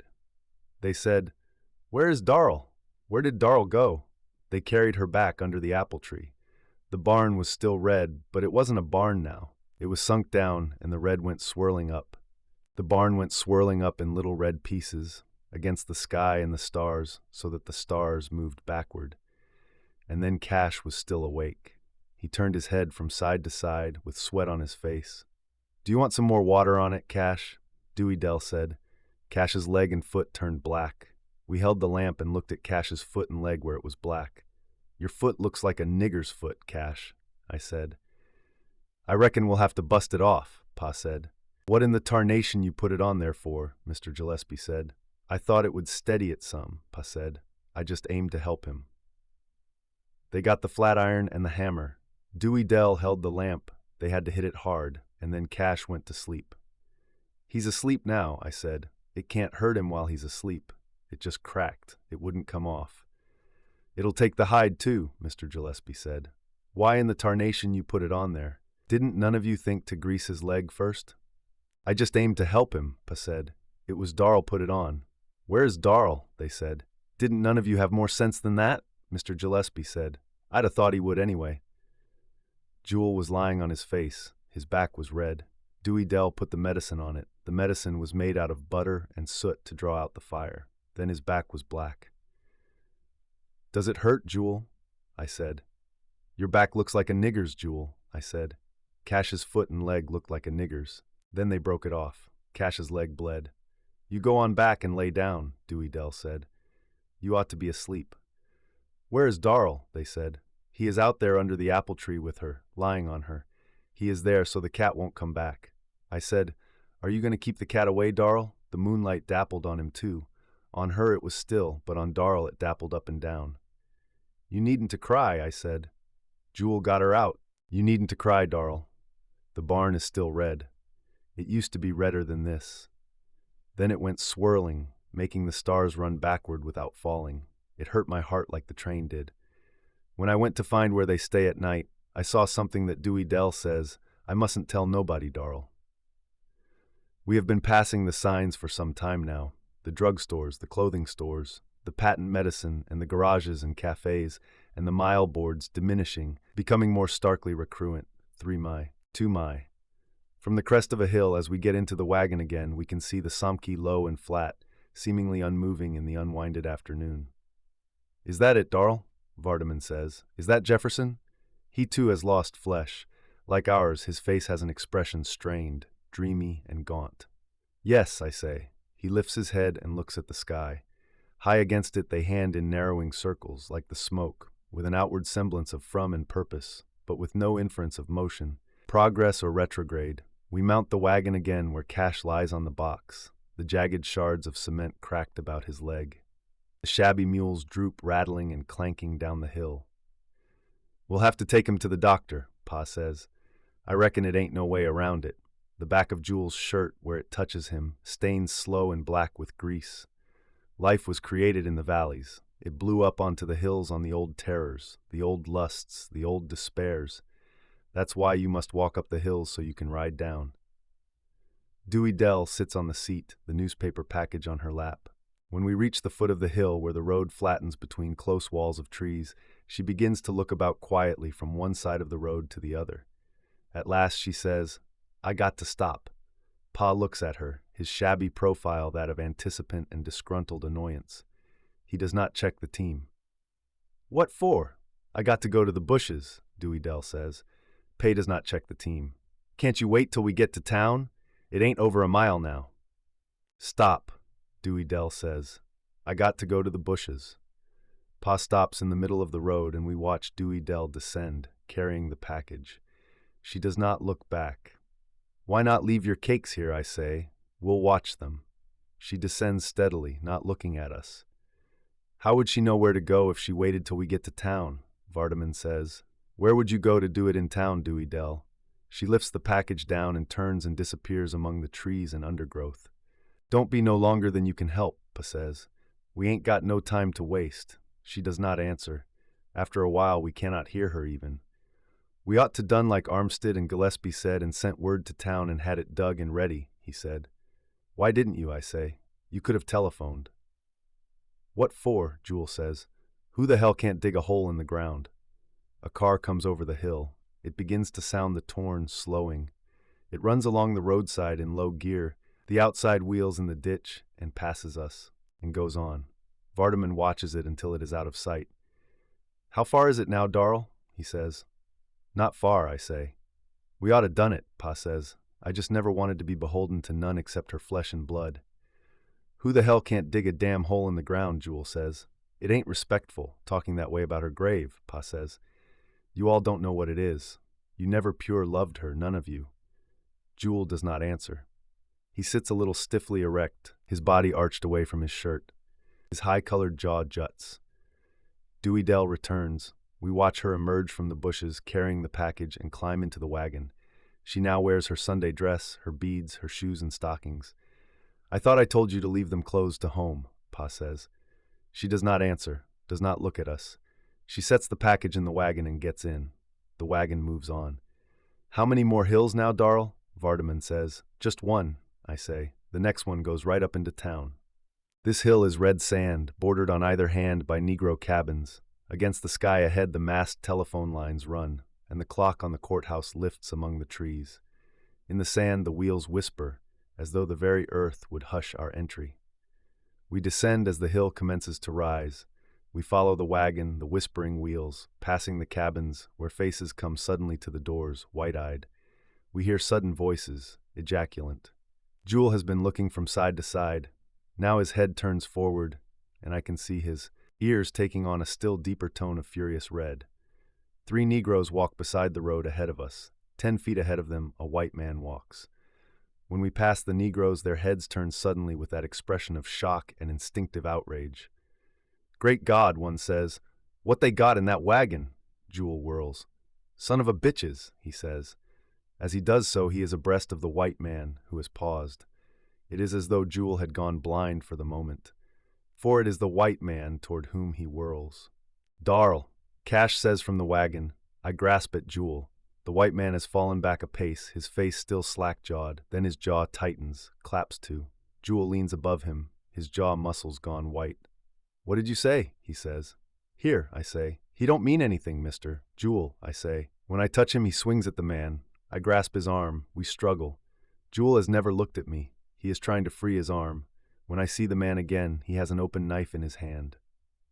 Hold up, mister, I say. I've got him, Jewel, I say. Thinks because he's a goddamn town fellow, Jewel says, panting, wrenching at me. Son of a bitch, he says. The man moves. He begins to edge around me, watching Jewel, the knife low against his flank. Can't no man call me that, he says. Pa has got down, and Dewey Dell is holding Jewel, pushing at him. I release him and face the man. Wait, I say. He don't mean nothing. He's sick, got burned in a fire last night, and he ain't himself. Fire or no fire, the man says. Can't no man call me that. He thought you said something to him, I say. I never said nothing to him. I never see him before. For God, Pa says, for God. I know, I say. He never meant anything. He'll take it back. Let him take it back then. Put up your knife, and he will. The man looks at me. He looks at Jewel. Jewel is quiet now. Put up your knife, I say. The man shuts the knife. For God, Pa says. For God. Tell him you didn't mean anything, Jewel, I say. I thought he said something, Jewel says. Just because he's... Hush, I say. Tell him you didn't mean it. I didn't mean it, Jewel says. He better not, the man says. Calling me a... Do you think he's afraid to call you that, I say. The man looks at me. I never said that, he said. Don't think it, neither, Jewel says. Shut up, I say. Come on, drive on, Pa. The wagon moves. The man stands watching us. Jewel does not look back. Jewel would have whipped him, Vardaman says. We approach the crest, where the street runs, where cars go back and forth. The mules haul the wagon up and onto the crest and the street. Pa stops them. The street runs on ahead, where the square opens and the monument stands before the courthouse. We mount again while the heads turn with that expression which we know, save Jewel. He does not get on, even though the wagon has started again. Get in, Jewel, I say. Come on, let's get away from here. But he does not get in. Instead, he sets his foot on the turning hub of the rear wheel, one hand grasping the stanchion, and with the hub turning smoothly under his sole, he lifts the other foot and squats there, staring straight ahead, motionless, lean, wooden-backed, as though carved squatting out of the lean wood. Cash. It wasn't nothing else to do. It was either send him to Jackson or have Gillespie sue us because he knowed some way that Darl set fire to it. I don't know how he knowed, but he did. Vardaman see him do it, but he swore he never told nobody but Dewey Dell, and that she told him not to tell nobody. But Gillespie knowed it, but he would have suspicioned it sooner or later. He could have done it that night, just watching the way Darl acted. And so Pa said, I reckon there ain't nothing else to do, and Jewel said, You want to fix him now? Fix him, Pa said. Catch him and tie him up, Jewel said. God damn it, do you want to wait until he sets fire to the goddamn team and wagon? But there wasn't no use in that. There ain't no use in that, I said. We can wait till she is underground. A fellow that's going to spend the rest of his life locked up, he ought to be let to have what pleasure he can have before he goes. I reckon he ought to be there, Pa says. God knows it's a trial on me. Seems like it ain't no end to bad luck when once it starts. Sometimes I ain't so sure who's got a right to say when a man is crazy and when he ain't. Sometimes I think it ain't none of us pure crazy and ain't none of us pure sane until the balance of us talks him that away. It's like it ain't so much what a fellow does, but it's the way the majority of folks is looking at him when he does it. Because Jewel is too hard on him. Of course it was. Jewel's horse was traded to get her that night of town, and in a sense it was the value of his horse Darrell tried to burn up. But I thought more than once before we crossed the river and after how it would be God's blessing if he did take her out in our hands and get shut of her in some clean way. And it seemed to me that when Jewel worked so to get her out in the river, he was going against God in a way. And then when Darrell seen that it looked like one of us would have to do something, I can almost believe he done right in a way. But I don't reckon nothing excuses setting fire to a man's barn and endangering his stock and destroying his property. That's how I reckon a man is crazy. That's how he can't see eye to eye with other folks. And I reckon they ain't nothing else to do with him but what the most folks says is right. But it's a shame in a way. Folks seems to get away from the olden right teaching that says to drive the nails down and trim the edges well always, like it was for your own use and comfort you were making it. It's like some folks has the smooth, pretty boards to build a courthouse with, and others don't have no more than rough lumber fittin' to build a chicken coop. But it's better to build a tight chicken coop than a shoddy courthouse. And when they both build shoddy or build well, neither because it's one or toothier is going to make a man feel the better nor the worse. So we went up the street toward the square, and he said, "We better take Cash to the doctor first. We can leave him there and come back for him. That's it." It's because me and him was born close together, and it nigh 10 years before Jewel and Dewey Dell and Vardaman begun to come along. I feel kin to them, all right, but I don't know. And me being the oldest and thinking already the very thing that he done, I don't know. Pa was looking at me, then at him, mumbling his mouth. "Go on," I said. "We'll get it done first." "She would want us all there," Pa says. "Let's take Cash to the doctor first," Darrell said. "She'll wait. She's already waited 9 days." "You all don't know," Pa says. "The somebody you was young with and you growed old in her and she growed old in you. Seeing the old coming on, and it was the one somebody you could hear say, 'It don't matter,' and know it was the truth, out in the hard world and all, a man's grief and trials. You all don't know." "We got the digging to do, too," I said. "Armstead and Gillespie both told you to send word ahead," Darrell said. "Don't you want to go to Peabody's now, Cash?" "Go on," I said. "It feels right easy now. It's best to get things done in the right place." "If it was just Doug," Pa says. "We forgot our spade, too." "Yes," Darrell said. "I'll go to the hardware store. We'll have to buy one." "It'll cost money," Pa says. "Do you begrudge her it?" Darrell says. "Go on and get a spade," Jewel said. "Here, give me the money." But Pa didn't stop. "I reckon we can get a spade," he said. "I reckon there are Christians here." So Darrell sat still and we went on, with Jewel squatting on the tailgate watching the back of Darrell's head. He looked like one of these bulldogs, one of these dogs that don't bark none, squatting against the rope, watching the thing he was waiting to jump at. He sat that way all the time we was in front of Mrs. Bundren's house, hearing the music, watching the back of Darrell's head with them hard white eyes of his'n. The music was playing in the house. It was one of them graphophones. It was natural as a music band. "Do you want to go to Peabody's?" Darrell said. "They can wait here and tell Pa, and L1 drive you to Peabody's and come back for them." "No," I said. It was better to get her underground now we was this close, just waiting until Pa borrowed the shovel. He drove along the street until we could hear the music. "Maybe they got one here," he said. He pulled up at Mrs. Bundren's. It was like he knowed. Sometimes I think that if a working man could see work as far ahead as a lazy man can see laziness, so he stopped there like he knowed before that little new house where the music was. We waited there, hearing it. I believe I could have dickered Surratt down to $5 on that one of his. It's a comfortable thing, music is. Maybe they got one here, Pa says. You want Jewel to go? Darl says, or do you reckon I better? I reckon I better, Pa says. He got down and went up the path and around the house to the back. The music stopped, then it started again. He'll get it too, Darl said. I said. It was just like he knowed, like he could see through the walls and into the next 10 minutes. Only it was more than 10 minutes. The music stopped and never commenced again for a good spell, where her and Pa was talking at the back. We waited in the wagon. You let me take you back to Peabody's. Darl said. No, I said. We'll get her underground. If he ever gets back, Jewel said. He begun to cuss. He started to get down from the wagon. I'm going, he said. Then we saw Pa coming back. He had 2 spades coming around the house. He laid them in the wagon and got in, and we went on. The music never started again. Pa was looking back at the house. He kind of lifted his hand a little, and I saw the shade pulled back a little at the window and her face in it. But the curiousest thing was Dewey Dell. It surprised me. I see all the while how folks could say he was queer, but that was the very reason couldn't nobody hold it personal. It was like he was outside of it too. Same as you. And getting mad at it would be kind of like getting mad at a mud puddle that splashed you when you stepped in it. And then I always kind of had an idea that him and Dewey Dell kind of knowed things betwixt them. If I'd said it was ear, a one of us she liked better than ear a other, I'd have said it was Darl.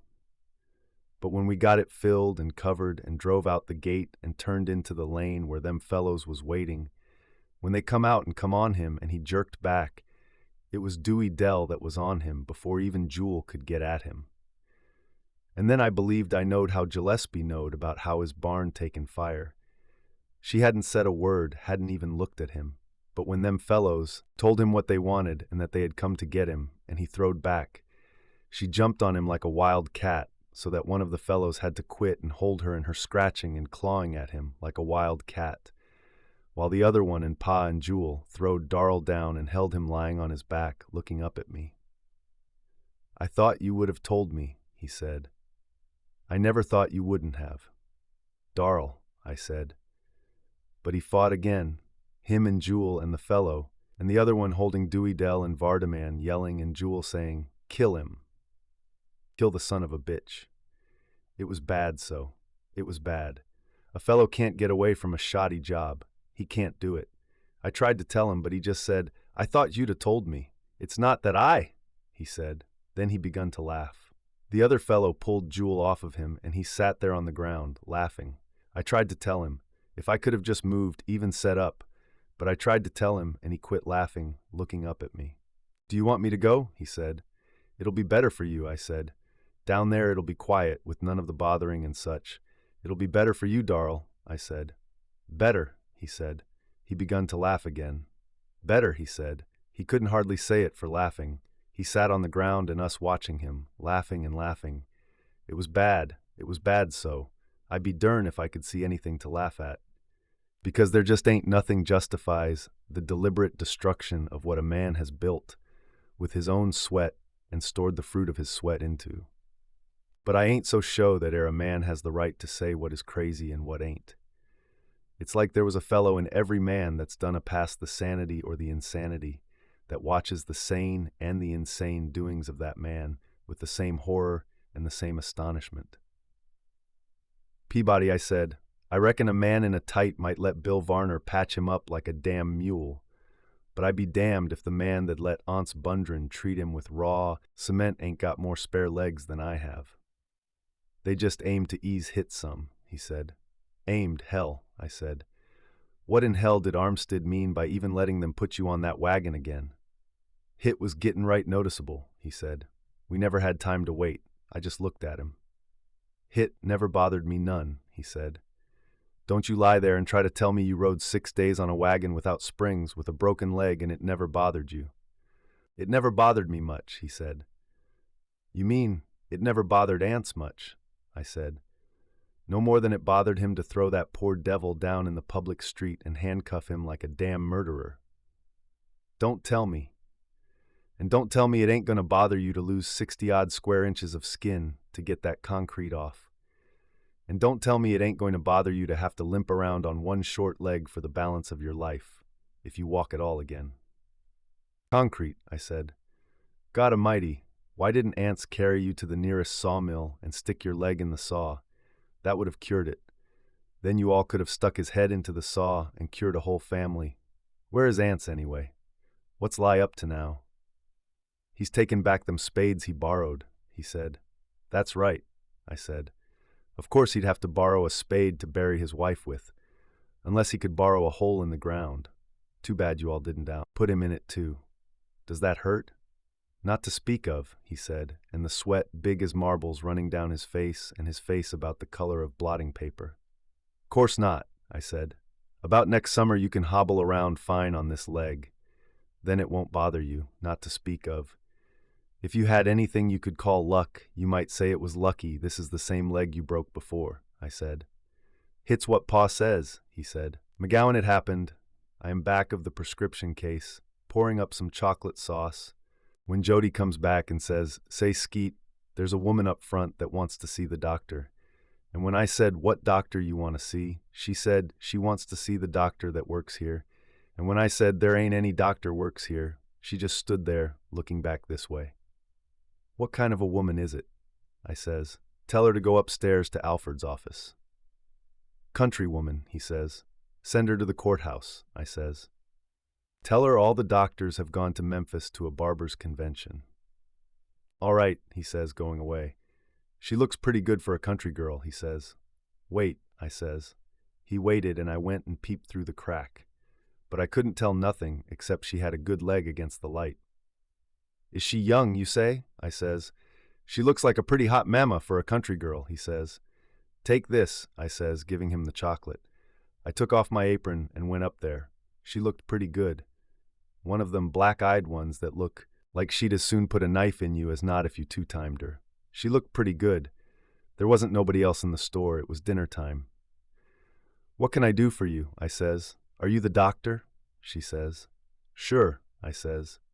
She quit looking at me and was kind of looking around. Can we go back yonder? She says. It was just 12:15, but I went and told Jody to kind of watch out and whistle if the old man come in sight, because he never got back before 1. You better lay off of that, Jody says. He'll fire your stern out of here so quick you can't wink. He don't never get back before 1, I says. You can see him going to the post office. You keep your eye peeled now and give me a whistle. What you gonna do, he says. You keep your eye out. I'll tell you later. Ain't you gonna give me no seconds on it, he says. What the hell do you think this is, I says. A stud farm? You watch out for him. I'm going into conference. So I go on to the back. I stopped at the glass and smoothed my hair. Then I went behind the prescription case where she was waiting. She is looking at the medicine cabinet. Then she looks at me. Now, madam, I says, what is your trouble? It's the female trouble, she says, watching me. I got the money, she says. Ah, I says. Have you got female troubles or do you want female troubles? If so, you come to the right doctor. Them country people. Half the time they don't know what they want, and the balance of the time they can't tell it to you. The clock said 12:20. No, she says. No which, I says. I ain't had it, she says. That's it. She looked at me. I got the money, she says. So I knew what she was talking about. Oh, I says, you got something in your belly you wish you didn't have. She looks at me. You wish you had a little more or a little less, huh? I got the money, she says. He said I could get something at the drugstore for Hit. Who said so? I says. He did, she says, looking at me. You don't want to call no names, I says. The one that put the acorn in your belly, he the one that told you? She don't say nothing. You ain't married, are you? I says. I never saw no ring. But like as not, they ain't heard yet out there that they use rings. I got the money, she says. She showed it to me, tied up in her handkerchief, a 10-spot. I'll swear you have, I says. He give it to you? Yes, she says. Which one, I says. She looks at me. Which one of them give it to you? It ain't but one, she says. She looks at me. Go on, I says. She don't say nothing. The trouble about the cellar is, it ain't but one way out, and that's back up the inside stairs. The clock says 25:1. A pretty girl like you, I says. She looks at me. She begins to tie the money back up in the handkerchief. Excuse me a minute, I says. I go around the prescription case. Did you hear about that fellow sprained his ear? I says. After that, he couldn't even hear a belch. You better get her out from back there before the old man comes, Jody says. If you'll stay up there in front where he pays you to stay, he won't catch nobody but me, I says. He goes on, slow, toward the front. What you doing to her, Skeet? He says. I can't tell you, I says. It wouldn't be ethical. You go on up there and watch. Say, Skeet, he says. Go on, I says. I ain't doing nothing but filling a prescription. He may not do nothing about that woman back there, but if he finds you monkeying with that prescription case, he'll kick your stern clean down them cellar stairs. My stern has been kicked by bigger bastards than him, I says. Go back and watch out for him now. So I come back. The clock said 15 to 1. She is tying the money in the handkerchief. You ain't the doctor, she says. Sure I am, I says. She watches me. Is it because I look too young, or am I too handsome? I says. We used to have a bunch of old, water-jointed doctors here, I says. Jefferson used to be a kind of old doctor's home for them. But business started falling off, and folks stayed so well until one day they found out that the women wouldn't never get sick at all. So they run all the old doctors out and got us young, good-looking ones that the women would like, and then the women begun to get sick again. And so business picked up. They're doing that all over the country. Hadn't you heard about it? Maybe it's because you ain't never needed a doctor. I need one now, she says. And you come to the right one, I says. I already told you that. Have you got something for it, she says. I got the money. Well, I says, of course a doctor has to learn all sorts of things while he's learning to roll calomel. He can't help himself. But I don't know about your trouble. He told me I could get something. He told me I could get it at the drugstore. Did he tell you the name of it? I says. You better go back and ask him. She quit looking at me, kind of turning the handkerchief in her hands. I got to do something, she says. How bad do you want to do something, I says. She looks at me. Of course, a doctor learns all sorts of things folks don't think he knows, but he ain't supposed to tell all he knows. It's against the law. Up front, Jody says, Skeet. Excuse me a minute, I says. I went up front. Do you see him? I says. Ain't you done yet? He says. Maybe you better come up here and watch and let me do that consulting. Maybe you'll lay a egg, I says. I come back. She is looking at me. Of course you realize that I could be put in the penitentiary for doing what you want, I says. I would lose my license and then I'd have to go to work. You realize that? I ain't got but $10, she says. I could bring the rest next month, maybe. Pooh, I says. $10? You see, I can't put no price on my knowledge and skill. Certainly not for no little paltry sawbuck. She looks at me. She don't even blink. What you want then? The clock said 4 to 1. So I decided I better get her out. You guess 3 times and then I'll show you, I says. She don't even blink her eyes. I got to do something, she says. She looks behind her and around, then she looks toward the front. Give me the medicine first, she says. You mean you're ready to write now, I says. Here? Give me the medicine first, she says. So I took a graduated glass and kind of turned my back to her and picked out a bottle that looked all right. Because a man that would keep poison setting around in an unlabeled bottle ought to be in jail anyway. It smelled like turpentine. I poured some into the glass and give it to her. She smelled it, looking at me across the glass. It smells like turpentine, she says. Sure, I says. That's just the beginning of the treatment. You come back at 10 o'clock tonight, and I'll give you the rest of it and perform the operation. Operation, she says. It won't hurt you. You've had the same operation before.